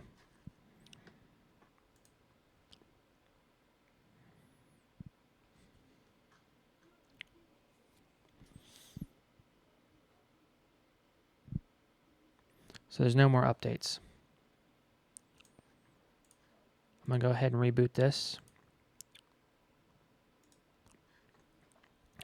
just to ensure that our activation sticks when I go to do the ESU license. Front fans are indeed spinning. So now I have to install the ESU license. So this is going to be fun. Let me go ahead and get it ready on a drive for it. It should show our license in here. Yeah, right here. Client ESU Year 1 add-on. Retail. License status licensed. Any programs I need to install right away. Chrome. I don't want to do Chrome right now though.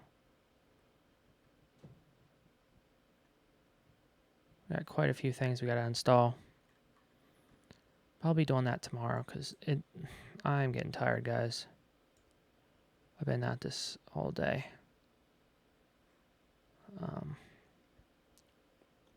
We can do really simple ones right now. That's why I'm waiting. Go ahead and do 7-zip. There we go. Something like that. Just so easy to install. Nothing to worry about on it. 7-zip's installed. I don't want to mess with that one yet. Agent Ransack, I can go ahead and do that. I'll go ahead and install some stuff right now that just needs to be done. That doesn't really require any additional configurations. And hopefully that will give it Windows Update enough time in the background to do its thing and catch the license. And we are connected to the internet, so there's that.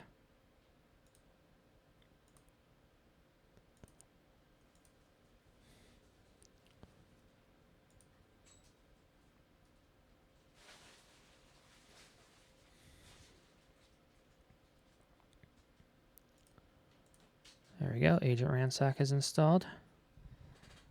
Go ahead and delete that. Any other things that need? That needs configuration. That needs configuration. Bitvise. Maybe we can go ahead and install that. I don't have any configuration on that. Let's see.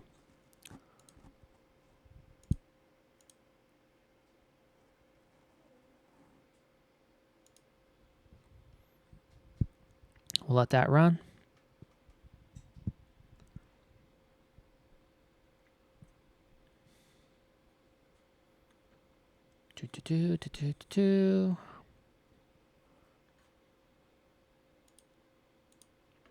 Beautiful. I'm just installing stuff that doesn't really require any configuration. This requires configuration. Well, some configuration. Delta Wave. Go ahead and install that.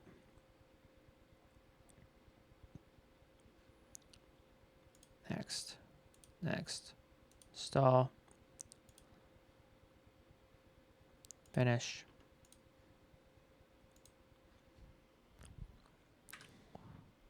Display cal, that requires configuration. We got a racer, that doesn't really require configuration. Even though I don't really have any hard drives on this system, so I don't really need to have this, but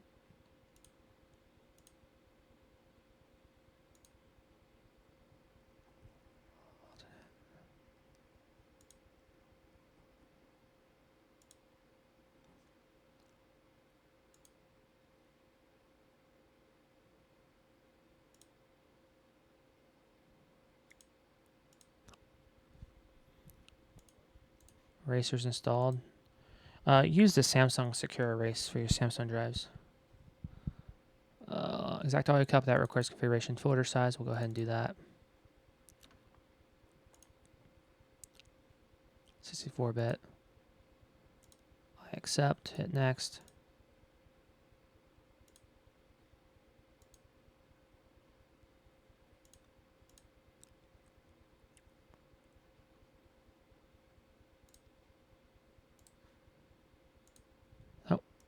There's that.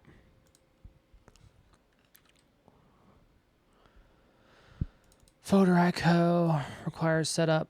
Foxit reader, we can go ahead and install that.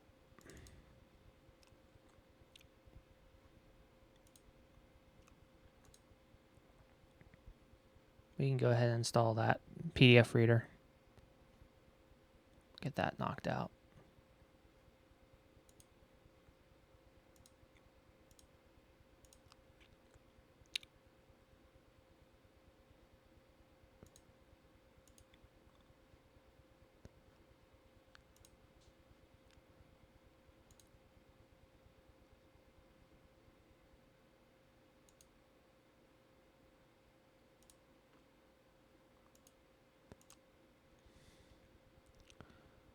Bum ba bum bum bum ba bum bum. Working the night shift. I'm ready to hit the bed, guys.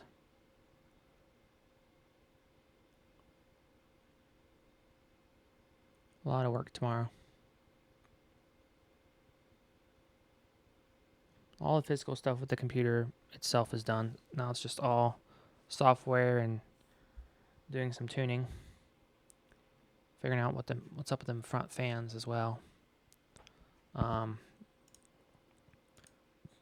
gotta run new fiber from the server rack up to my room now as well, so I gotta do that tomorrow. And I have to do the put all that stuff back together as well, which will not be easy, guys. Let me just tell you right now, that is not easy. You guys saw me taking it out. Taking it out is easier than putting it in.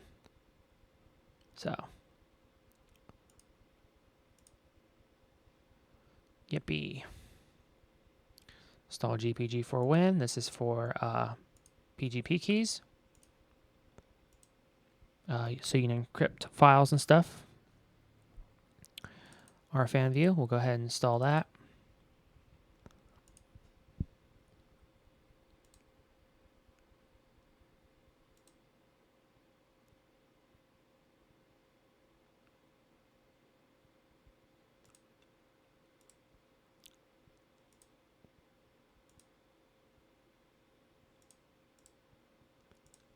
There's that. We'll go ahead and do the plugins now.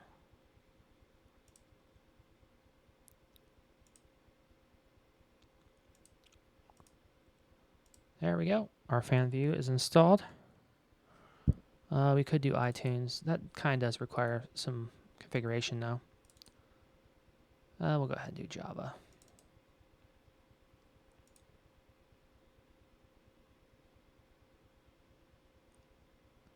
Hit install. Installing Java.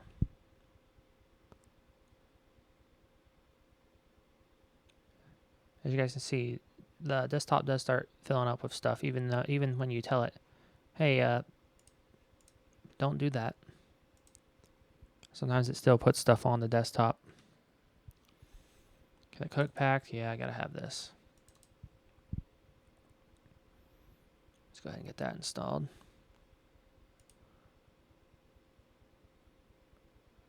Dun dun dun dun. Normal. We'll do advanced. Core file sessions. NPC. NPC.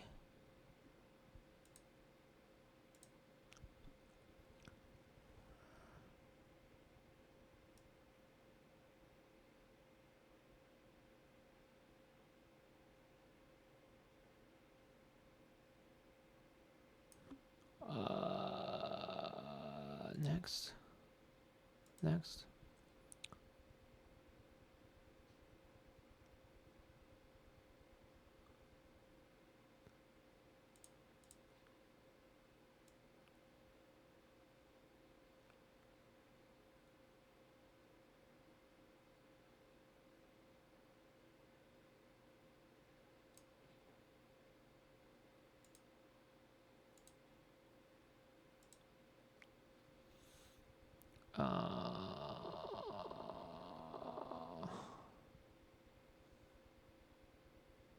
Oh, you can do a thumbnail preview on the seek bar. I'm pretty sure you can go in and change that anyway.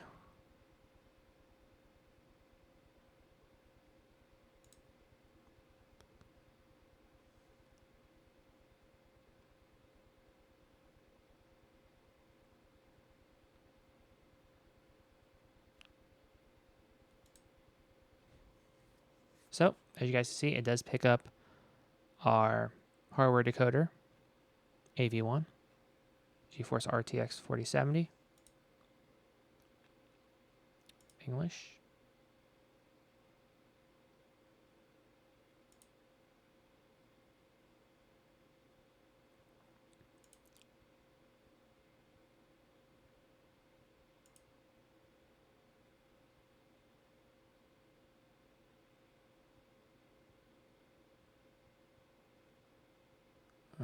We don't need it for audio.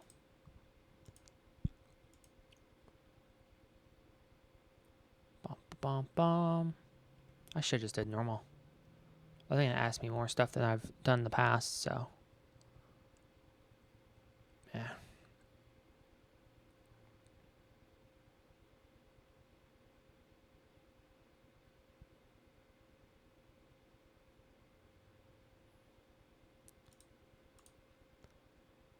There's that. Go ahead and hit delete on that. We got latency mon. That doesn't require much to install. We can do that.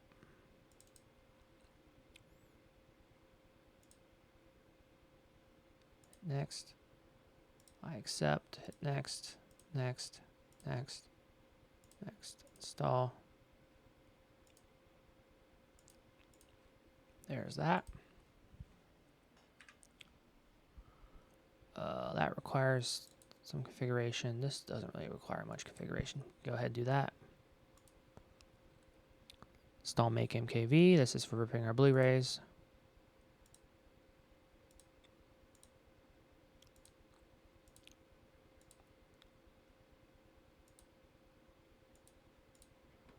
I like it when it has it unchecked by default. That's how it should be. That's how it should be, guys.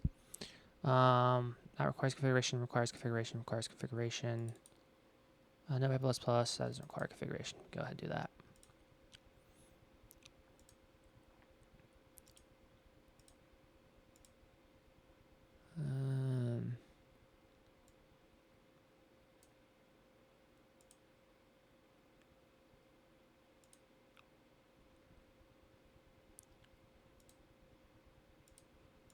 There we go. Gotta have Notepad++. Delete that. OBS, that requires configuration. Oracle, I don't really want to mess with that yet.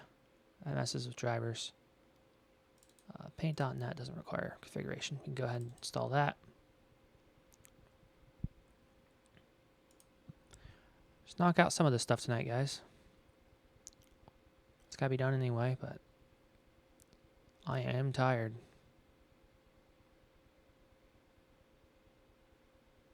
Did it finish? I see it on my computer, but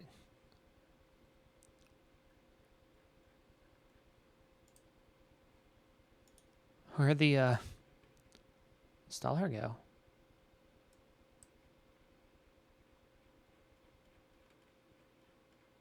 That was kind of weird. Usually it says, hey, we're done.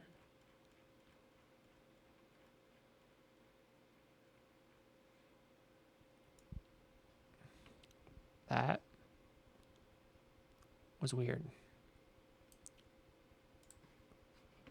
Another thing, guys, we can note I bet the default space on this is probably not looking too hot either. Our local disk, so see right there, actually doesn't look too bad. But we have 120 gig RAM, so we need to disable the paging file, or it'll wear away at your SSD. Being, having that much space and shit. So see if it lets us delete it. It did, so it's not in RAM anymore. Bot silo requires configuration. Putty configuration. Although putty shouldn't be too hard to do. Let's go ahead and install putty.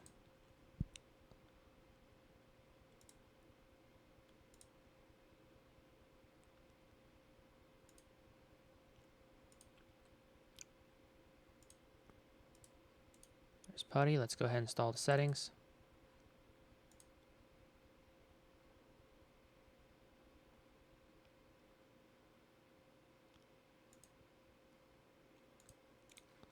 Let's see if putty picked it up.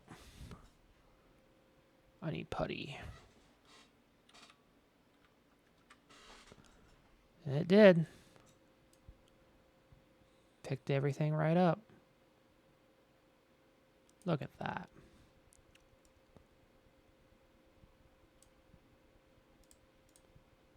Nice. Takes care of that. Qubit torrent, that doesn't require any hard work. We'll go ahead and do that.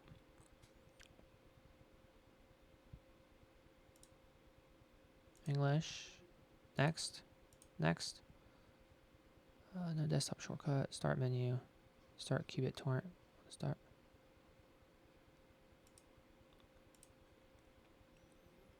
Let this run. Bum ba bum bum bum bum ba bum. Tired, guys. I am tired. Cobuzz downloader. We'll go ahead and do that. That doesn't require. Well, I can configure it later.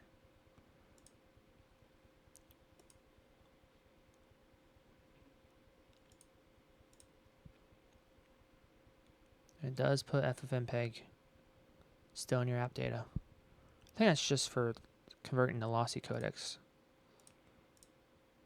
Because I found out Redbook and stuff, it's pulled directly off the server still. So Reaper. Go ahead and install Reaper. I agree. Oh, you can do a portable install, guys.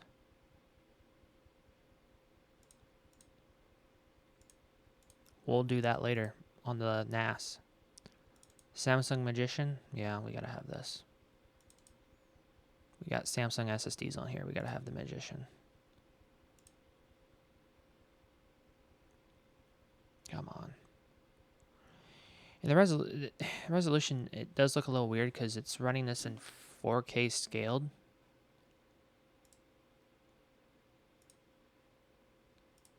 Which I could probably switch this to 1080 and we'd have a lot better luck here. I'll do that in a second, guys.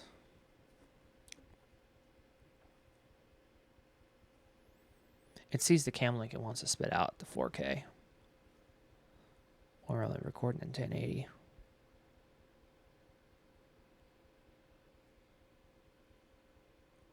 My eyes.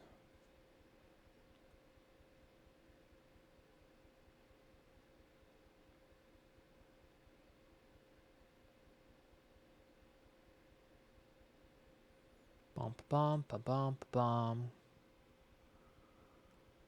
Good old big Samsung Magician. It's changed. I don't really like the new interface. It looks weird. My opinion.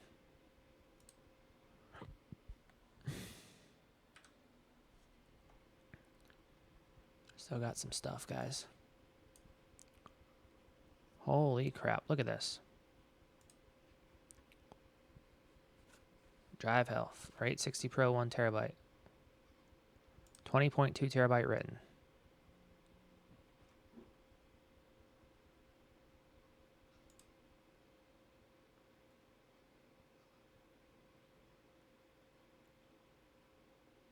Okay, how do we change it? Oh, here we go. Let's see how our 970 is doing. 970 Pro, 8.2 terabyte written. It's good. Good, they're all good. And they're all verified. Cool. There's an update. What kind of update is there? Well, our 860 Pro has a firmware update. Everything else is latest. Since this is running our OS and it has stuff on it, we're not going to do that. And I recommend you don't do that either.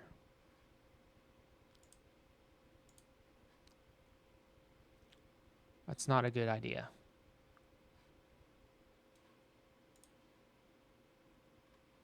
I do want to go in here later and see if trim's enabled. I'll worry about that later though. So we got scan snap, share X, RAM disk. I gotta set that up later. Spec, we can go ahead and take care of that. This is simple shit, guys.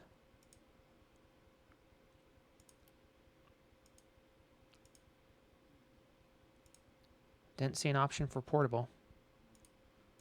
This is something that could easily be portable. And yeah, I don't know why it's not.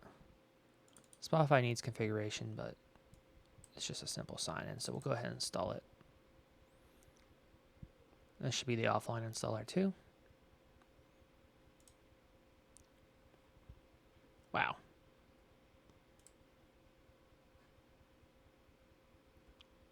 That was simple enough, huh, guys?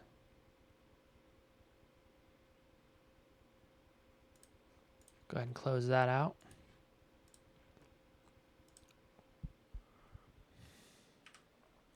Object dock, that requires configuration. We'll do that later. Subline text, go ahead and install this.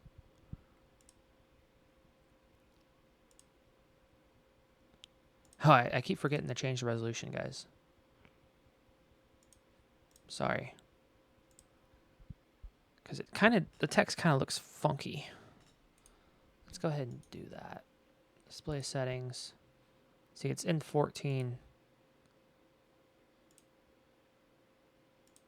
There we go.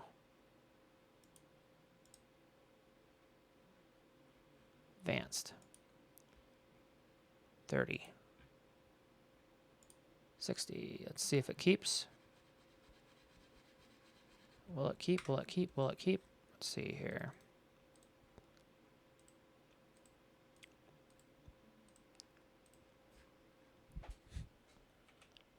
Ah! Went back to 30 again. Fuck.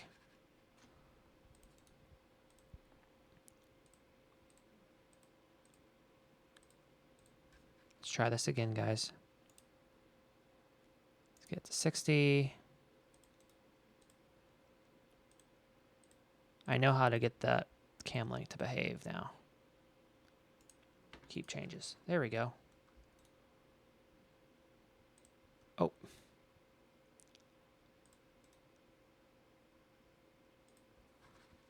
Wow, that's a lot better.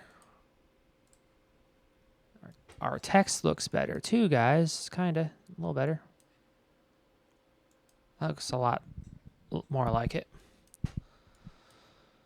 Okay, where were we at?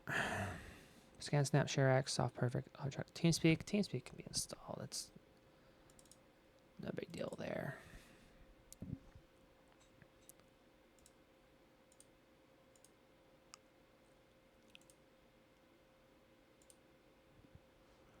Bum, bum, bum, bum.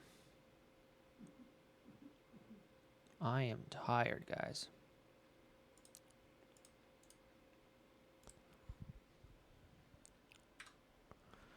TeamSpeak, TeamViewer, definitely should get that installed. A lot of this stuff will have to be signed in. Default installation.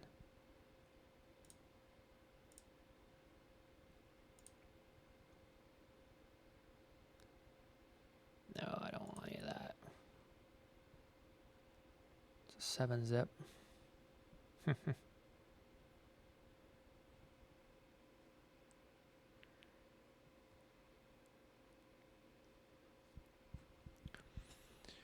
Come on, Bessie. Start installing TeamViewer now.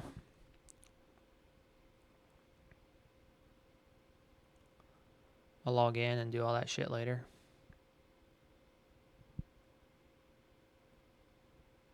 Oh boy, it has to download something now.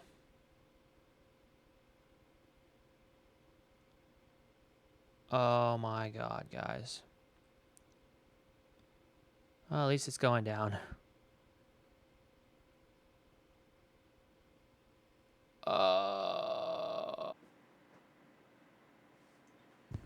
Yay, we're at the installation part. Yippee. Hopefully we'll be able to pull down the Windows updates. I don't want to have to deal with support on that.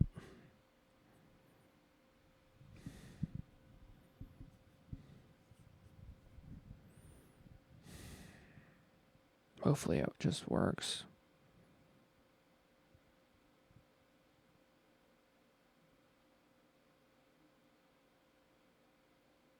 Well, there it goes. Continue. Starting TeamViewer. And we'll wait for it. There we go. Ready to connect. Cool. Exit that out. Go ahead and delete that. I'll log into my TeamViewer account and do all that shit later. Not concerned about right now. Wow, these are real big pains. That's so silly. Net time needs configuration. Pod silo needs configuration. Rooper is going to be portable. Scan snap. Do that later. ShareX needs configuration. Needs configuration. Needs configuration. GPU Z. We can do that. I think there'd be a portable version of this.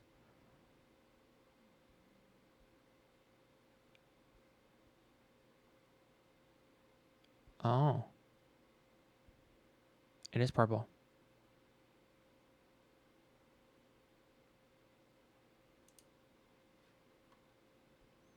Yeah, this is completely portable, actually.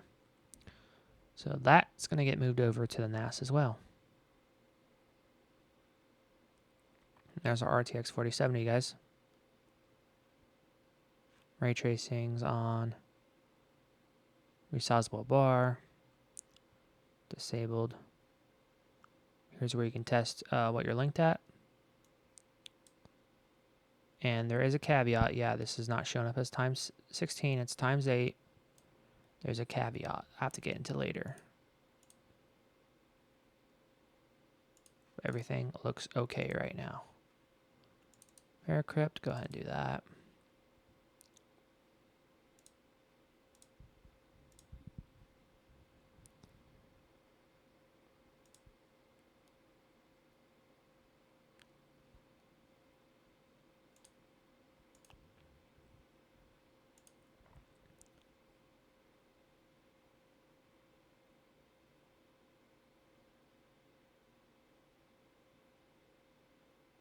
Yeah.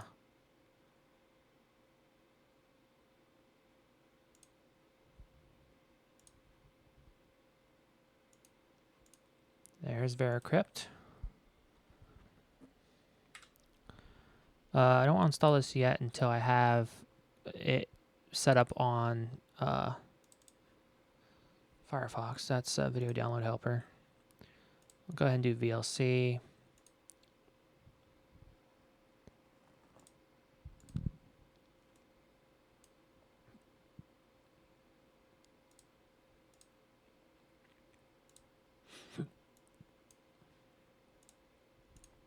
Good to have this on here.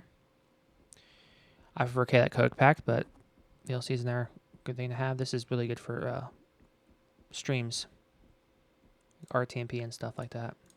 So, good to have that. VLC's out of the way. WinMerge, we'll go ahead and do that. We're just getting right through them, guys. Languages, no. Next. Next.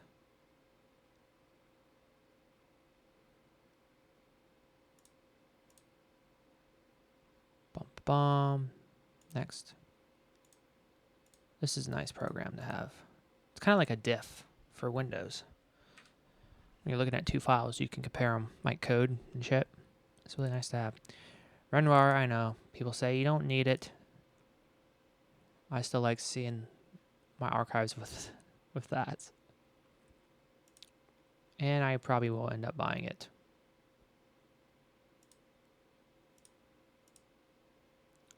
Oh, look at that. It's got a fucking download. I hate installers like that. Guys, when you make installers, just give us the full damn offline installer.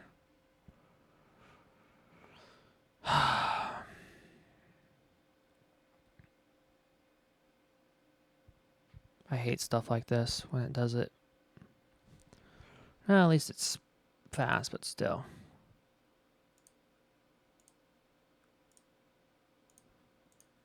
still, it's just dumb. Actually, do we are still showing there? It doesn't.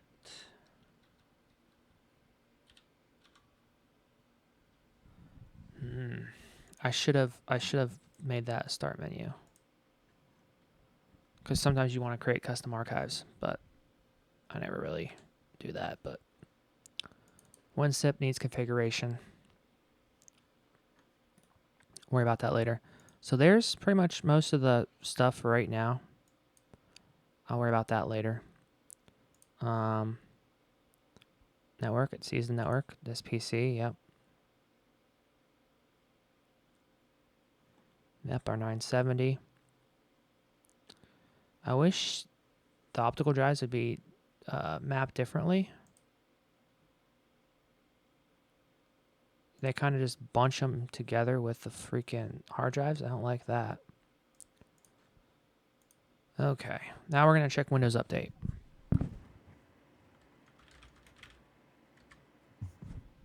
Please work. Bum bum bum bum bum bum bum bum.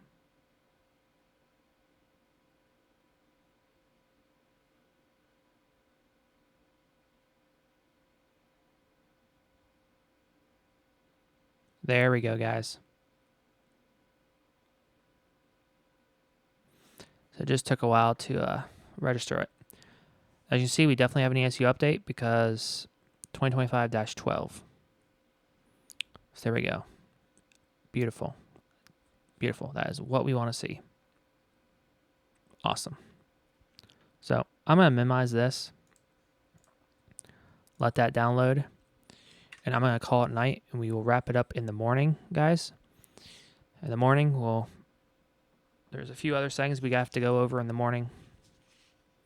Got to go through power options, disable the page file, change computer name and work group, add a real name to my user account, map my TrueNAS network drive, along with also signing into a bunch of stuff. Investigate the front fans. Right now they're currently spinning. Sometimes looks like they turn off when I walk away. Investigate the high RPM on that one pump fan. Update the new Intel-based MAC address on my pfSense because I have DHCP, static DHCP mappings. So I have to do that so I can pull down the same IP address as I was in the past. Other than that, guys, I'm calling it for tonight. I'll see you guys in the morning. Okay, we're back next morning. Let's take a look at the progress. As far as Windows updates, we should have all the updates we need.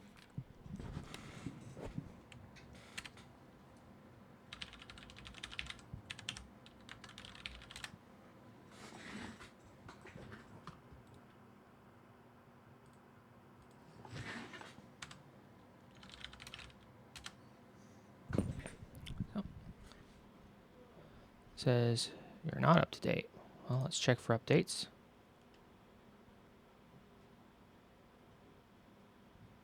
Looks like the system may have restarted by itself last night too. Spotify is open.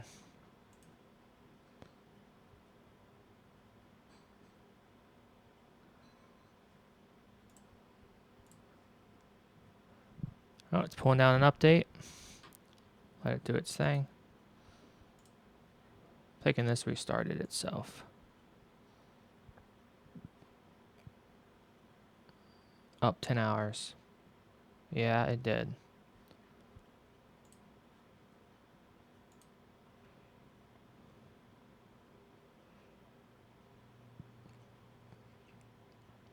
Let's check the update history. So we got 2025-12 successfully installed.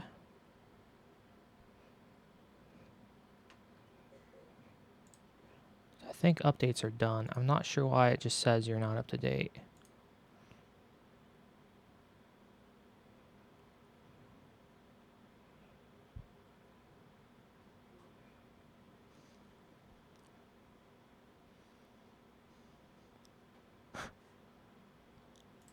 This Windows update is bugged on this system.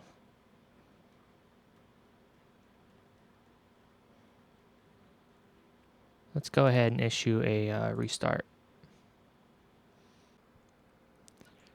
Any other programs that we need to take care of right now? We can do iTunes.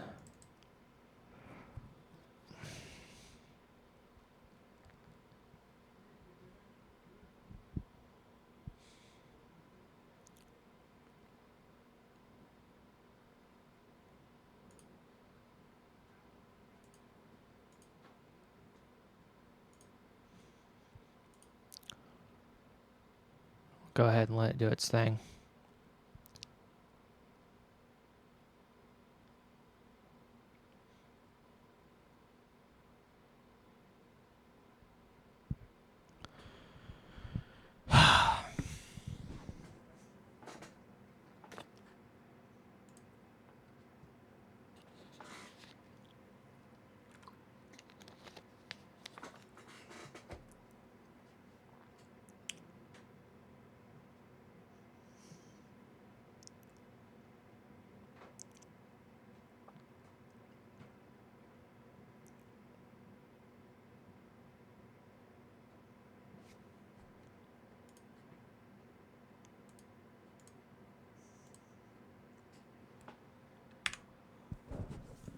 Anything else? I could do Firefox. It still needs to be configured though.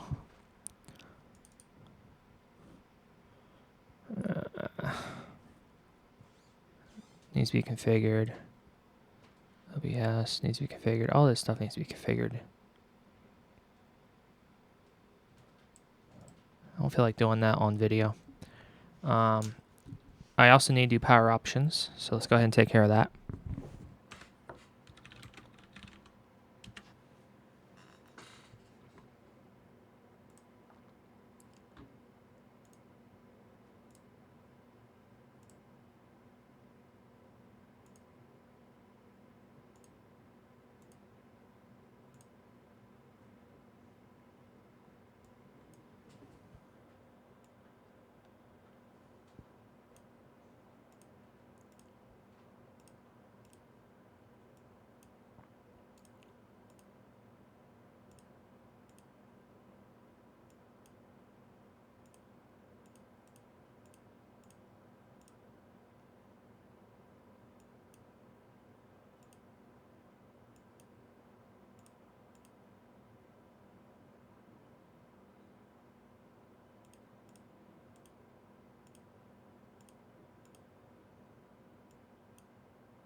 So, power settings are done.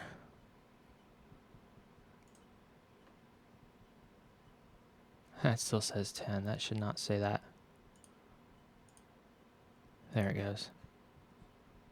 It's glitched. Gotta love when you have two different versions of settings. You got the new modern UI, then you have the old control panel.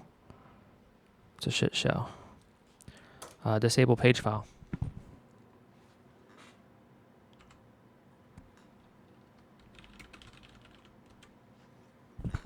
Should be under advanced system settings. Here we go.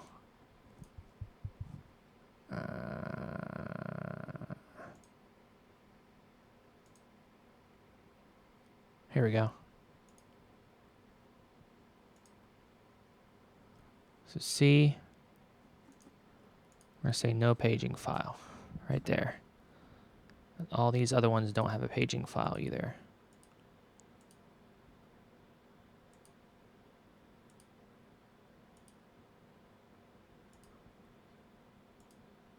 Turn on visual effects.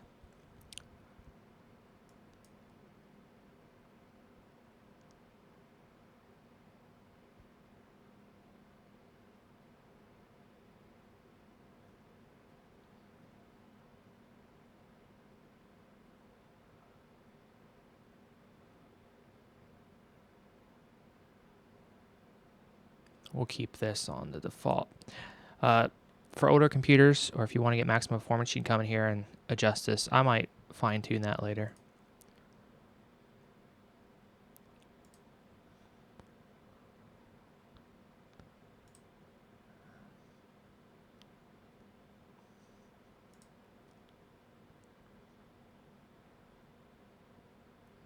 Yep, memory dumps are on.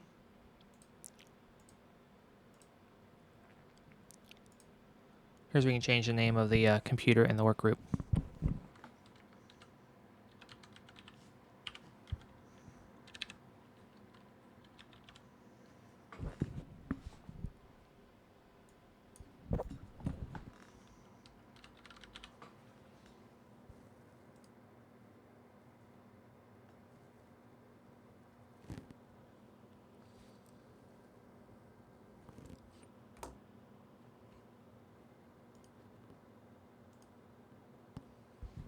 Okay, so I changed that. Change computer name and work group, did that. I gotta need to go into my user settings too. Okay guys, so I finally found how to do it, and this is how asinine Windows is. You think it'd be right in the user settings, right? But no, you have to go to lusrmgr.msc,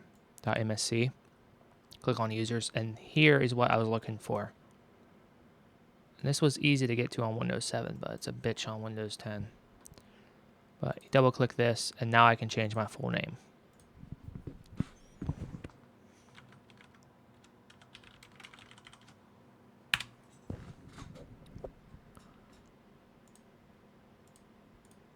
There we go. How stupid. People, no one said Windows 10 was great. It's clusterfuck. Okay, I gotta map my network drive. To do that, I need to have KeyPass though. I don't have KeyPass on this system yet, so I probably gotta pop in my Ventoy drive and fetch it.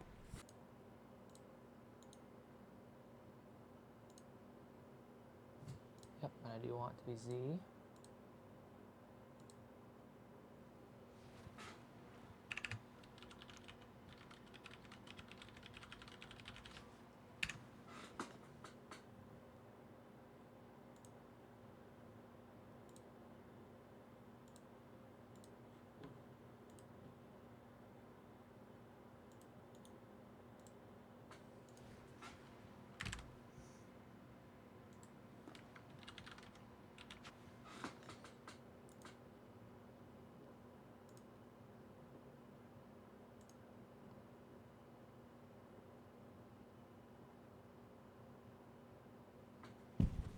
Make it drive Z. Yep. For ZFS, reconnect sign in, hit finish. Boom. We are in. Yep. That's what I want to see, guys. Network drive should be mapped. There it is.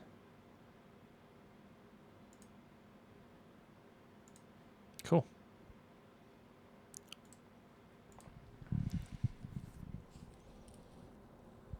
Question is, will it reconnect on startup? Sometimes you got to go into the Vault Manager and screw with it.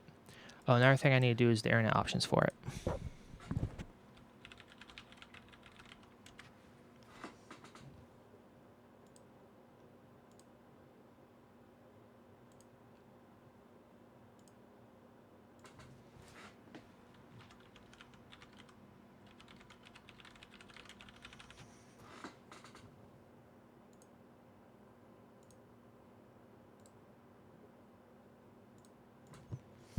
That should get rid of annoying pop-ups about running EXEs off a map drive. So that should take care of that. I also need to go into my pfSense and update my MAC address. I won't do that on camera though. For my DHCP static mapping, I'll have to do that later. What else do we got to do? We'll come back to the Windows update, by the way. Oh,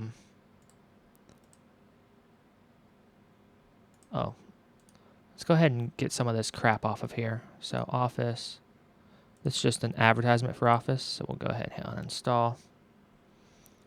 Edge. Go ahead and unpin. OneDrive, we will unpin. Don't try to uninstall it because it comes right back. Skype, uninstall. Skype is no longer a thing anymore. Outlook, uninstall. This version of OneNote, I'll install the app version. Photos, I use our friend view, but we'll go ahead and unpin that. LinkedIn, uninstall. This is ridiculous. Microsoft Store, unpin. Calculator, unpin. To do, uninstall. Moving TV, uninstall. Solitaire, uninstall. Play clips, uninstall. Give it a second. There we go. Now I'm just going to go through the list and remove stuff I don't need. So 3D viewer, uninstall. 7-zip, we put that on there the other day. Agent Ransack.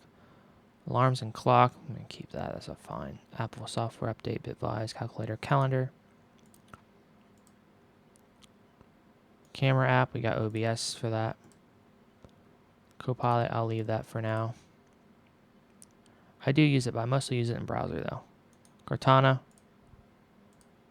uninstall. We got Eraser, Feedback Hub,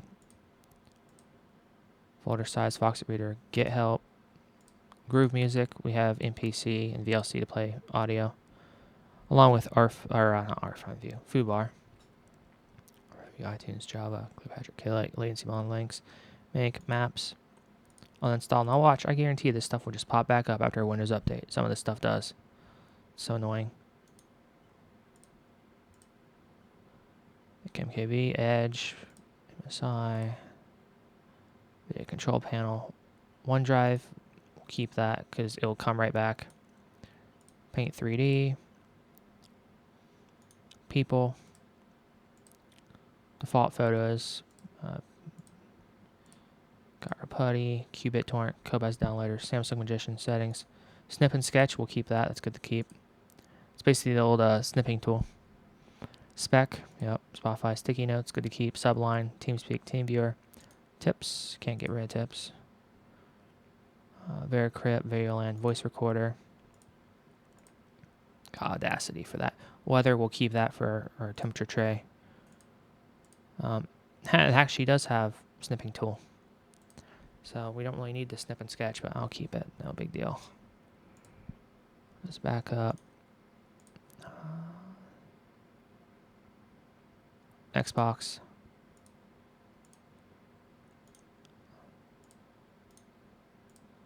There's that. This, I want to configure this, by the way. Little pop-up thing. Go into the settings for this. Disable hover.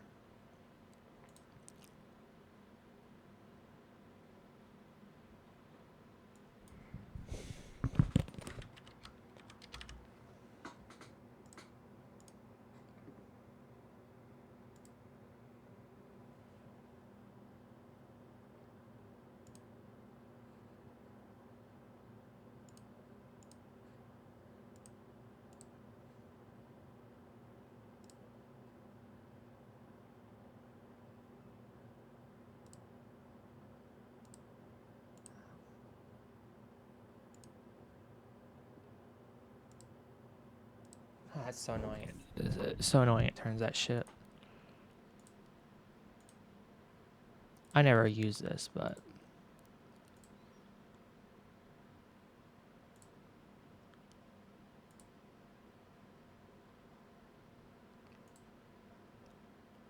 information cards.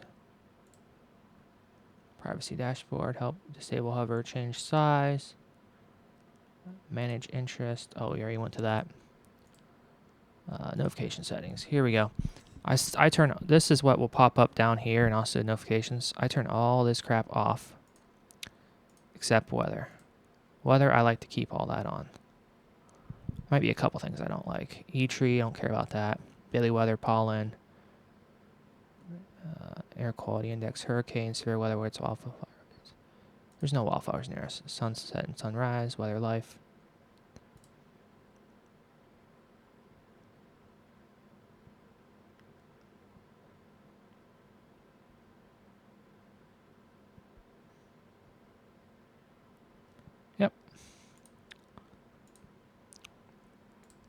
this other shit off. Sports, finance, shopping, community, health, gaming. I miss WeatherBug. That's all we need is fucking WeatherBug.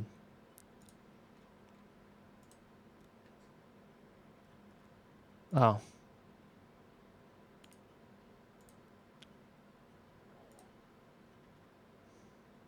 Maybe that turns everything off. There we go. Let's make sure that didn't undo what I set. Okay, cool. So now this should just show weather. Unless you click on it. I hover over it though, it shouldn't pop up. Fine.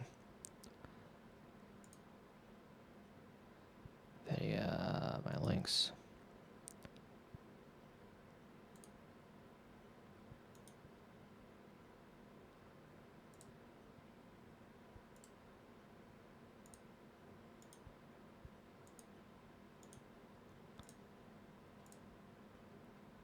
Magician, key pass. Okay, I don't think there's anything else other than going through some more programs that needs to be done off bat. Obviously, other than going through each program, sign in, the stuff needs to be signed in. Let's go ahead and put Chrome on here. I still got to mess with the settings later on it, but we'll go ahead and put Chrome on here.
There we go. Now it's pulling everything down, which I'll have to go through and change some settings anyway, but we'll let it do its thing.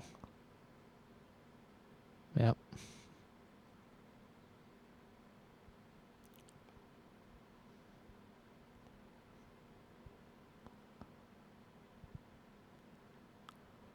Ba ba ba ba ba ba.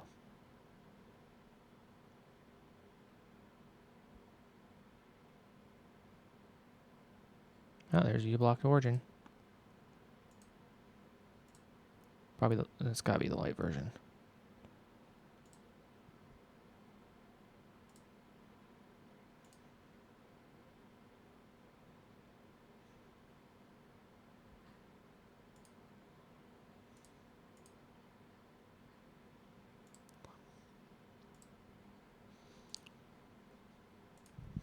Okay.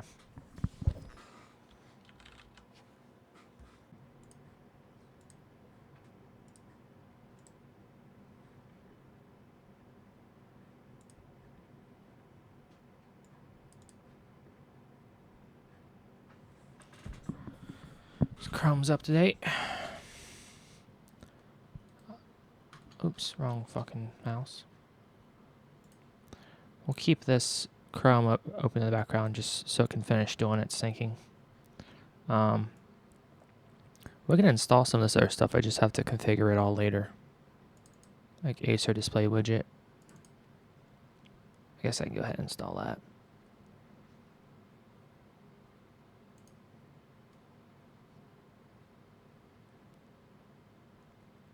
Okay. I'll have to look into that.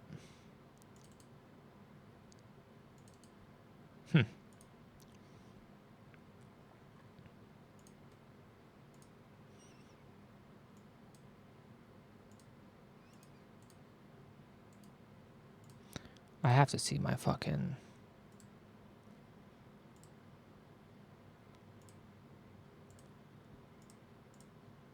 There we go.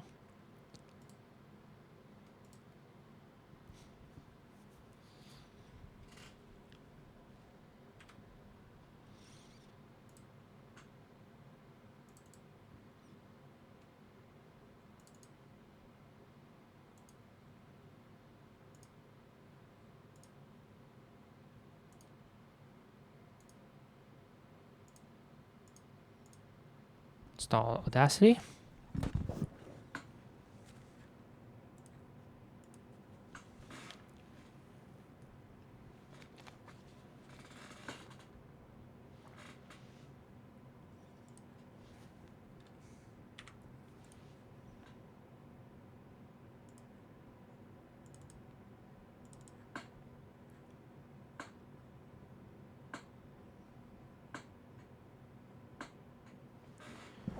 Install the CyberPower power panel personal. The UPS, even though it's not hooked up yet. I can go ahead and install that, I guess.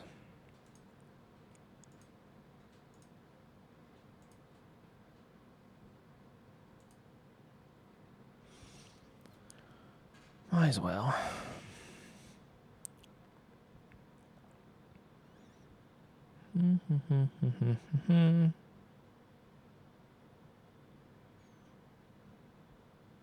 Tired, guys.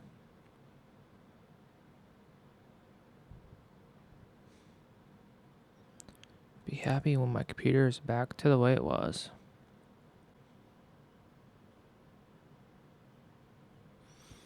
There we go. It's not going to see anything because it's not set up.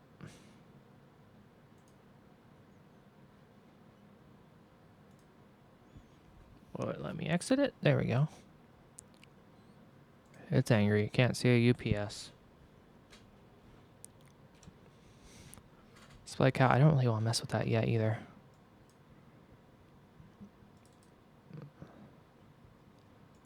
Exact audio copy. Yeah, I guess we can do that. Has to be configured though.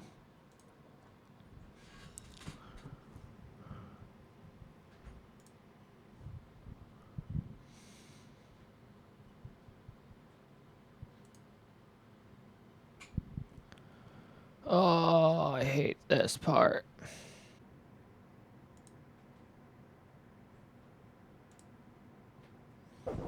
Just putting us through the same fucking thing over and over.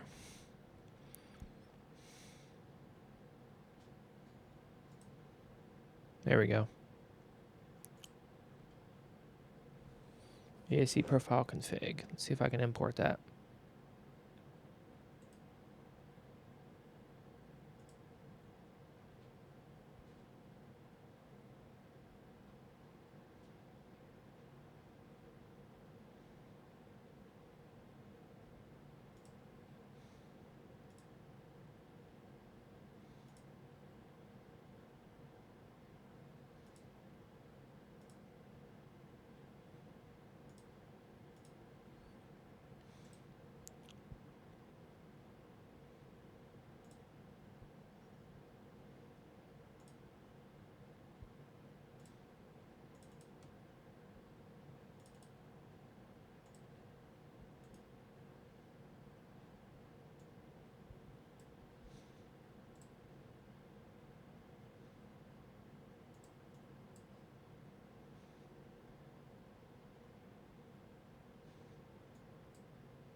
Hopefully it imported the settings. I really don't know if it did. For our county's license, Chrome, we already got that installed. We can do Firefox. Screw it.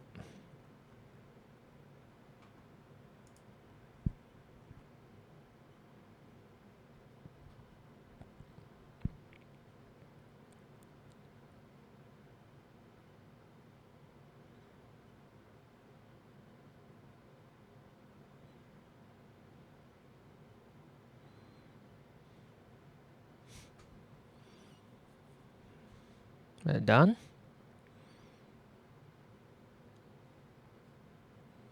Well, we should tell you something, you know?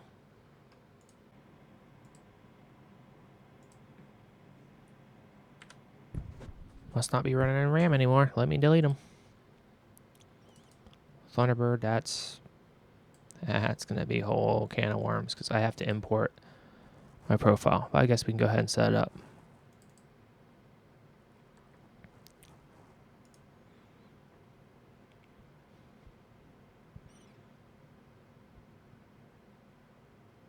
It's going to be from my NAS, though.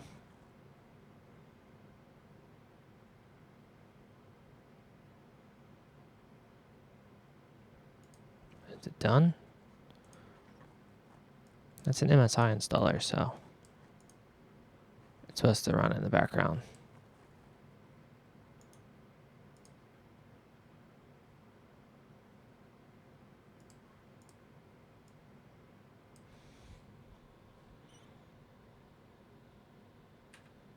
Let me delete it so we can move on. Net time. I don't really want to fuck with that right now. OBS. We can install net time. Fuck.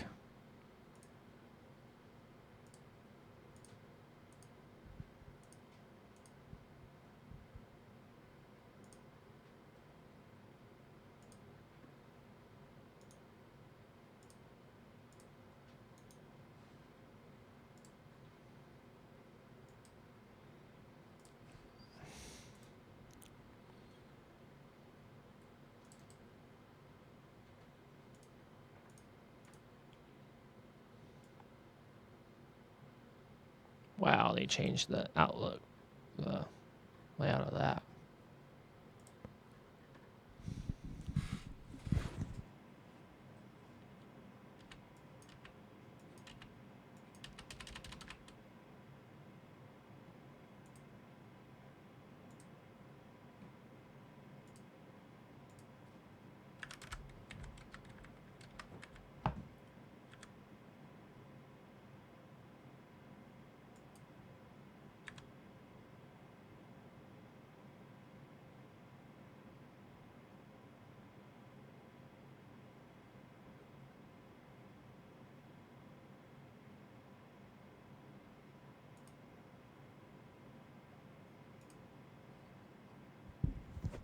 There we go.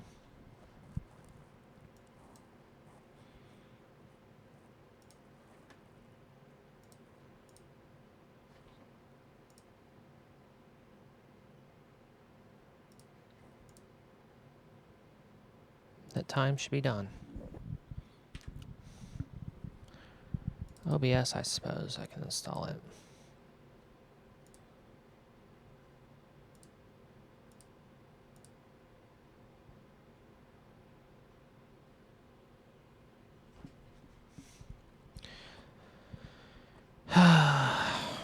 I'm about ready to wrap this video up, guys, although we have to do the fiber install part. I might show you guys that part.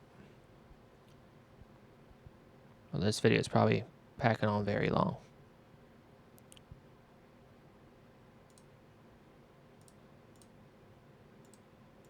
We'll do OBS later. VM, I don't want to mess with VirtualBox because it installs network drivers. I don't want to fuck with that right now. This requires a license, so it might not run right. ScanSnap, I don't have it connected yet. ShareX, I don't want to mess with that yet. My RAM disk, that needs to be set up. This requires a license though. I gotta buy that. Object dock, gotta buy a license for that. This is portable, that needs to be moved. This, I have to have it installed on Chrome. We can do WinZip.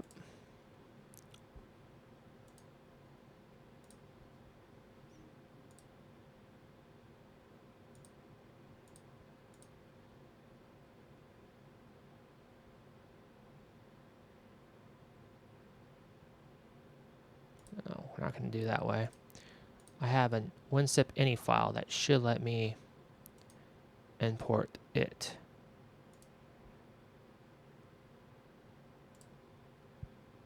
Should be in documents, or downloads, programs, WinZip any. Boom. Picked it up, guys. Look at that. Oh. That moves the whole window. That's kind of freaky. So I picked all that up. WinZip is done.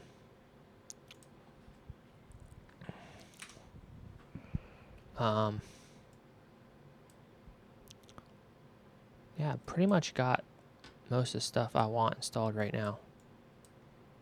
I can't think of anything else that needs to be done other than the updated MAC address in pfSense.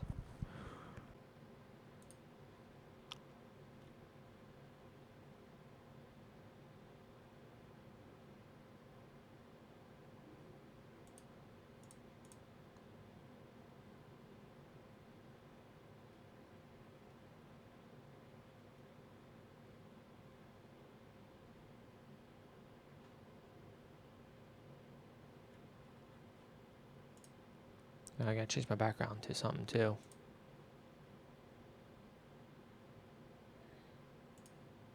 I can do all that stuff later. I'm not too worried about it right now.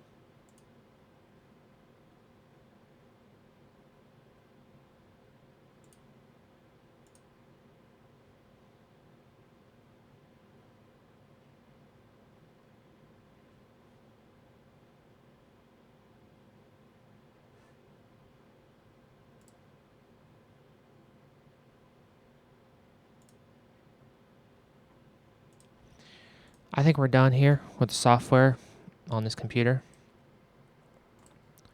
So now we have to run a new fiber line from the server rack up to my room for this. We need to put this back in place and we'll be done with this system. There's a couple more things. I gotta go and configure a bunch of stuff, but I'm gonna do that all off camera. So we'll see you guys later.